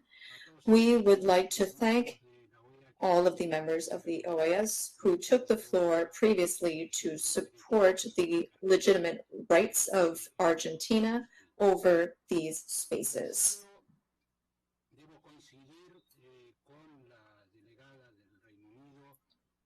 I agree with the delegate of the UK and Northern Ireland that Argentina wishes to have the best relationship with the United Kingdom. This has been a tradition in our country. At the same time, it is very difficult for us to understand how they can believe that that is possible when they ignore the fact that we have had an ongoing dispute. It is no accident that we have had a dispute going on since 1833, because that was the year in which the UK illegally occupied part of Argentina's territory. At the time, Argentina was independent and was recognized as an independent state by the UK. It is also striking to note that reference was made by the delegation to the fact that this should not be considered a colonial situation, and tried to explain why. But in reality, the UK itself in 1945 included the Malvinas Islands as a territory that they had under their control, which led Argentina to note that this was a special situation. This was a claim made by Argentina, but also by the UN in Resolution 1514. which said that this colonial situation needed to be addressed. And Resolution 2065 indicated that the issue of the Malvinas Islands is a particular and special situation. We welcome the fact that the delegation of the UK has presented arguments behind their position. We hope this is the beginning of a dialogue where we can exchange ideas with them so that we can begin possibly negotiations on this dispute. The arguments being brought to the table are not new at all, and they ignore what the UN has said on many occasions regarding how this dispute should be resolved, which again is recognized by all members of the international community. The UK and Argentina have been asked not to take individual measures until the dispute has been resolved. The delegation of the UK has a military presence in the southern Atlantic, which is there as a defensive position, supposedly. But I think we know what the military capacity is of the UK and the military capacity of Argentina. We know that there are nuclear capacities as well in a region where we should be free of those weapons. But we will not go into those positions again. Attempts were also made to call for a referendum. This was done unilaterally by the UK in 2013. This referendum was not organized or supported by the UN, which should normally be the case in issues involving decolonization. The issue of the Malvinas Islands remains, as reaffirmed by the International Court of Justice and the UN. A central role must be played regarding this non-autonomous territory. The consultation, the referendum, lacked validity. The solution to the dispute should not depend on a vote where British citizens decide on what they want to do. They should not be the ones that arbitrate this dispute, because this does not allow the right for the self-determination of peoples. We are committed through our Constitution to address this sovereignty dispute, bearing in mind the interests of the citizens on the Malvinas Islands. We are proud of the fact that we have received immigrants from all over the world. And in Argentina, we have people of various backgrounds. No one is preventing anyone from people of British origin to come here as well. Therefore, we reiterate once again that we have no doubt whatsoever regarding the sovereignty of Argentina over the Malvinas Islands, South Georgia Islands, South Sandwich Islands, and the surrounding maritime areas. We have no doubt whatsoever that we want to have positive relations with the UK. But this cannot happen unless we carry out negotiations as called for by the UN in order to resolve this dispute. I thank you. Thank you, Argentina. We now invite the head of delegation of Azerbaijan to make your presentation. Thank you, Mr. President. I'd like to read a statement on behalf of the government of the Republic of Azerbaijan as a permanent observer of the OAS, and ask to include this statement as in an official record of the 50th session. Excellencies, distinguished delegates, on September 27, 2020, armed forces of Armenia launched an act of aggression against Azerbaijan by attacking on military positions of Azerbaijan and densely populated residential areas along the entire perimeter of the front line. Military actions of Armenia went far beyond the conflict zone. Armenia deliberately targeted cities and other residential areas of Azerbaijan, as well as the critical infrastructure located far from the front line using missiles and heavy artillery. As a result, there have been numerous casualties and injuries among civilians. Extensive damage was inflicted upon civilian infrastructure.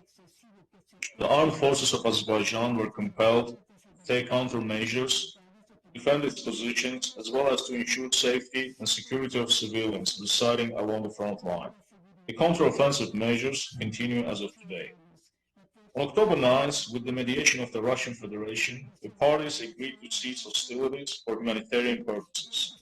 It was also agreed to immediately start substantial negotiations under the mediation of the co-chairs of the OAS Minsk group.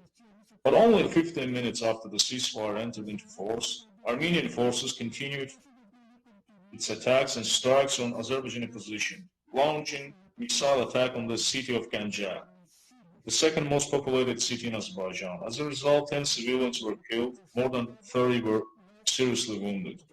Thus, declared humanitarian ceasefire has been violated by Armenia again. Today, the responsibility of escalating the situation is clearly with Armenia. The Nagorno-Karabakh region and surrounding districts are not a disputed territory, but an internationally recognized part of the Republic of Azerbaijan. Presently, all fighting is taking place within the internationally recognized territories of the Republic of Azerbaijan. Aggression of Armenia is also a violation of norms and principles of international law and United Nations Security Council resolutions 822, 853, 874, 884 of 1993, demanding immediate, complete and unconditional withdrawal of Armenian occupying forces from the territories of Azerbaijan, as well as the international humanitarian law, including the Geneva Conventions of 1949 and their additional protocols.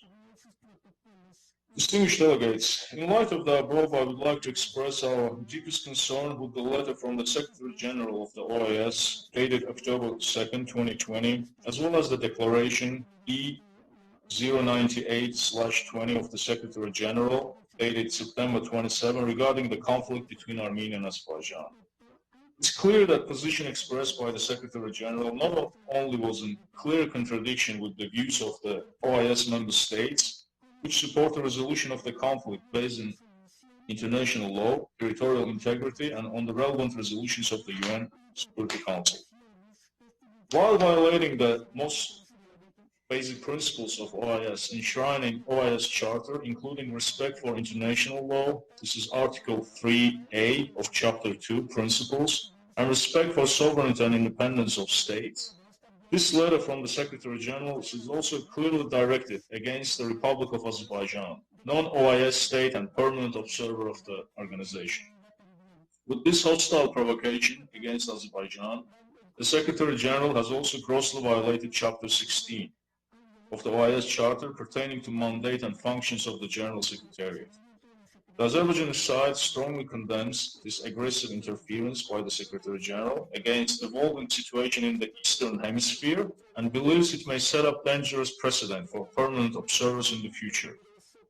Azerbaijani side also believes that this letter contradicts all norms and principles of international law and casts a shadow on OAS stand with respect to independence, sovereignty, and territorial integrity of states.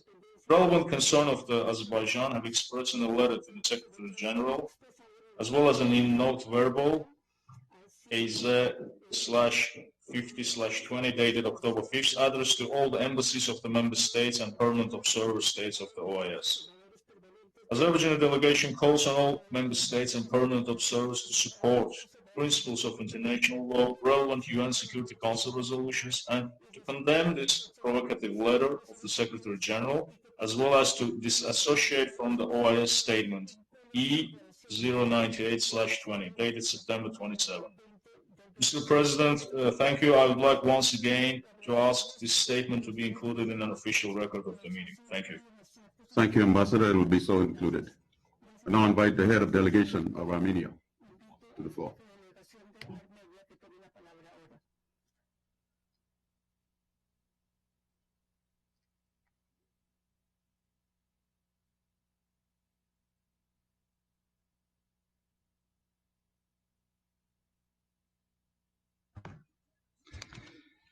Hello.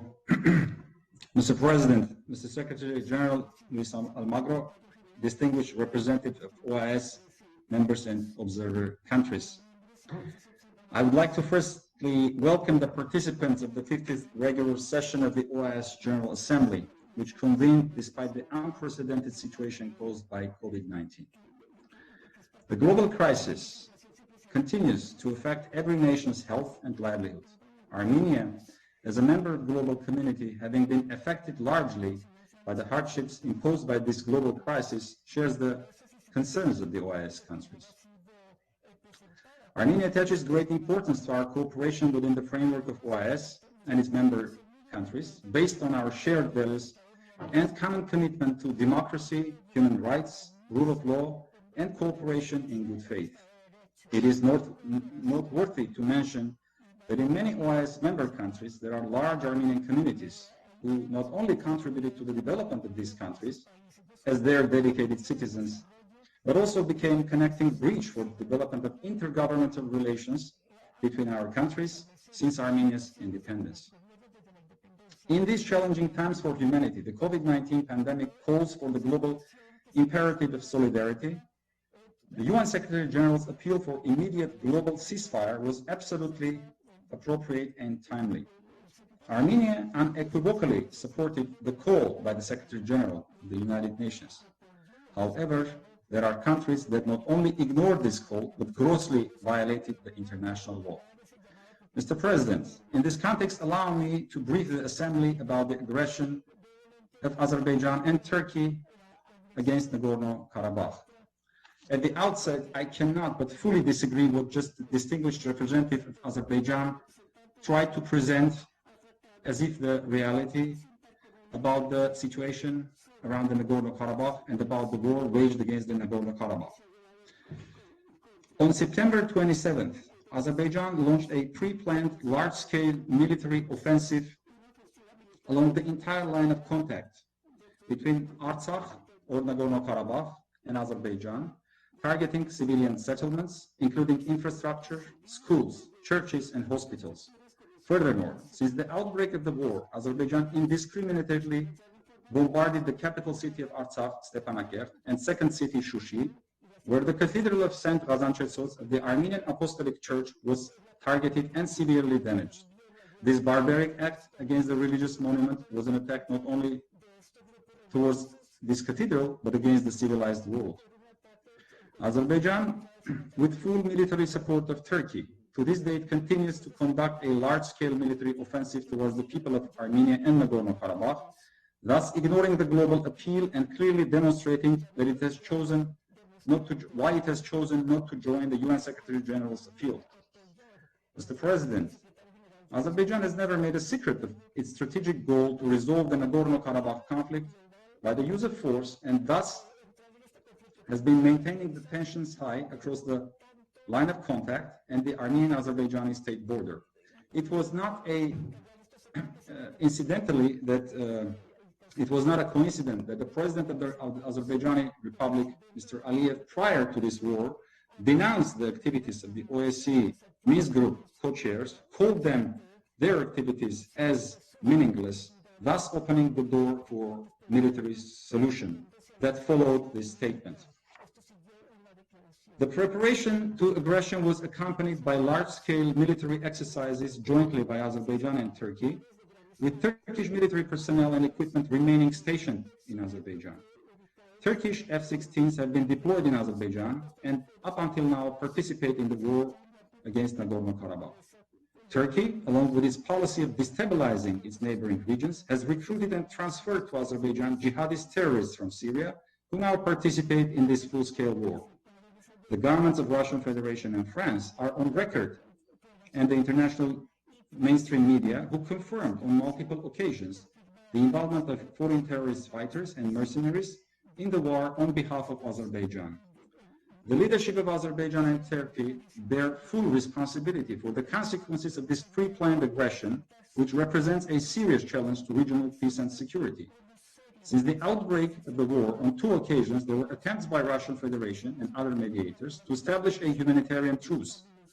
However, while Armenia and the Republic of Artsakh agreed to observe the truce on a reciprocal basis, in line with Moscow's statement of October 10th, an agreement reached upon on October 17th, Azerbaijan has violated the mediation efforts of Moscow and France and blatantly violated the humanitarian truce immediately after it entered into force. The humanitarian truce was meant to withdraw the dead and wounded soldiers from the battlefield through the mediation of the International Committee of Red Cross, which was immediately and categorically rejected by Azerbaijan.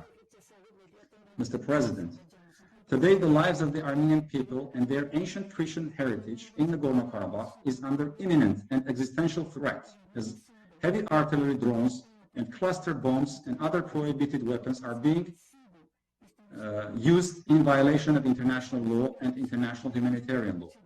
As a security guarantor of the people of Nagorno-Karabakh, Armenia is taking all necessary measures to protect the inalienable human rights of the people of Artsakh to live in safety, dignity, and free from fear.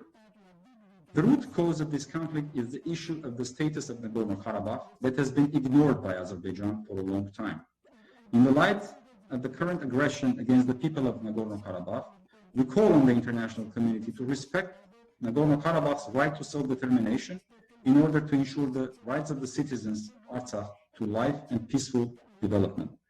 There is no alternative to the determination of status of Nagorno-Karabakh.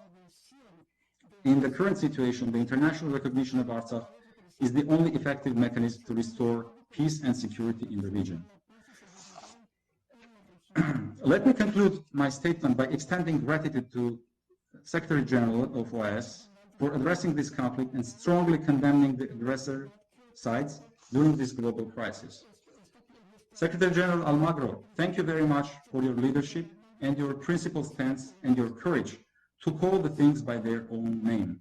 You aligned your voice to many world leaders, representatives of international organizations, parliamentarians, and global community leaders who showed sympathy towards the people of Artsakh, who is facing existential threat coming from Azerbaijan and Turkey. International community cannot turn a blind eye and speak with diplomatic and blurred statement when the lives of the peaceful population is at stake. There is no coincidence that Secretary General of OAS takes such a stance on this issue. Most of the countries and the peoples of the American Hemisphere experience the challenging journey in their path of the realization of the principle of self-determination enshrined in the UN Statute. Nagorno-Karabakh, or Artsakh, is at a very difficult juncture of its history, but we are confident that the people of Nagorno-Karabakh, irrespective of their difficulties, are determined to follow their path towards freedom and peace. I thank you, Mr. Chairman, very much for this, and thank you very much for the floor. Thank you, Amelia, for your statement. We now invite the head of delegation of China to take the floor.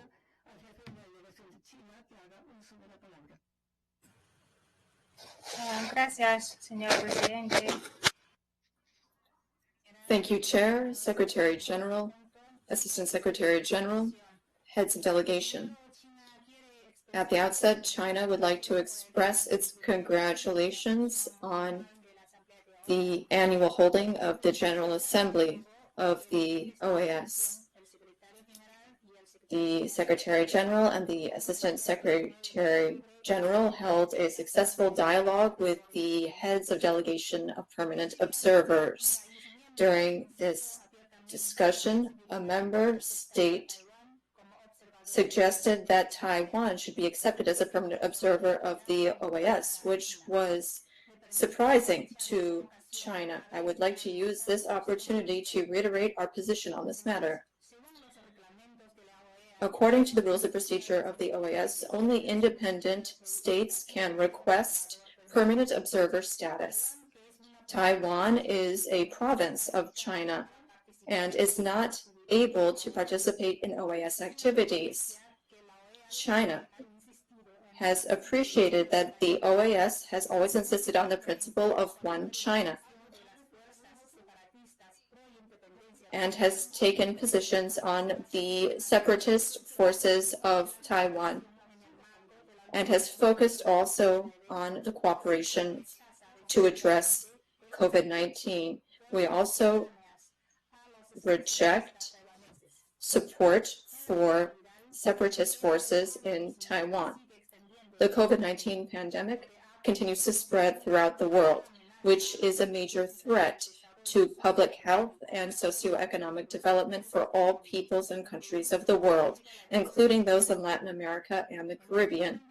At this crucial time, countries and regions must focus on cooperation to fight the pandemic instead of addressing the possibility of admitting Taiwan as a permanent observer state, which would destabilize the cooperation that we have and would also distract countries from their agenda to fight the pandemic. China, Latin America, and the Caribbean are helping each other mutually to overcome obstacles linked to the pandemic. There is a cooperation going on, which is an important part of international cooperation in this area. China is willing to work with Latin America and the Caribbean in order to deepen this cooperation and address together the multiple challenges that are raised by the pandemic. We also will work towards global economic recovery. I thank you very much for your attention.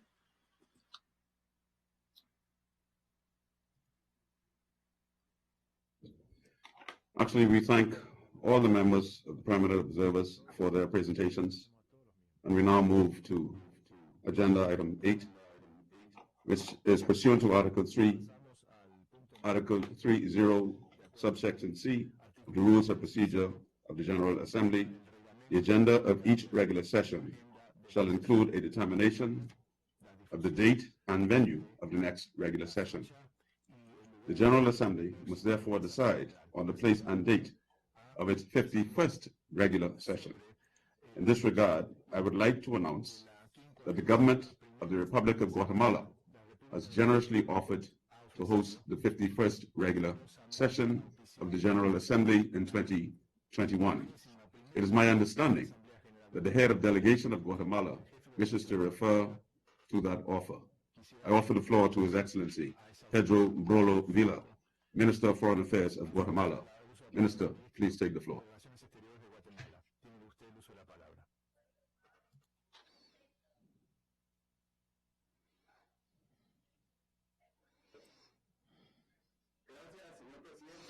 Thank you very much, Mr. President, Secretary General, the Assistant Secretary General, ladies and gentlemen, ladies delegates, etc. Good afternoon. We congratulate the Bahamas President of the meeting, Mr. Heinfeld. Guatemala is and repeats the offer of the 51st regular session of the General Assembly of the Organization of American States to be held in 2021. This offer makes us reaffirm the readiness of the state of Guatemala to be ready to accept all the decisions and obtain a peace, justice, and strengthen the collaboration and defend the sovereignty and the territoriality and independence of the American states. As a country, we value the role played by the OAS, and we firmly believe that we want to work jointly in order to make it a more active one and has a strategic mission in the benefit of its member states. It's many years have gone by since the Guatemala hosted the OAS and its member states, and that is why with a great honor and pride we invite you to come and to hold the 51st regular session of the General Assembly, the most important meeting for the meeting of the Americas. I thank you in advance for the support of each one of you, as well as the trust that you will place in us. And we present for the consideration and approval of the different delegations the draft resolution for the 51st regular session of the General Assembly of the Organization of American States, OAS. Thank you very much. I see we have a request for the floor from, is it Brazil?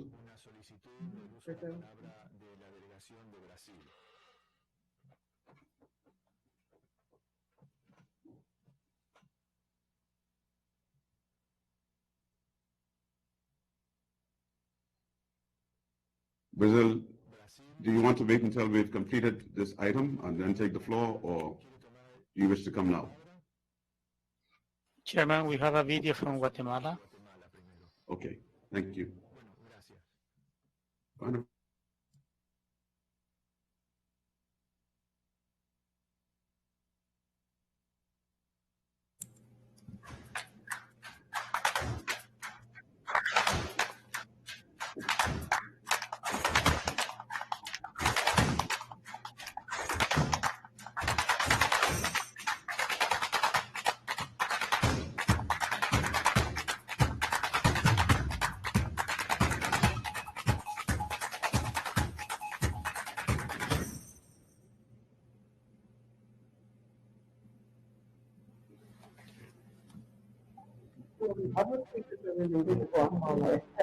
It's a beautiful video. We have a request for the floor from Brazil.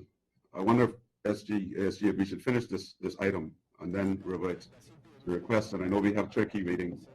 Finally, Mr. Chairman, I believe it may be related to this item. Brazil. So we invite Brazil.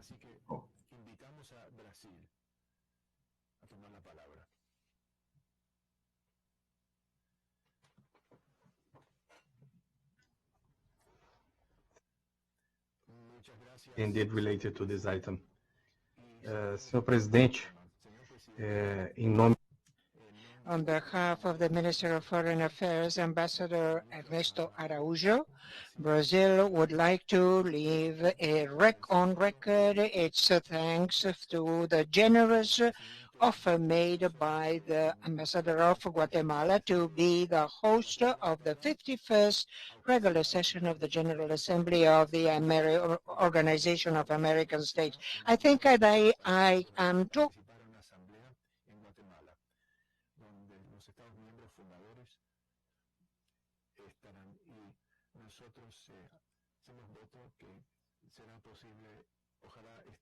Este ofrecimiento no solo revela la importancia que Guatemala confiere a la OEA, sino también su compromiso invariable de los principios y elevados valores para la promoción de los derechos humanos, la defensa de la democracia, la promoción del desarrollo integral y garantía de seguridad multidimensional. La interacción de Guatemala en las actividades de la OEA se nota durante la preparación de esta asamblea, sobre todo en la presentación y conducción de las negociaciones de proyectos de resolución titulados Desafíos para la seguridad alimentaria en las Américas frente a la pandemia de COVID-19. Es un tema de más alto nivel de importancia en el continente, que con el patrocinio de Brasil y un número elevado de países, quiero reiterar el apoyo de Brasil por el ofrecimiento de Guatemala y quiero manifestar desde ya que Brasil va a apoyar incondicionalmente a todos los países hermanos y hacer todo lo necesario para la preparación de la próxima Asamblea General. Muchas gracias, presidente.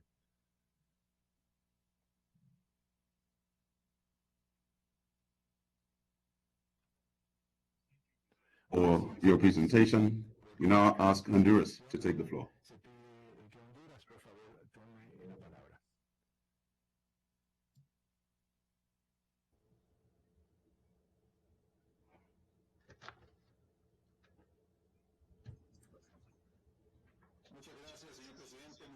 Thank you very much, Mr. President, Secretary General, Assistant Secretary General. We would like to second the offer for Guatemala to be the host of the 51st regular session of the General Assembly, and we would like this to be approved by acclamation, please. We ask Bolivia to take the floor.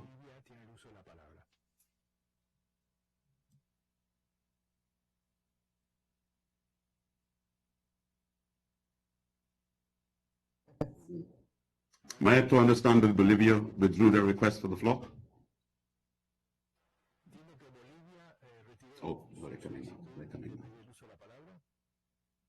Para apoyar y secundar lo que acaba de decir Honduras, de apoyar y pedir que we support the motion that this be approved by acclamation, in other words, to celebrate the 51st regular session of the General Assembly in Guatemala. Thank you.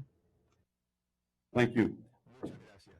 I thank His Excellency Pedro Golo, Minister of Foreign Affairs of Guatemala, for his presentation and for the very generous offer of the people and government of your country to receive the representatives of our hemisphere with the aim of continuing to consider the issues of importance to the inter-American system. I now submit for consideration by the plenary the draft resolution entitled Place and Date of the 51st Regular Session of the General Assembly.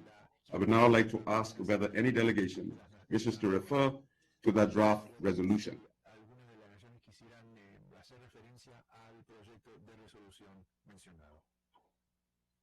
I think we've all responded already to the draft resolution. I too would like to add my congratulations to Guatemala for being the next venue for our OAS General Assembly. And so that being the case, this resolution is adopted, and we will be holding the 51st regular session of the General Assembly in 2021 in Guatemala. It is adopted by acclamation. Can we please, I know we're not in a hall, but can we please give Guatemala a rousing round of applause? Thank you very much. Ladies and gentlemen, having adopted the resolution, place and date for the 51st regular session of the General Assembly, the fourth plenary session is hereby adjourned. Mr. Chairman, I believe you had a request from Turkey for the floor. Oh, that is correct. I apologize to Turkey. Turkey, can you please take the floor for us? Permanent observer. Thank you very much, Mr. President, Mr. Secretary General, Mr. Assistant Secretary General, distinguished participants. Thank you for giving me the floor so late in the evening. I would like to begin by thanking the OAS Secretariat for providing an opportunity to exchange views on issues of common interest and common concern, and give the permanent observers an opportunity to share their views on those issues. Mr. President, if I may, as a follow-up to my Azerbaijani colleague's intervention, I also have to express our deep disappointment due to the unfortunate statement by Mr. Secretary General regarding Armenia's ongoing blatant attack on Azerbaijan, including the brutal targeting of Azerbaijani civilian settlements outside of Nagorno-Karabakh since September 27th. In this context, we would like to remind that labeling Azerbaijan as an aggressor, to put it at the least, will not be fair for a number of reasons. First, Azerbaijan has been engaged in a fully justified self-defense operation to counter an armed attack on its territories that resulted in the death of scores of high-level military personnel and civilians. Second, Azerbaijani operations have taken place in and around Nagorno-Karabakh, a region which, as it has been emphasized by several UN resolutions, is Azerbaijani territory that has been occupied illegally by Armenia for almost 3 decades now. Third, it should be emphasized that the United Nations Security Council, in its relevant resolutions, has not only underlined the fact that Nagorno-Karabakh constitutes part of Azerbaijan, but also asked for the immediate, full and unconditional withdrawal of Armenian forces that have illegally occupied Nagorno-Karabakh. Armenian disinformation campaign is radically distorting the facts on the ground. That way, Armenia hopes to divert attention away from its illegal occupation of Azerbaijani territory, in breach of relevant UN resolutions and portray itself as a victim. It is quite unfortunate to see that this black propaganda finds echo in international circles at the highest levels, including the OAS. As you would agree, it is the duty of the heads of international organizations to base their views not on biased propaganda, but thus guide their organizations toward the right direction. It is unfortunate that the esteemed Secretary General turns a blind eye to the undeniable fact that 20% of the internationally recognized territories of Azerbaijan, not only Nagorno-Karabakh, but also 7 other provinces, are currently under Armenian illegal occupation. Azerbaijan, following the latest Armenian assault, aims simply to protect its population and restore its territorial integrity within the framework of its inherent right of self-defense, which is enshrined in Article 51 of the UN Charter. Despite the clear provisions of the UN Security Council resolutions 822, 853, 874, 884, which call for immediate, complete, and unconditional withdrawal from occupied Azerbaijani territories, Armenia once again makes a mockery of international law and puts the stability of the whole region at risk with its recent actions. As for the Armenian allegations about Turkish involvement in the field and about the transfer of fighters from outside, these are baseless and irrational. Both Azerbaijan and the relevant authorities in Turkey totally rejected these Armenian fabrications. Turkey gives and will continue to give strong political and moral support to Azerbaijan. However, Turkey is not a party to this conflict and is not present on the battleground. At this point, we expect every state, every international organization, and Mr. Secretary General in particular, to adopt an impartial and fair stance based on UN Security Council resolutions, to uphold international law and principles, and to act in solidarity with the real victim, namely Azerbaijan, whose territories are illegally occupied and who came under several direct armed attacks by the real aggressor, Armenia. We expect all that resulted in numerous civilian casualties with the strongest possible terms, especially those attacks, the Chinese colleague also underscored, a town far away from defending human rights, fostering development and prosperity, both at a regional and global level. Mr. President, I would like to have my statement also be recorded in the minutes of the meeting. Thank you. Thank you, Turkey. Your statement will be duly recorded as you have requested. We now move immediately to our closing session. It's been a long day, but I think we're almost there. And so we'll begin the closing session.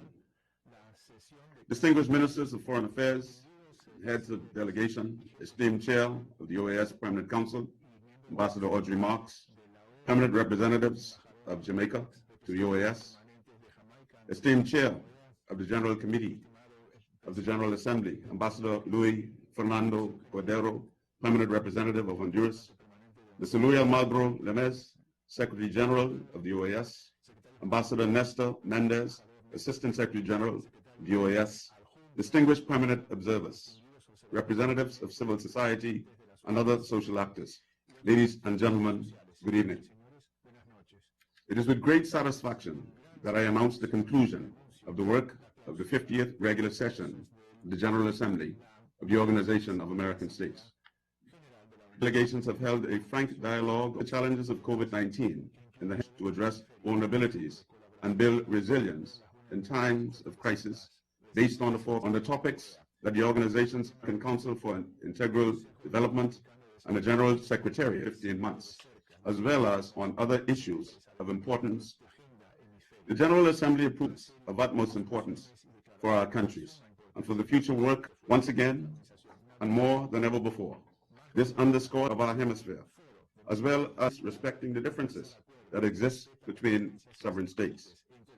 Without the forum that the OAS offers for political and technical dialogue regarding the 4 pillars on which it stands, including exchanges of experiences, best practices, our national efforts and policies would be limited to grow nor keep up to date as a region. Excellencies, this meeting notwithstanding the inherent new ground as we have with this 50th General Assembly.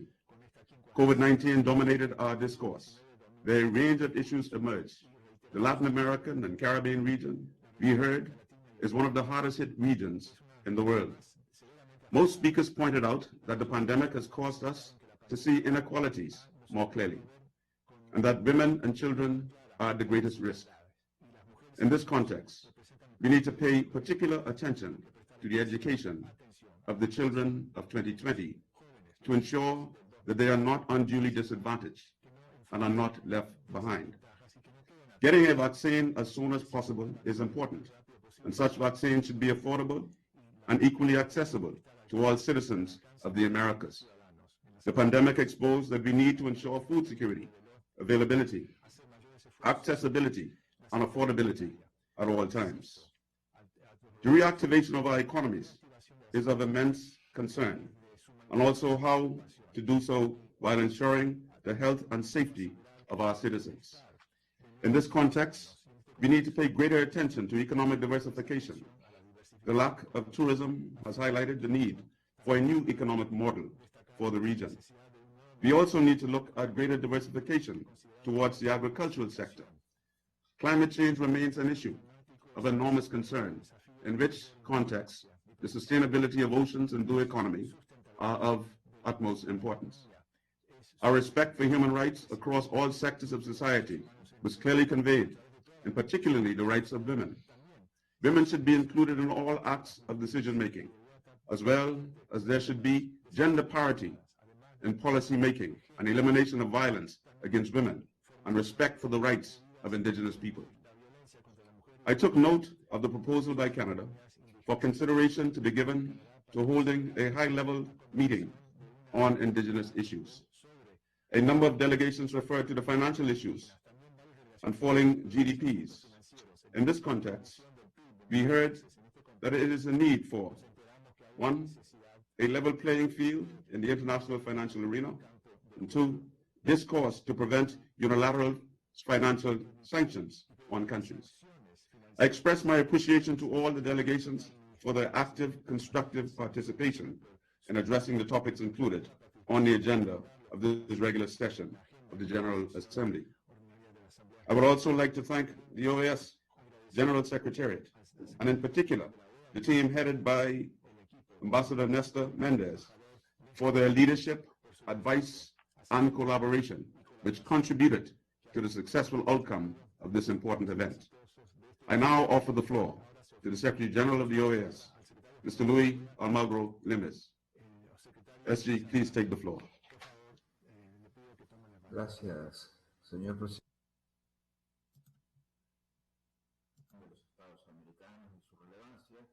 Hemos cerrado esta sesión, este periodo de sesiones, con un tema global. It's not being a problem. Estoy teniendo un problema en oír. Me gustaría oír sus palabras. Secretario, yo lo escucho. Perdón la interrupción, pero los comentarios son tan importantes que quiero poder oír. No escucho nada. Okay. This is the English booth. Can you hear me? Wonderful. We've had some technical difficulties.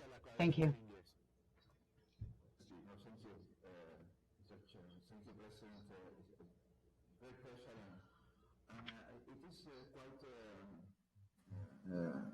Important to remark that the relevance of the organization now. We have closed this period with a global issue and a global participation. And these countries brought their issues here, and it was quite important to listen to them and learn from them about their views and about this issue. For us, para nosotros, la paz en cualquier lugar del mundo es un tema importante. Peace is important for all countries in the region. and therefore it is important for the Organization of American States. So we hope there will be peace in Nagorno-Karabakh, that there will be a ceasefire that can lead to a sustainable peace. Now, I want to thank all of the countries here, their representatives, and all of the foreign ministers.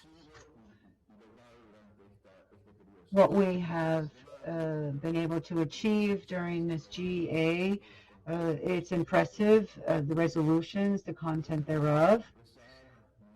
I would also like to thank and recognize all of the countries who have acknowledged what has been done by the General Secretariat with regard to COVID-19 based on the 4 pillars: democracy, development, security, human rights.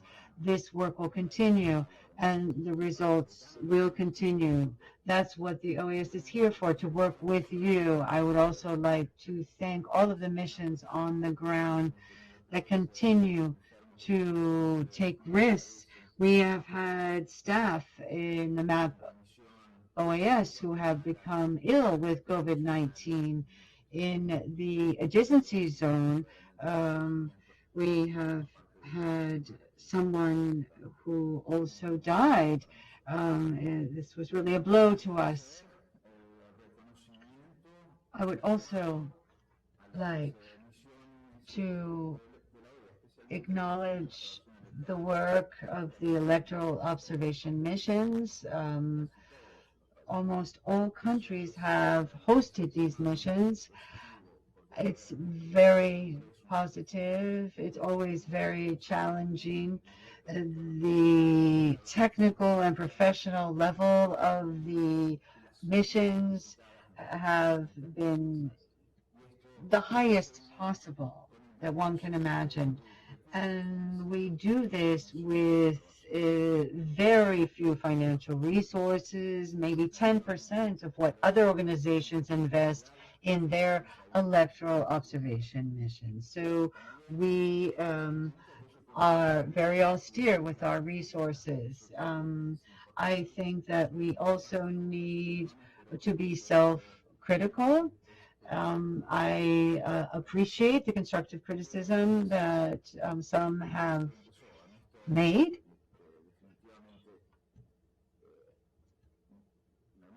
Well, colleagues, friends, I want to tell you that our Assistant Secretary General does a job that no one else could. I am so incredibly grateful to him, to Luis Cordero. I appreciate his work. Everyone who's been participating in these efforts, and Fernando Soler, who is always in a good mood and has been very positive. He's been behind the scenes, pushing us forward technically, and he's done a great job. And you, Mr. President, you have been extraordinary. You have made us work late, but we know that, well, it's not too bad. We could be working until tomorrow in the AM. So I appreciate your commitment to this General Assembly, your stewardship of our meetings, and the great success we've had thanks to you. We have these flags for you. I have put them on a boat. They are headed towards you so that you can go down and get them in person. And I wanted to show you this very special flag here. And I congratulate you. Again, congratulations, and thank you so much for everything you have done. Thank you. Thank you, Mr. Secretary General, for your warm regards, and thank you very much for your statement. I thank you on behalf of myself and on behalf of the Bahamian people for allowing me to preside over this first virtual General Assembly that we've had in the history of the OAS. I'd like to say to all of the delegates that come November 1st, the Bahamas, we anticipate, will be open for business, and we expect tourists to come in abundance. So, Mr. Secretary General, you don't have to send it on the boat. You can jump on a plane, and we can come and go and have a look at Abaco and Grand Bahama and see the vast improvements that we've made since then. And so with that, I declare the 50th regular session of the General Assembly of the Organization of American States closed. I thank you.